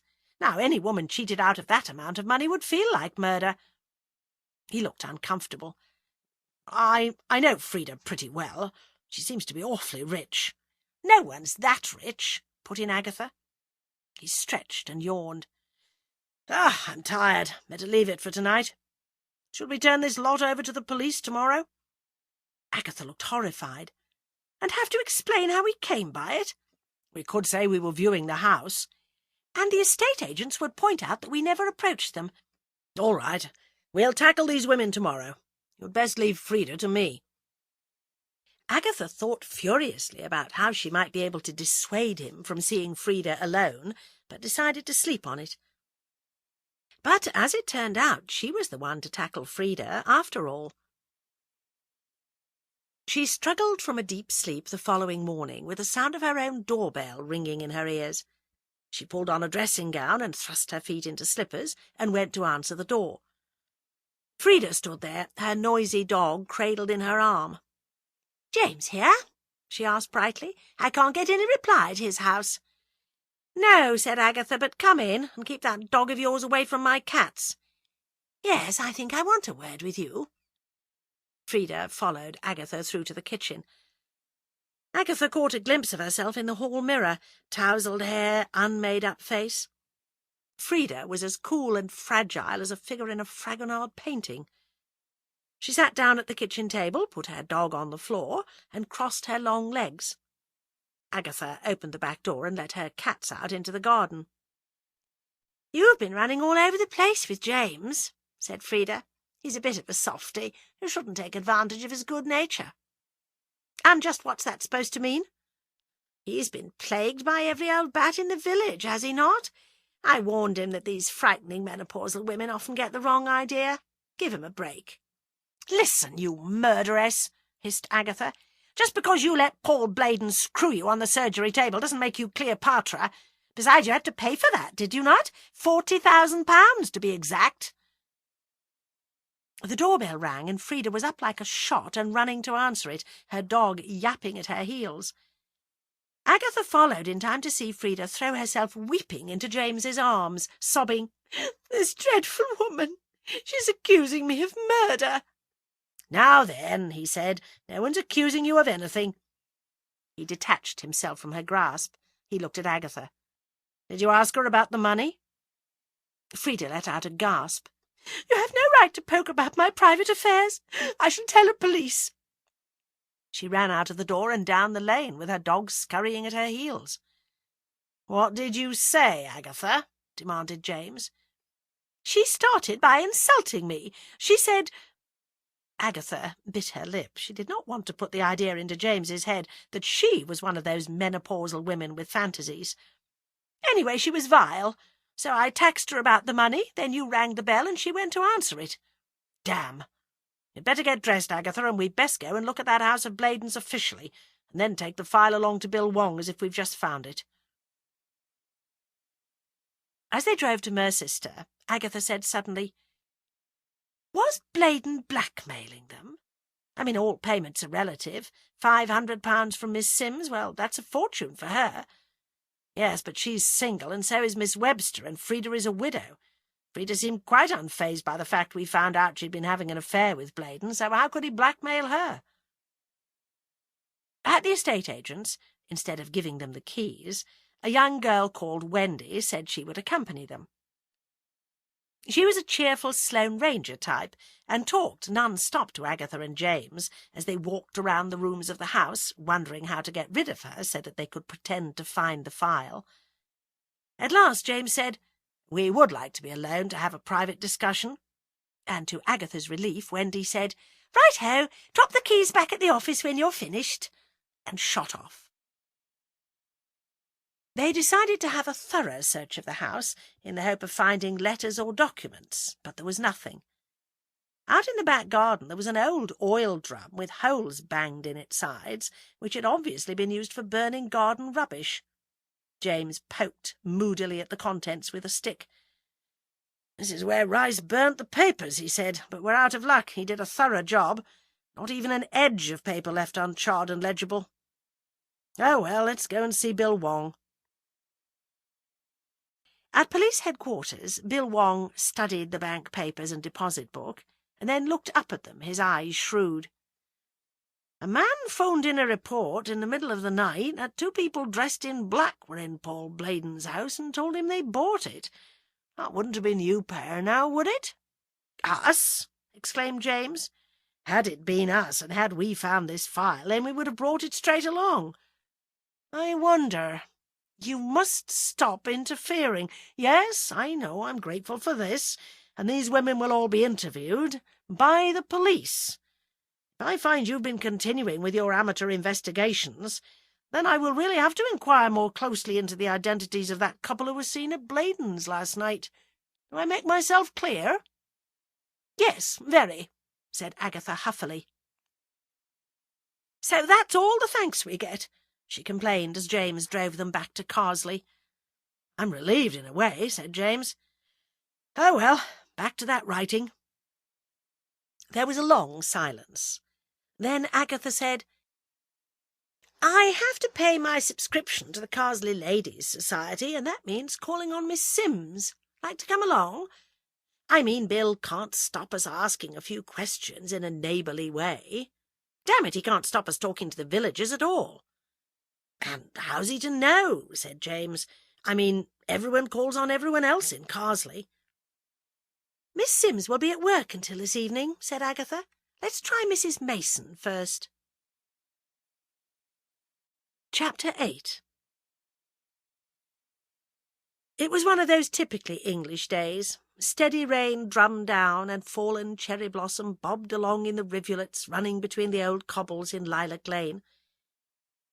They had fortified themselves with coffee and sandwiches, and with a lack of enthusiasm that the one would not admit to the other, Agatha and James set out to speak to Mrs. Mason again. Mrs. Mason was so welcoming, so obviously thought they had come on a social call, that it was hard to get down to brass tacks. "And you must have some more of my famous scones, Mr. Lacey," said Mrs. Mason. "And that's real strawberry jam, not shop-bought. Soon be strawberry season again. I do hope this nasty weather clears up, don't you?" She looked at James archly. "You and Mrs. Raisin are quite the talk of the village.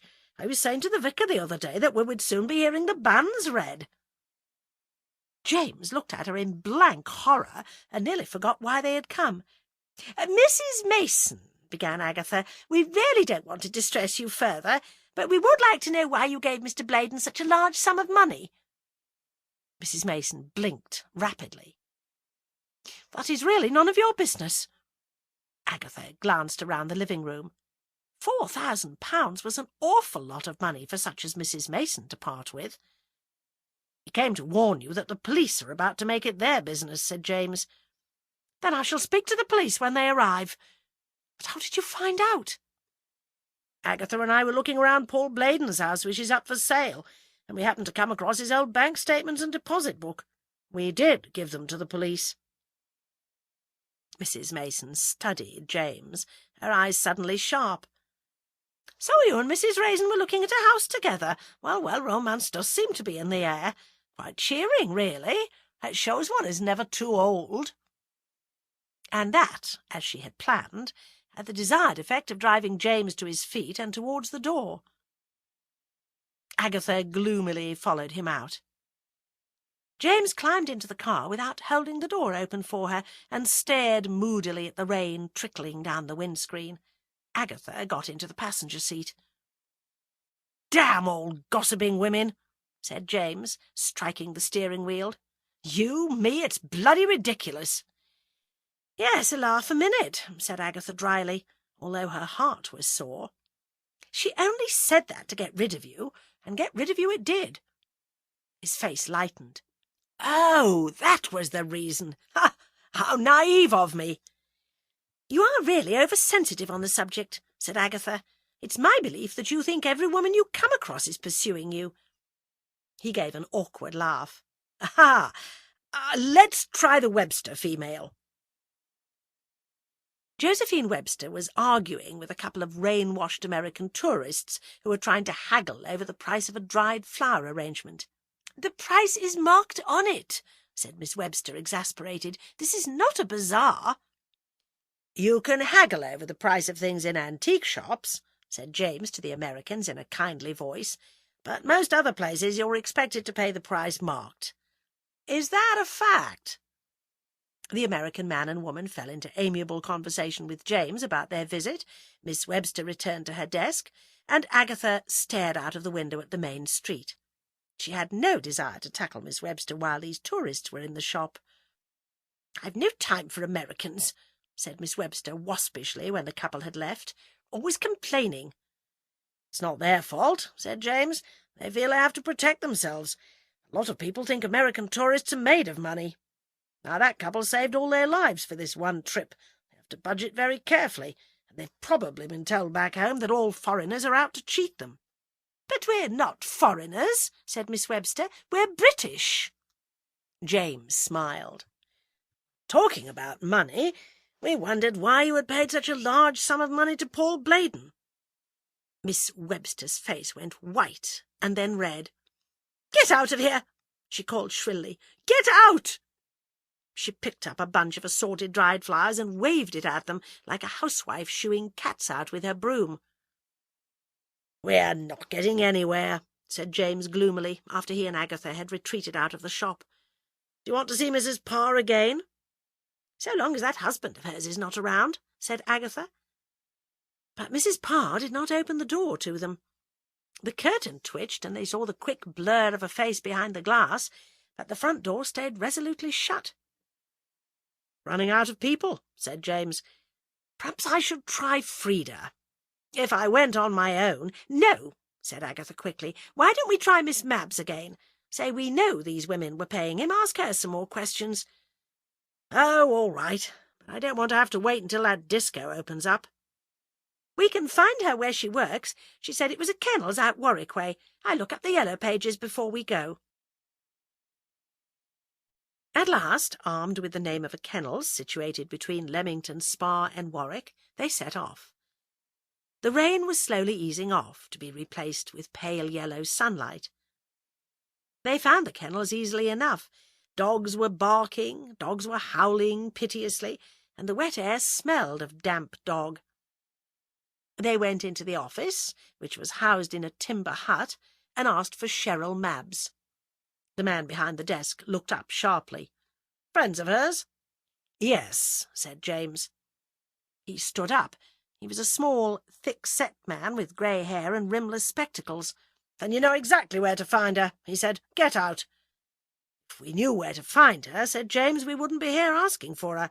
Does she work here or doesn't she?" Agatha had a sudden flash of inspiration. She edged in front of James and said mildly, "I'm afraid we've misled you, but we do not like to go round announcing who we are. We are social workers." "Oh." He sat down suddenly. "Why didn't you say so? Although you still make me feel angry. I had a recommendation from you lot that she was on the straight." Agatha affected an air of weariness, although her heart was beating hard. "What has she done this time?" "Not told you yet, have they? Pah! That's bureaucracy for you. The whole of England is top-heavy with idiotic pen-pushers. She broke into the drugs cabinet, that's what she did." "Did you have adrenaline in there?" asked James eagerly. "Yes, of course. But the fact is she would have been better off raiding a doctor's or chemist's, unless she wants to prevent hard pad and distemper. I called the police right away, and they went to her digs and found the stuff, or what was left of it. She had been flogging pills around some disco in Leamington, claiming they were a new sort of happy pill. I think the youth of Leamington can consider themselves well and truly wormed by now." James and Agatha were both dying to know what Cheryl Mabbs's record had been, but then, as supposed social workers, they were supposed to know. "She's a silly girl," said the man. "I'm Bob Pix, by the way. She was a wizard with animals. Why did she want to go and smash up her career? Young people these days, I ask you." They left him, still shaking his head over the iniquities of youth. "So," said Agatha outside, "that's where the adrenaline could have come from.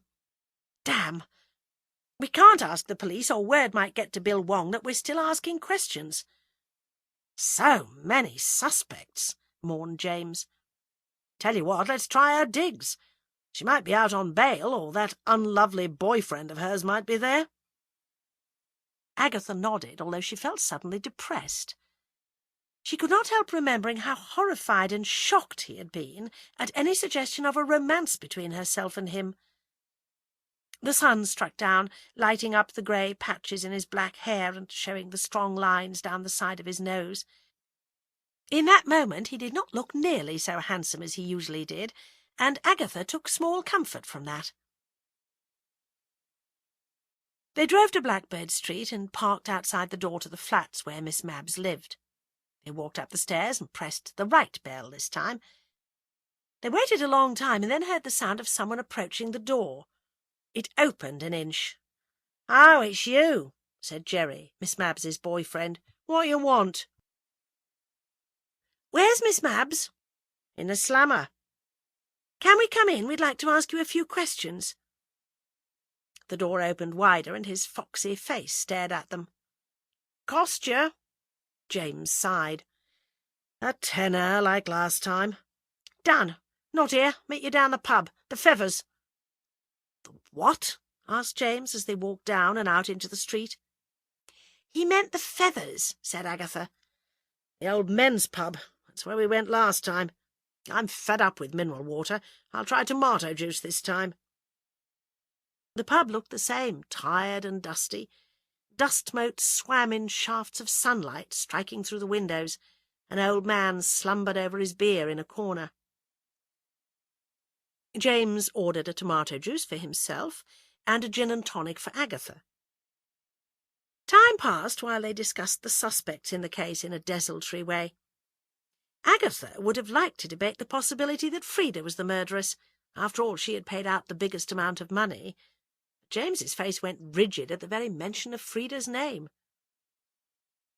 James ordered another round of drinks and carried them back to the table. "I don't think our young friend is coming," he said. "Maybe we'd better go back and try again." At that moment the pub door opened and 6 youths came in. Black leather and jeans, flat-top haircuts, mean, pinched faces. The leader saw them and jerked his head at the others. "Trouble," said James. "I don't like your face," said the leader. A bicycle chain hung from one tattooed hand. "And I'm going to rearrange it." Agatha looked round wildly for help. The barman had disappeared. The old man slept on. James threw back his head and shouted, "Help! Help! Murder!" It was a terrible shout, deafening and shocking, a bellow. It was as if he had thrown a hand grenade into the group. They darted for the door and crashed out, colliding with one another, while James's terrible shouts went on and on. The old man woke up and stared at him in amazement. "It's all right," said Agatha, white-faced. "They've gone." James smiled at her. "Nothing like a good scream for help, I always say. Let's go and sort out young Jerry."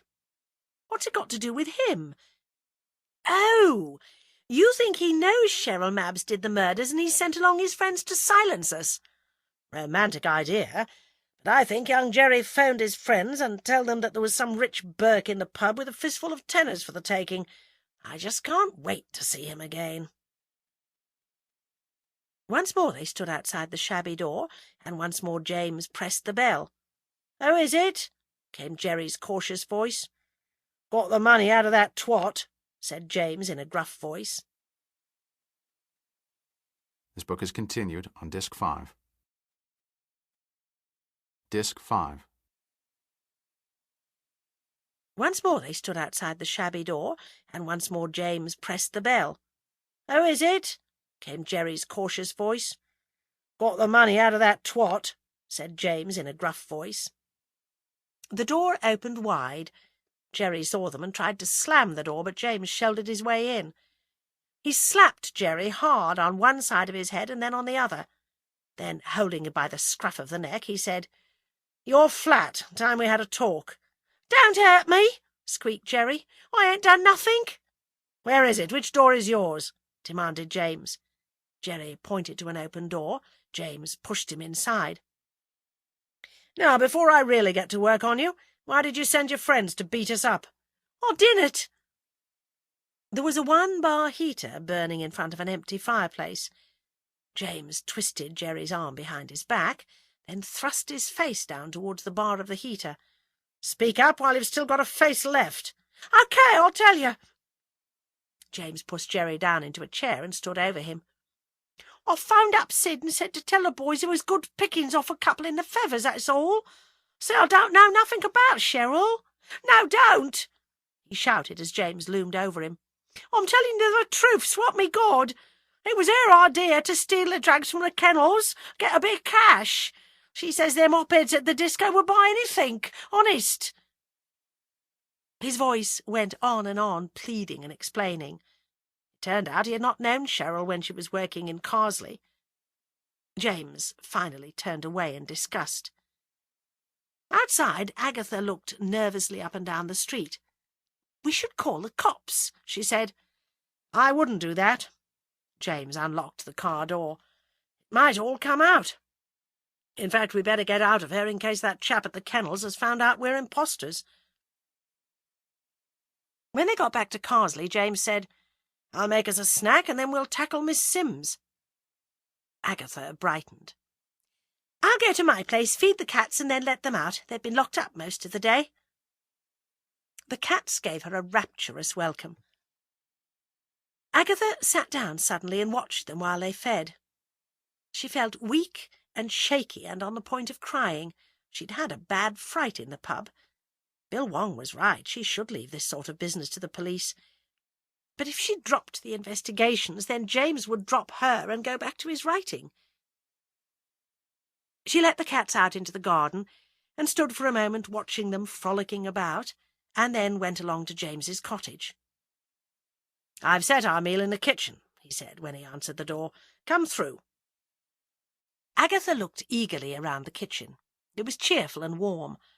A large bowl of daffodils stood in the window. There was a square scrubbed table in the middle and some elegant ladder-backed chairs. Supper consisted of cold ham and an excellent salad with a cold bottle of white Macon. Agatha studied him covertly as he ate, with the absorbed attention he gave to everything and everyone except herself. "It's time," he said finally, pushing away his plate, "for us to separately write down everything we know about everyone. Whoever killed Paul Bladen and Mrs. Josephs did both killings in panic or rage and on the spur of the moment. But first, let's see what we can get out of Miss Sims."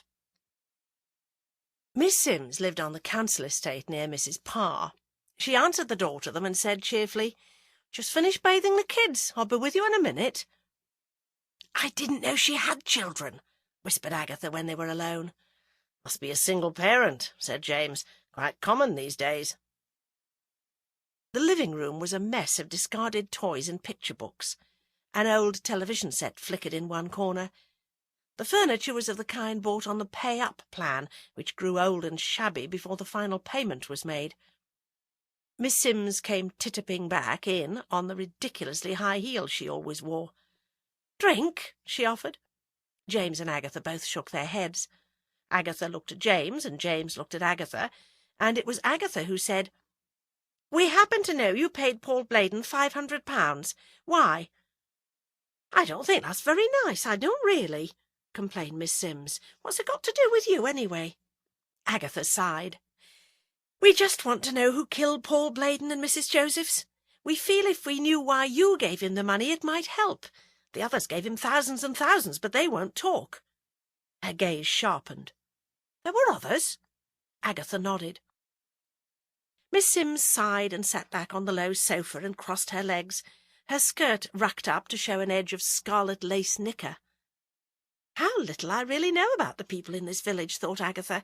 "I didn't even know Miss Sims had children. It's the car, that's what. People in villages have become mobile, and so they're less curious about their fellows. And television. And yet it's funny how people go on and on about the good old days when they had to make their own entertainment. If it was so great, why did they all rush out to buy television sets as soon as they could?" Miss Sims's voice broke into her thoughts. "I may as well tell you, only it makes me so mad, like when I think of the way that bastard tricked me. He took me out to a posh restaurant in Broadway. He told me all about this veterinary hospital he hoped to start. He said if I gave him some money he would call it after me. He said he would get Princess Di to open it. I drank too much and, well, things got a bit passionate that night, and before I knew what was what, I'd written him out a cheque for everything I'd got in the post office savings.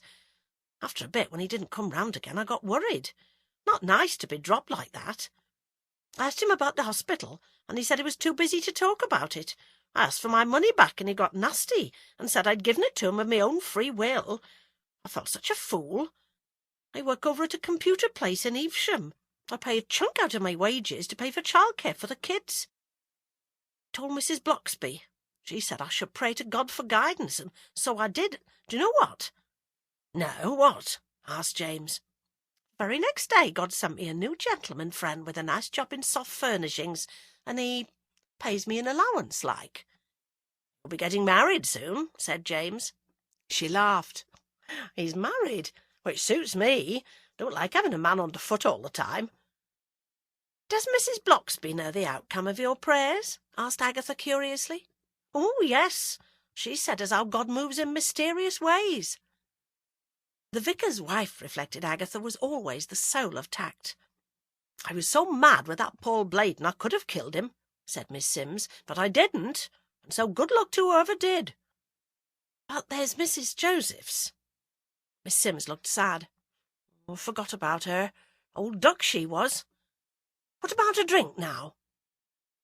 Both cheerfully accepted, now that there was no danger of their being thrown out, and Miss Sims produced an excellent bottle of malt whisky supplied by her gentleman friend.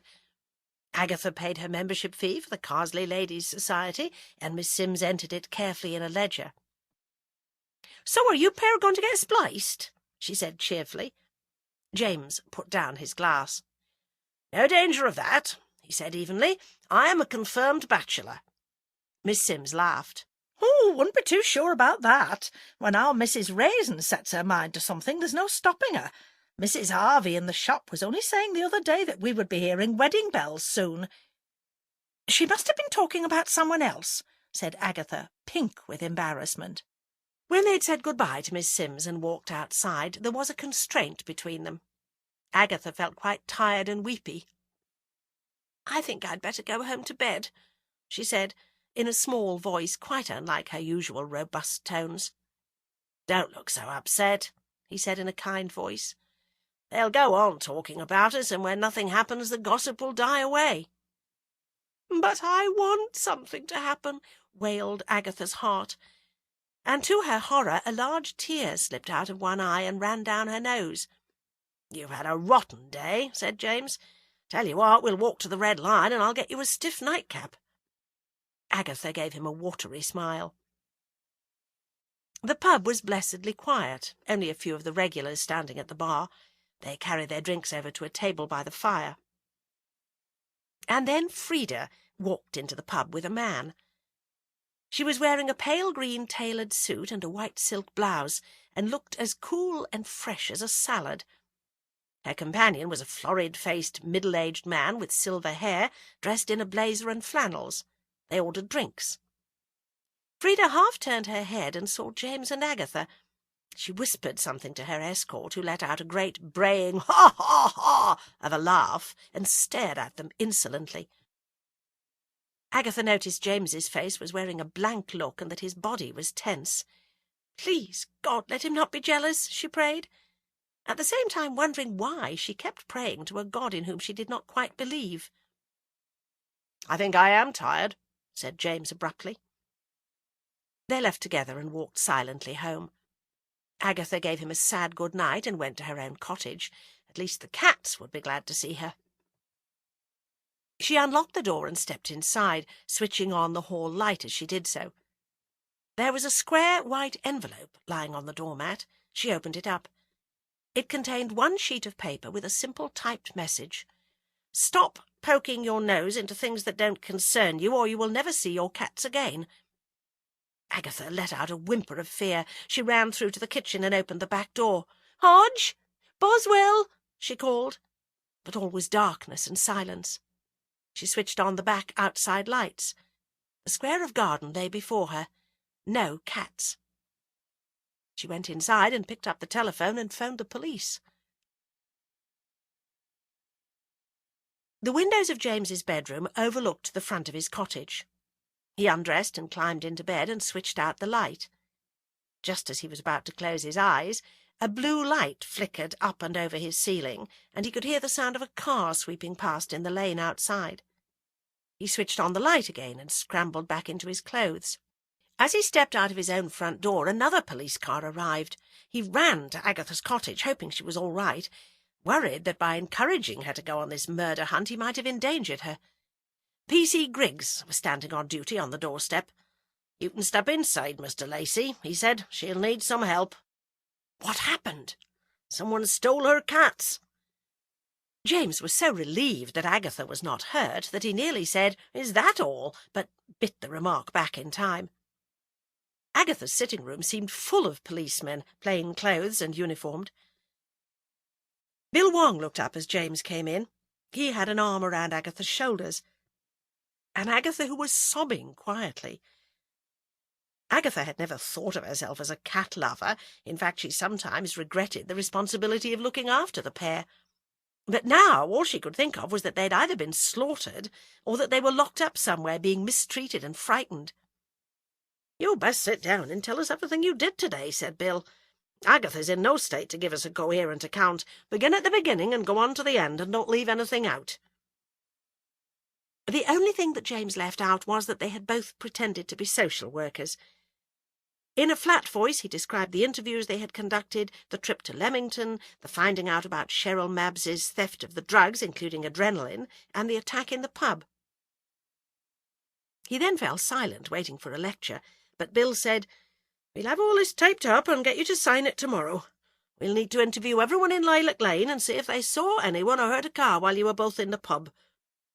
He turned to Agatha and gently questioned her again, taking notes of his own while she confirmed James's story. James ambled off to the kitchen and made some coffee. Men were dusting Agatha's front door for fingerprints, examining the road outside for tyre tracks, picking over the front garden. He sat down at the kitchen table, listening to the murmur of voices in the other room, and reflected that he had initially retired to the country for peace and quiet. At last he rose and went back to his own house, and dug out a sleeping bag, put his pyjamas, toothbrush and shaving kit in a bag, and returned to Agatha's cottage. Bill and the others were just leaving. "I'll sleep downstairs here tonight," said James, and Bill nodded. Mrs. Bloxby, the vicar's wife, was sitting with Agatha when he went into the sitting-room. "That nice Mr. Wong phoned me," said Mrs. Bloxby. "What a terrible business! Agatha should not be left alone." "She won't be," said James. "I'm sleeping down here." "Don't cry, Agatha. Cats are great survivors." "If they're still alive," sobbed Agatha. "I'm glad you're staying, Mr. Lacey," said Mrs. Bloxby, "but phone me if you need any help." James saw her out and then returned to Agatha. "Off to bed with you," he said gently, "and I'll bring you something to make you sleep." Agatha scrubbed her eyes and trailed up the stairs. Part of her mind told her that such a short time ago she would have believed any sacrifice was worth getting James to stay under her roof and look after her, but the rest of her mind cried out for her lost pets. After she was in bed, the door opened and James came in carrying a tray. "Whiskey and hot water and a couple of aspirin," he said. "I'll be downstairs. Drink up." He sat on the edge of the bed and held the glass to her lips and waited until she had swallowed the aspirin. After he had left, Agatha lay awake, tears trickling out of the corners of her eyes. Everyone seemed sinister to her now, even James. What did she know of him? A man arrived in a village and claimed to be a retired colonel, and everyone took him at face value. And yet Bunty knew his family, and she, Agatha, had met his sister a year ago. But how formidable, how terrifying he had been when he had been slapping the miserable Jerry around. Ruthless, that was the word for it. Slowly she drifted off to sleep, plagued with nightmares. Frida was torturing the cats and laughing while James looked on. Bill Wong invited her to dinner and served up the cats roasted on a tray. And Miss Webster was sitting efficiently at her desk with Agatha's 2 cats stuffed and mounted in front of her. Agatha awoke in the morning. Sunlight was streaming into the room. There was a smell of coffee and the hum of voices from downstairs. She looked at the clock beside the bed. 10 in the morning. She washed and dressed and went downstairs. Her kitchen was full of women, most of them members of the Carsley Ladies' Society, Mrs. Harvey from the general store and Mrs. Dunbridge, the butcher's wife, all being served coffee by James. They surrounded her as she came in, murmuring sympathy. Her kitchen counter was loaded with gifts of cake and jam and flowers. Even Miss Sims was there. "Took the day off from work," she said. "That's very kind of you," said Agatha, "but I don't know what you can do." "Mr. Lacey has had a very good idea," said Mrs. Bloxby. "We're organising a search. Your cats may have been dumped off somewhere in the village, so we're all going out on a house-to-house hunt. You sit quietly here with Mr. Lacey, and we'll report if we find anything." Agatha abruptly left the room and went up to the bathroom and cried her eyes out. All her life she had forged on, pushy and determined to get to the top of the public relations profession. All her life she had been alone. All this friendship and help made her feel weak. When she went back downstairs, red-eyed but composed, only James and Mrs. Parr were left. "Mrs. Parr has just been telling me much the same story as Miss Sims," said James. "Blaydon told her about the veterinary hospital and said he would name it after her. Her husband found out about the missing money and hit the roof." "I suppose I might have done the same thing," said Agatha slowly, remembering that dinner at the Greek restaurant. "He told me about his plans, and I said I would contribute something, but I was thinking of a cheque for £20, and he was all ready to go to bed with me, but I panicked and ran away. Did you have an affair with him, Mrs. Parr?" She shook her head. "I wouldn't have done. That wasn't how he tricked me. I was so flattered by him because he said I was the only woman who understood him.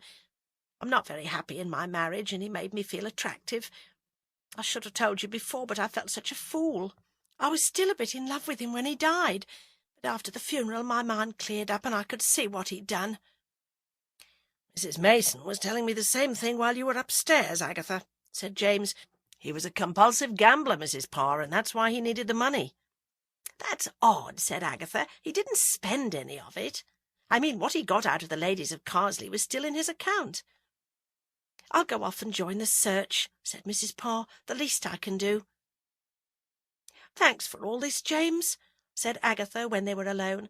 Her eyes filled with tears again. Now, the time for crying is over. Let's sit down and discuss what we know. Instead of thinking that, say, Frida must have done it because she paid out the most money, what we should be looking for is someone with a character to do such a thing. Who can say what anyone will do when they're goaded? You wouldn't kill anyone, Agatha, now, would you?" "Except Frida," thought Agatha. "What we should do," he went on, "is make a list of suspects and then divide it up and follow each one and see what she does during the day and who she sees and if there is anything suspicious about her behaviour. Now, the women who gave money to Blaydon were Mrs. Parr, Mrs. Mason, Frida, Miss Webster, Mrs. Josephs, and Miss Sims. Then we have to take into account Paul's ex-wife Greta. Also, there is one side of the case we've not been looking at. Blaydon was killed up at Lord Pendlebury's stables. Bob Arthur found the body and came running out saying, 'Looks like someone's done for him.' Why should he say that? Why not think it a heart attack or something? There's another interesting thing I noticed about Blaydon's bank statements. There were no major withdrawals, so he must have had cash to pay for all his food and entertaining. How did he pay the bill at the Greek restaurant?" "Cash." "Right. So what about Mrs. Arthur? There's a thought." "It gets worse and worse," said Agatha. "Where do we begin?" "I'll begin with Frida. No, don't scowl. My motives are pure detection. You start by watching Mrs. Parr." "Oh, come on, that woman couldn't hurt a fly." "She's terrified of that husband of hers. Blaydon might have known that. She may yet not be telling us all. He could have been blackmailing her. Give you something to do. You want your cats back, don't you?" Agatha winced. "Anyway, I'll get moving on my side, and we'll meet up here, say, at 6 o'clock this evening. Nothing like action to beat the blues, Agatha." Agatha went numbly about the kitchen after he had left, stacking away the various gifts in cupboards. Apart from cakes and pots of jam, there was a large bunch of dried flowers, but they could hardly be from Miss Webster. Agatha shoved them in a vase and went upstairs to put on the make-up she had wept off. She was on her way out when she stopped in the hall. The back of the front door was still covered in fingerprint dust. A gleam of sunlight lit up a tiny coloured object sticking among the coarse coconut matting of the doormat. She bent down and looked at it and then picked it out. Puzzled, she turned it this way and that. Then her face cleared. It was a tiny dried petal. It must have fallen off that bouquet of flowers that someone had brought. She flicked it from her fingers and then opened the door. Then she froze.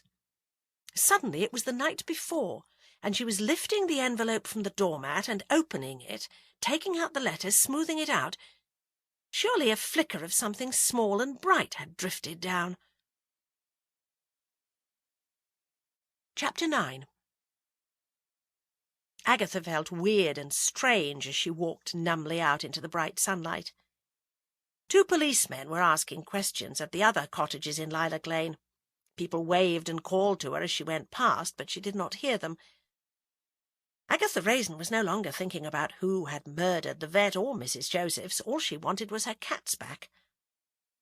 As she approached Josephine Webster's shop, she saw a white hand twisting the card on the door round from open to closed. Of course, half day in the village. With such a search going on, if Miss Webster had the cats, then she wouldn't have them in the shop or in her flat above it. Agatha returned home and got into her car. She parked a little way away from the shop and waited, not noticing people passing up and down the main street, intent only on Josephine Webster. And then Miss Webster came out, neat and trim as ever, and got into her car, which was parked outside the shop. She drove off. Grimly, Agatha followed. Miss Webster drove down into Morton-in-Marsh and turned along the fosse. Agatha let a car get between her and her quarry and followed. Miss Webster headed for Mercester, her little red car sailing up and over the Cotswold Hills on the old Roman road which ran straight as an arrow. Agatha followed her into a multi-storey car park, parked a little bit away, and waited until Miss Webster got out and locked her car, then got out of her own. Josephine Webster went first to Boots the chemist's, tried various perfume samples, and then bought a bottle. From there she went to a dress boutique. The day was unseasonably chilly, and Agatha shivered as she waited outside. At last she risked a peek through the shop window. Miss Webster was turning this way and that before a mirror, wearing a low-cut red dress. She said something to the assistant and disappeared back into a changing room. After 10 minutes she came out of the shop carrying a carrier bag. From there she went to a lingerie shop, and Agatha again froze and fidgeted outside until Miss Webster appeared carrying a carrier bag with the lingerie shop's name on it. When she walked on, followed by Agatha, and turned in at the tall Georgian portico of the public library, Agatha was beginning to despair. It was all so innocent. Fear for her cats had tricked her memory. That little petal had probably fallen off the bouquet that morning. But the doggedness, the single-mindedness, and the tenacity that had made her successful in business took over. She waited outside for half an hour and then cautiously walked inside. No sign of Miss Webster. Had she seen her and escaped out of a back door? In her frantic search to find a way out of the back of the library, Agatha nearly ran into Josephine Webster, who was sitting in a leather chair in one of the bays, calmly reading, her shopping bags beside her. Agatha picked the next bay, took a book at random from the shelves, and pretended to read. Her stomach rumbled. She should eat something, but she dare not risk leaving the library. After 2 hours, a rustle of bags in the next bay warned her that her quarry was about to depart. She waited a few moments, and then cautiously got up and poked her head round the bay. Josephine Webster was disappearing in the direction of the exit. Agatha followed, heart beating hard again now that the pursuit was back on. Miss Webster tripped gaily along as if she hadn't a care in the world. She turned in at the door of Mercester's Palace Hotel. Agatha, hovering at the entrance, saw her head up a passage at the side of the reception under a sign which said "Restrooms." She bought a newspaper from a kiosk in the foyer, sat down in an armchair, and barricaded herself behind it, lowering it from time to time to make sure Miss Webster had not escaped. After a full hour, Agatha saw Miss Webster emerge. She was wearing the new dress and was heavily made up. She had obviously left her bags and coat in the cloakroom. Agatha jerked up the newspaper as Miss Webster crossed the foyer in a cloud of scent, and lowered it again in time to see her going into the bar. Feeling stiff and hungry, Agatha threw aside the newspaper and looked cautiously round the door of the bar, and then jerked her head back. Miss Webster was sitting talking to Peter Rice, ugly red-haired Peter Rice, Bladen's partner. He must have entered the hotel and gone into the bar when Agatha's whole attention was focused on watching for Josephine Webster. She sat down again in the foyer, her mind working furiously. Could be an innocent meeting. Yes, wait a bit, Miss Webster had a cat. She could have taken the cat for treatment to Mercester and struck up a friendship with Peter Rice. No harm in that, but Greta Bladen had said something about Peter Rice being an old friend. She looked about her. There was a sign pointing to the hotel restaurant. She walked along to it. The staff were just setting up the tables for the evening meal, but the maître d'hôtel was there. Agatha asked him if a Mr. Rice had made a booking for dinner. He checked. Yes, Mr. Rice had booked a table for 2, for 8 o'clock. Agatha glanced at her watch.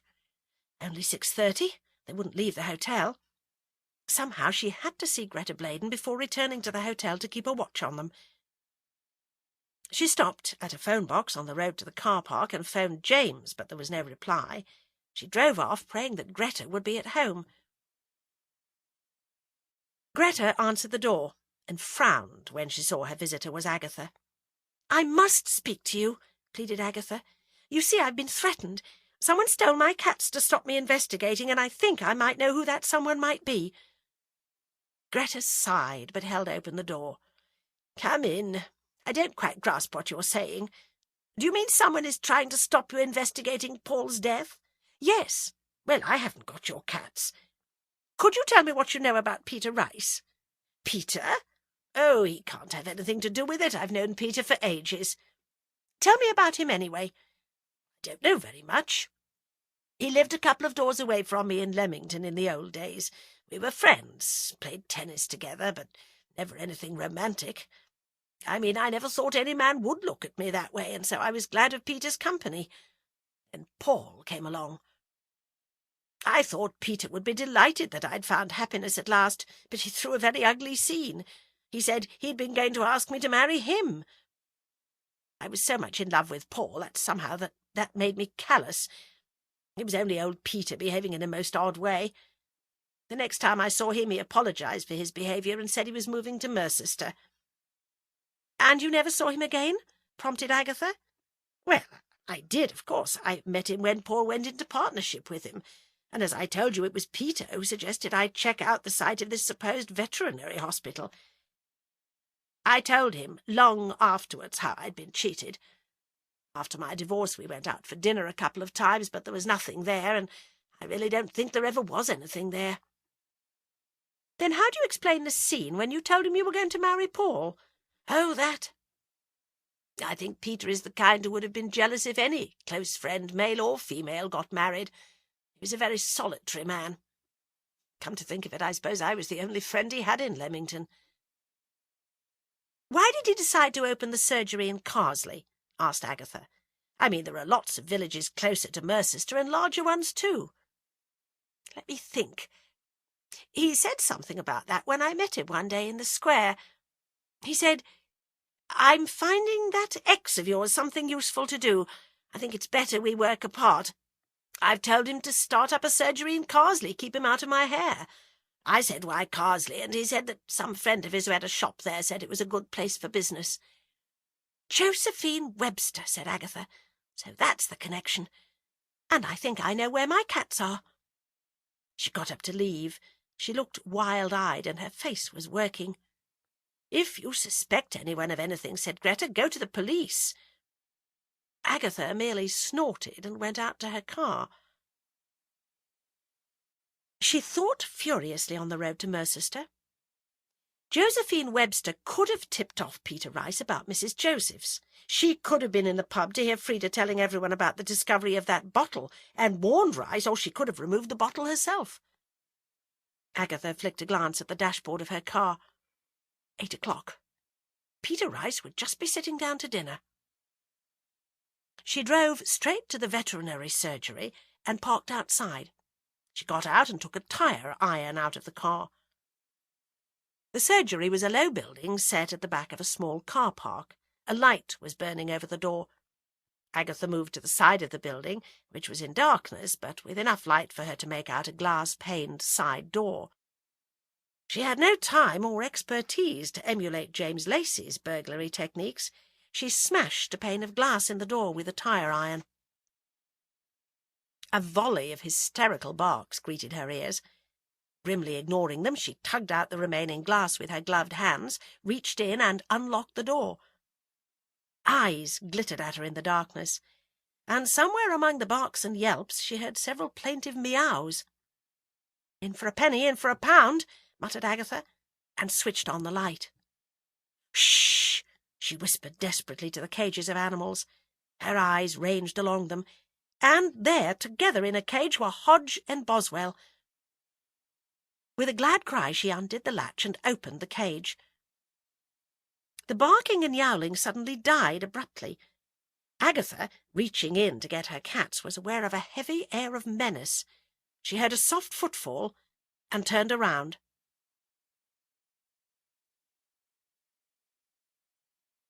Josephine Webster smiled up at the waiter as he pulled out her chair for her in the restaurant. Peter Rice sat down opposite. The maitre d' bowed over them and presented menus and made suggestions. When their order had been taken by one of his minions, he gathered up the huge leather-bound menus and then suddenly said, "Will the other lady be joining you?" "What other lady?" demanded Peter Rice, and Miss Webster giggled and said, "One of your harem, Peter."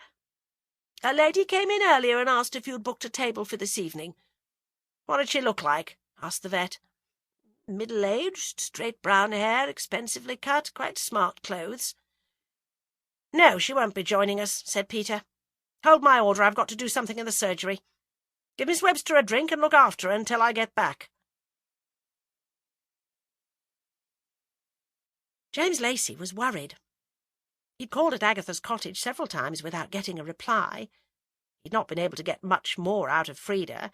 Her friend with the silver hair stayed with her all the time, and James could not manage to get a word with her in private. He decided to pass the time until Agatha's return trying to write his book, but instead he found himself writing about the case. He wrote on and then gave an exclamation, took out one character, and tried to fit the evidence he had to it. He was roused from his efforts by the phone bell. Bill Wong stood there with Inspector Wilkes. "Where's Agatha?" asked Bill. "Isn't she back? We were supposed to meet at 6. Isn't her car there?" "No, I'm getting worried. We'll need to ask around and see if anyone saw her leaving the village." "I'll go out and try to find her myself," said James. "Here, take a look at my notes, Bill, and see if you come to the same conclusion." James went straight to Josephine Webster's shop. It was in darkness, as was the flat above, and he got no reply to his banging and knocking. A head popped out of a window next to the flat above the shop, and a man's voice said, "Ain't no use you ringing and banging for to wake the dead, or goes to Mercister on half-day." James went back and got in his car, and told Bill he thought Agatha might be in Mercister. He suddenly knew where Agatha had gone, and prayed he would not be too late. Agatha slowly straightened up. Peter Rice stood in the doorway looking at her. She was aware again of the strength of that body which supported the disproportionately small head. She had left the tire iron lying beside the shattered door. Her eyes flew this way and that, seeking a weapon. "Don't even think of it," he said. He produced a small automatic pistol from his pocket. "Through to the examining room, Mrs. Raisin," he said. "We won't be disturbed there." Even though she felt weak with fear, even though she felt her bladder was about to give, Agatha gave the door of the cage with her cats in it a kick as she passed, and tried to send them telepathic messages to escape. Rice switched off the lights in the room with Agatha's cats and the other animals, and switched on the lights in the small examining room. Keeping the pistol trained on Agatha, he asked, "How did you know it was me?" "I didn't, really," said Agatha, "but I guessed Josephine Webster had been the one to take the cats and leave that note. I followed her and saw her with you. You can't shoot me. The police will find my body and they'll know it was you." "Mrs. Raisin, you broke into my surgery. I saw the light and a figure inside who rose, I thought, as if to attack me. I shot you. I was defending my life and property." "I left a note saying where I would be," said Agatha. He studied her for a few moments and then smiled. "No, you didn't, or that Lacey fellow would be here. Anyway," he raised the pistol an inch. "It was because of Greta, wasn't it?" said Agatha. "In a way. But I didn't think of killing him then. I didn't even think of it when she told me how he'd been cheating her. No, it was when he started cheating me. Then I began to get really angry. That famous veterinary hospital of his, so good for conning gullible women. We had a receptionist here, a nice girl. Paul got his claws into her. She was to persuade the customers to pay cash as much as possible and pass the money to him. Did she get a cut of it? Of course not. All was to go to that hospital, which, of course, was to be named after the receptionist. I'd taken a long fishing holiday. This is a wealthy practice. I'd hired a young vet to stand in for me when I was away and to work with Paul, because Paul mostly handled all the cases of horses and farm animals. When I came back, I remarked that trade had dropped by a considerable amount. I suspected the temporary vet. But one day I was talking to one of the customers in the square, and we were complaining about taxes and business taxes in general. "I suppose," says she, "that's why you want so much money in cash, to avoid tax. The girl always asks for it." Of course, I got hold of the girl, and she broke down and said she'd only been stealing for the greater good, namely the founding of that fictitious hospital. I sacked the girl, but not Paul. Oh, no, he was going to have to pay me back. But I wanted him out of my hair. Josephine said Carsley was a good place, and so I told him to set up a business there and trick the ladies with his stories if he liked, but every penny was to come to me. And just in case anything happened to him, I got him to make out his will in my favour. I said unless he paid me back in full, I would go to the police. Agatha stayed rigid, seeing out of the corner of her eye that her cats had slid into the room beside her. I still wouldn't have killed him. But one of the women he tricked was Miss Josephine Webster, whom I had come to love. She came to me, crying and sobbing, and told me the whole story. I knew he was up at Pendlebury's. I was going to curse him, sack him, punch him on the nose, that was all. The stables were empty apart from Paul. I saw him with a syringe. I knew what was in it, what the operation was, and something took over. The next thing I knew, he was dead. I slipped off without anyone seeing me. I thought I was safe. I was furious when I realized he'd taken a double mortgage out on that house, so instead of gaining by his death, I lost. House prices are rock bottom at the moment. Josephine and I were going to announce our engagement after the fuss had died down. She knew what I'd done. Then that Joseph's woman came here. She said Paul had tricked her, and she was going to tell the police the truth. She said Paul had told her that I'd encouraged him to dupe the women out of the money. I promised to pay her back. Then I panicked when Josephine phoned me and told me that you nosy parking bitch, were about to hear all from Mrs. Joseph's. Josephine told me she suffered from diabetes, but still I didn't mean to do it if she saw sense. I tried to give her the money back, but the silly old bat wouldn't take it. She said she was going to the police after talking to you. I jabbed the adrenaline into her. The minute she was dead, I went into a blind panic. I dragged her upstairs in the hope that when she was found dead in the bathroom, they would think it suicide or accident. I chucked the empty bottle out of the car window as if by getting rid of it I'd got rid of the stain of murder. But you had to interfere again, you and that Lacey. Take her cat, said Josephine. That'll shut her up. What a mess! What a bloody mess! But I'm going to marry Josephine, and nothing's going to stop me. Hodge jumped up on the examining table and sat looking from one to the other. Agatha could suddenly smell her own fear, rank and bitter, and so could the cat, its tail puffed up like a squirrel's. So, Mrs. Raisin, I need to get this over with. I advise you to stand still and take what's coming to you. His finger began to squeeze the trigger. Agatha dived under the table as a shot rang harmlessly above her head. One beefy hand dragged her out from under the table. Panting, he threw her against the wall. Hodge flew straight into his face, clawing and spitting. In his panic, the vet tried to shoot the cat off his face, but the shot went wild, smashing into a cabinet of bottles. Agatha tried to drive the examining table into his stomach as he tore the cat from his face and flung it across the room. She'd seen people in films doing that, but it was bolted to the floor. She dived to the side as he fired again, wrenched her ankle and fell on the floor. She shut her eyes. This was it. Death at last. And suddenly Bill Wong's voice, like a voice from heaven, said, "Give me the gun, Mr. Rice." There was another shot and a cry from Bill. Agatha screamed, "Oh, no!" and then felt strong hands tugging at her, and James Lacey's voice in her ear saying, "It's all right, Agatha. Don't look. Rice has shot himself. Don't look. Come with me. Keep your head turned away." Agatha rose, clinging to him, and buried her face in the rough tweed of his jacket. 3 hours later, Agatha, bathed and wrapped in her dressing gown, sat in her sitting room with the cats on her lap, being fussed over by James. "Bill Wong will be calling on us," he said. "Is he grateful to us for having solved 2 murders for him? Not a bit of it." "Us?" demanded Agatha. "I was the one who found out about Rice." "I'd more or less come to the same conclusion," said James, "although it took me some time to guess Josephine Webster was involved. What put you on to her?" Agatha told him about finding that shred of dried petal on the doormat. "She should have come to me," exclaimed James, "or told Bill Wong."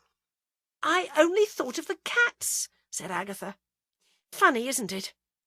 I thought my heart would break when they were taken, but here they are purring away, 2 animals to be cared for and fed, and now they just seem like an everyday nuisance." "Though from what you say, Hodge saved your life," James pointed out. "I wonder if they got Josephine Webster. I wonder if she was still sitting there in the hotel restaurant waiting. Bill and his boss went right there, while we had to go to the police station and make endless statements." "So you had worked it all out yourself?" said Agatha. He threw another log on the fire and sat down. "Once I'd written down what everyone had done and said, Peter Rice seemed the obvious suspect. He was strong enough to have dragged Mrs. Josephs up the stairs. He knew where Bladen would be on the day he was murdered. He knew about the operation on that horse. One always thinks of murderers as planning everything scientifically, but in Rice's case it was all panic and then luck. All he had to do was sit tight and let Mrs. Josephs make her accusations to the police. The police wouldn't have thought the philandering and conning tactics of Paul Bladen had anything to do with Peter Rice. I think it was our nosing around that rattled him so badly." "Don't say that," pleaded Agatha. "That means we're both directly responsible for Mrs. Joseph's death." "Well, he would probably have panicked anyway."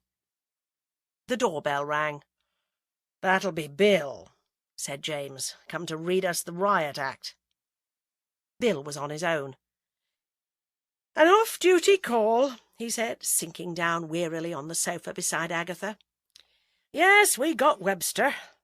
It must have seemed a lifetime to you, Agatha, when he was trying to kill you, but there she was, drinking martinis just where he had left her.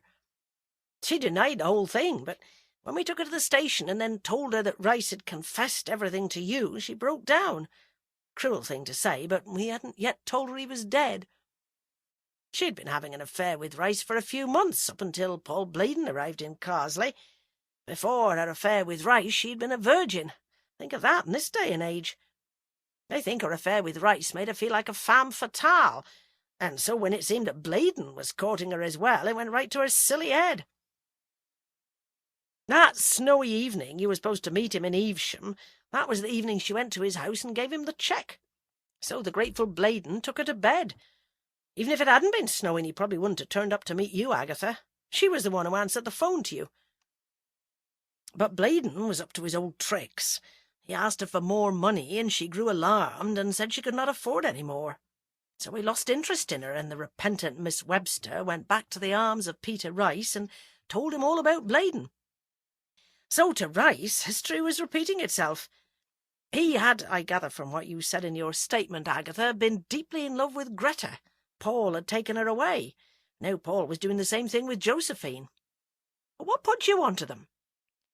I found a dried-up flower petal on the doormat, said Agatha proudly, and realised it had probably fallen out of the note about the cats, and so I knew dried flowers meant Josephine Webster. Bill looked puzzled. We wouldn't have missed anything like that. That's what I thought, said James. Someone brought you a bouquet of dried flowers, Agatha, the morning after, so it probably fell from that. "Why should you be looking closely at the doormat?" exclaimed Agatha, exasperated. "Your men were searching outside, where whoever delivered the letter had stood, as well as all over the back garden, because whoever took the cats must have got into the garden by the lane which runs between mine and James's garden. They wouldn't bother about the doormat." "I think you'll find it came from the bouquet after all, Agatha. You made a lucky guess, and a near fatal one for you. I'm not going to lecture you tonight on the folly of amateurs interfering. Goodness," he laughed, "I suppose it's a case of rank amateurs setting out to catch a rank amateur." Agatha glared. "Anyway, I'm glad it's all over. I'm off on a special training course, so I won't see you for a few weeks." Bill stood up. "Has the doctor seen you, Agatha?" She shook her head. "You'd best see him tomorrow. You're going to be a wreck when reaction sets in." "I'll be all right," said Agatha.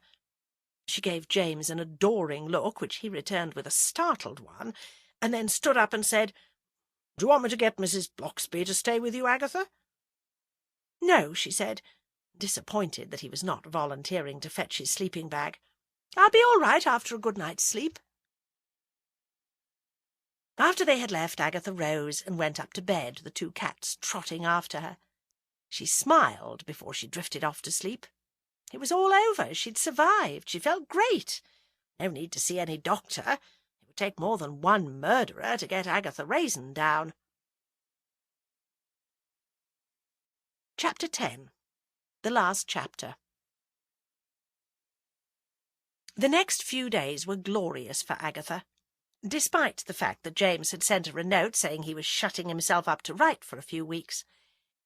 So many people came to call to hear about how Agatha had solved the murders of Paul Bladen and Mrs. Josephs, and Agatha stitched away at her story, embroidering the details, so that by the time she gave a talk to the Carsley Ladies' Society it had become a real blood-and-thunder adventure.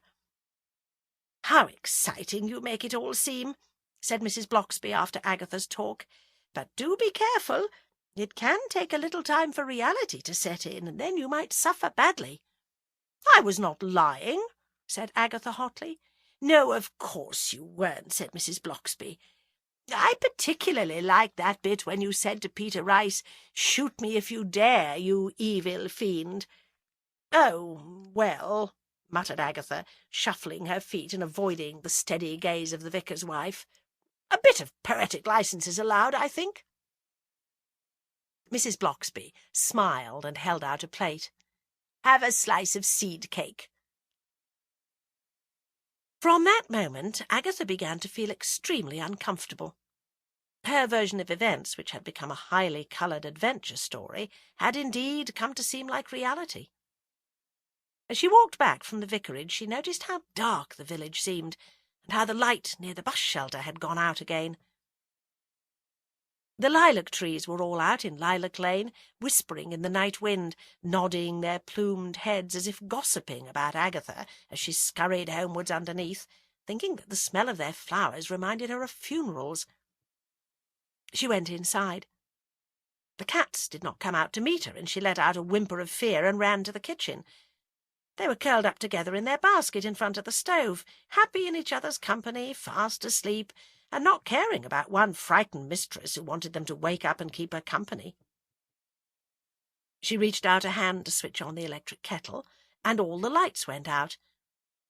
In blind terror she stumbled round the kitchen, searching for a torch, until some sane voice in her mind told her it was only another of the village's frequent power cuts.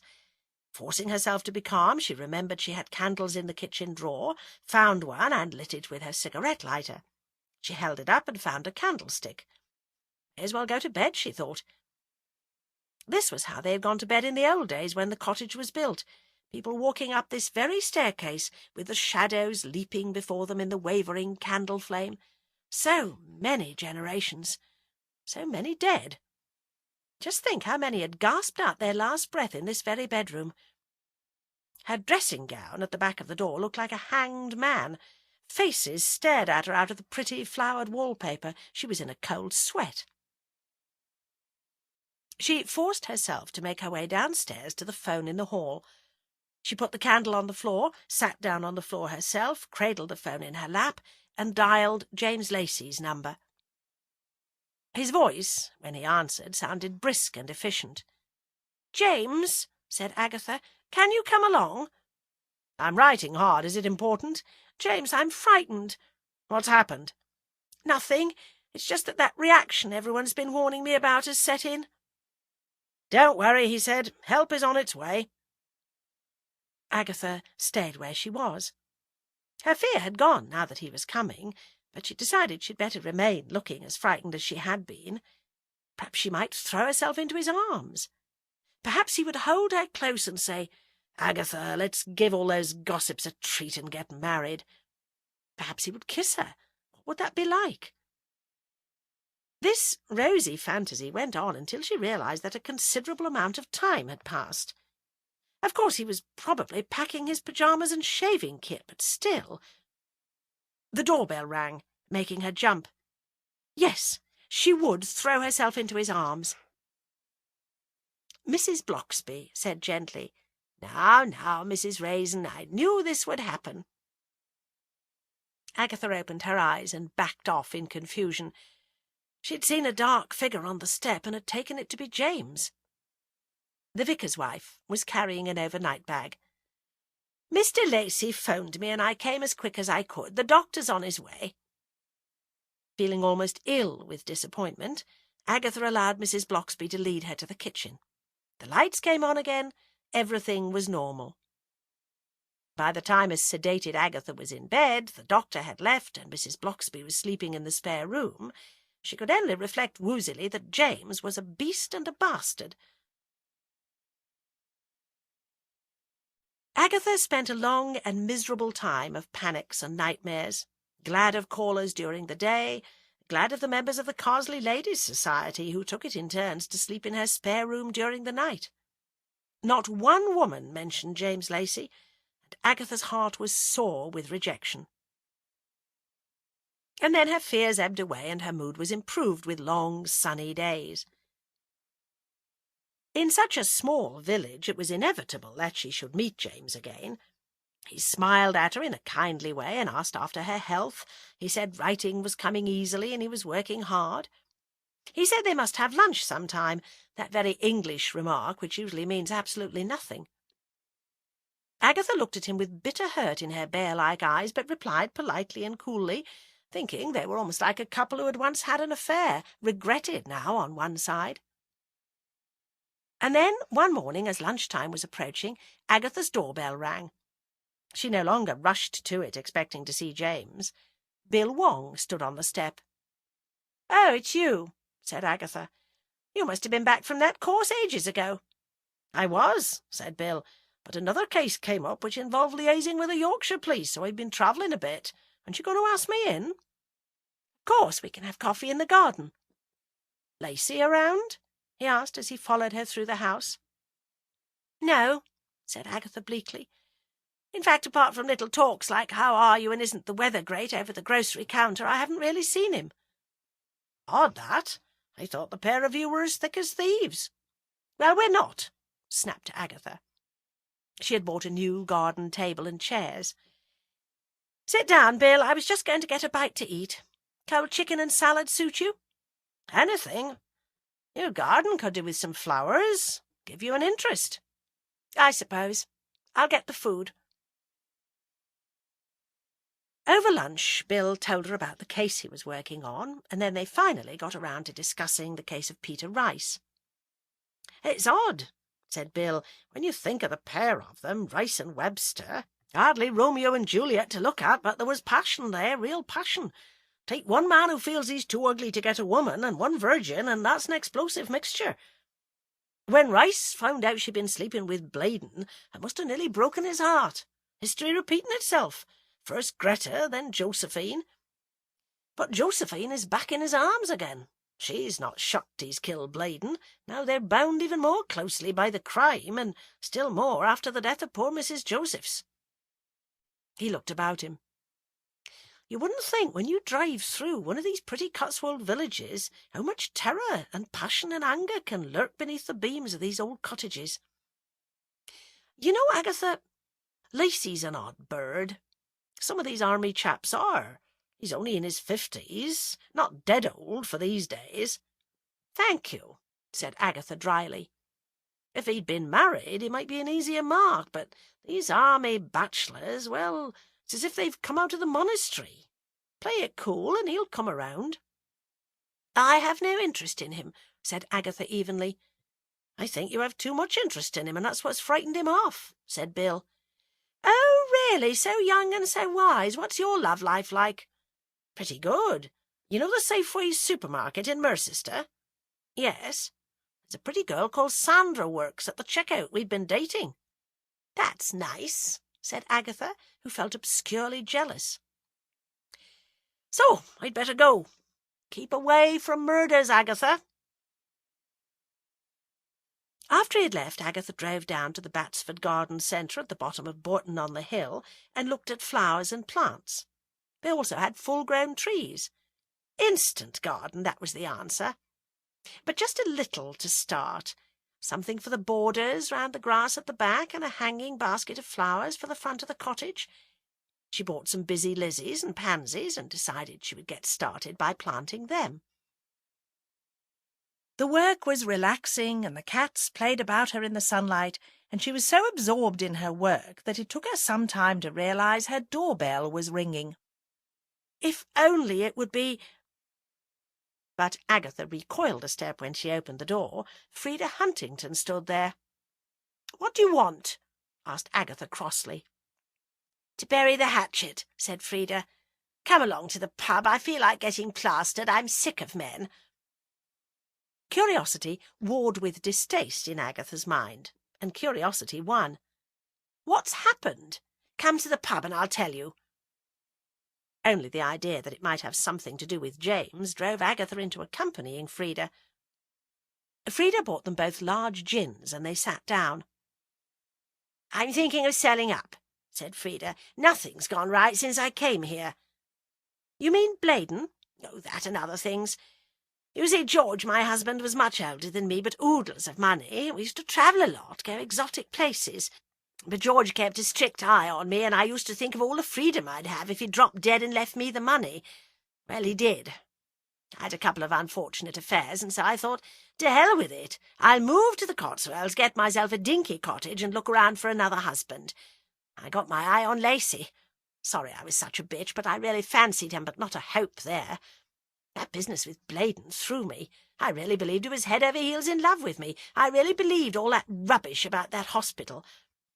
When George was alive, I thought I was the clever, worldly, shrewd one, but it was George who had the brains. Then Tony came along, that chap you saw me with in the pub. No Adonis, but good business, Gloucester way. His wife called on me yesterday, his wife, and he swore he was a widower." Frida sniffled dismally. "I'm just a stupid old tot." "You need another big gin," said Agatha, ever practical. James Lacey read over again what he had written and groaned. Thanks to his experiences in the Blaydon case, he had thought he would write a mystery story. How easily the words had come, how rapidly the thousands of little green words had built up on the screen of his word processor. But it was as if a mist had cleared. He was looking down at pages of total rubbish. The windows of his cottage were all open because it was a hot day. From next door he could hear the sound of voices and the clink of glasses and china. He went out into his garden and peered over the hedge. Bill Wong and Agatha were sitting having lunch and absorbed in conversation. He wished he could go and join them, but he had been cool to Agatha, had snubbed her, and now he had cut himself off. He returned to the house and pottered about miserably. Later he heard Bill leave, and shortly after that he saw Agatha driving off. He went back out into his garden in the afternoon and began to weed the flower beds. He heard movement from Agatha's garden and once more looked over. She was planting a row of pansies. He was sure she didn't know anything about gardening. If he hadn't been so stupid, he could have strolled over for a chat. But really, all those women expecting him to propose, and Agatha herself, the way she'd looked at him. But on the other hand, she had nearly been killed. He had misread her looks before. It was all the fault of that bloody captain's wife in Cyprus. He should never have had an affair with her. What a scandal that had been. She had pursued him, flirted with him. But when the scandal had broken, he was the guilty party, the beast that had seduced her and tried to take her away from her noble and gallant husband. He settled down to read a detective story by Reginald Hill and found it depressingly good. In the evening he heard the sound of noisy singing coming along the lane. Puzzled, he went out and stood in the evening air on his doorstep. Lurching along the lane, arms about each other, singing, "I did it my way," came Agatha and Frida Huntington. When they came abreast of him, they stopped singing. Frida hiccuped and said, "Men," and Agatha Raisin grinned and gave James Lacey the victory sign, but the wrong way round. James retreated inside and banged the door as, laughing and shouting, the unlikely pair went on their way.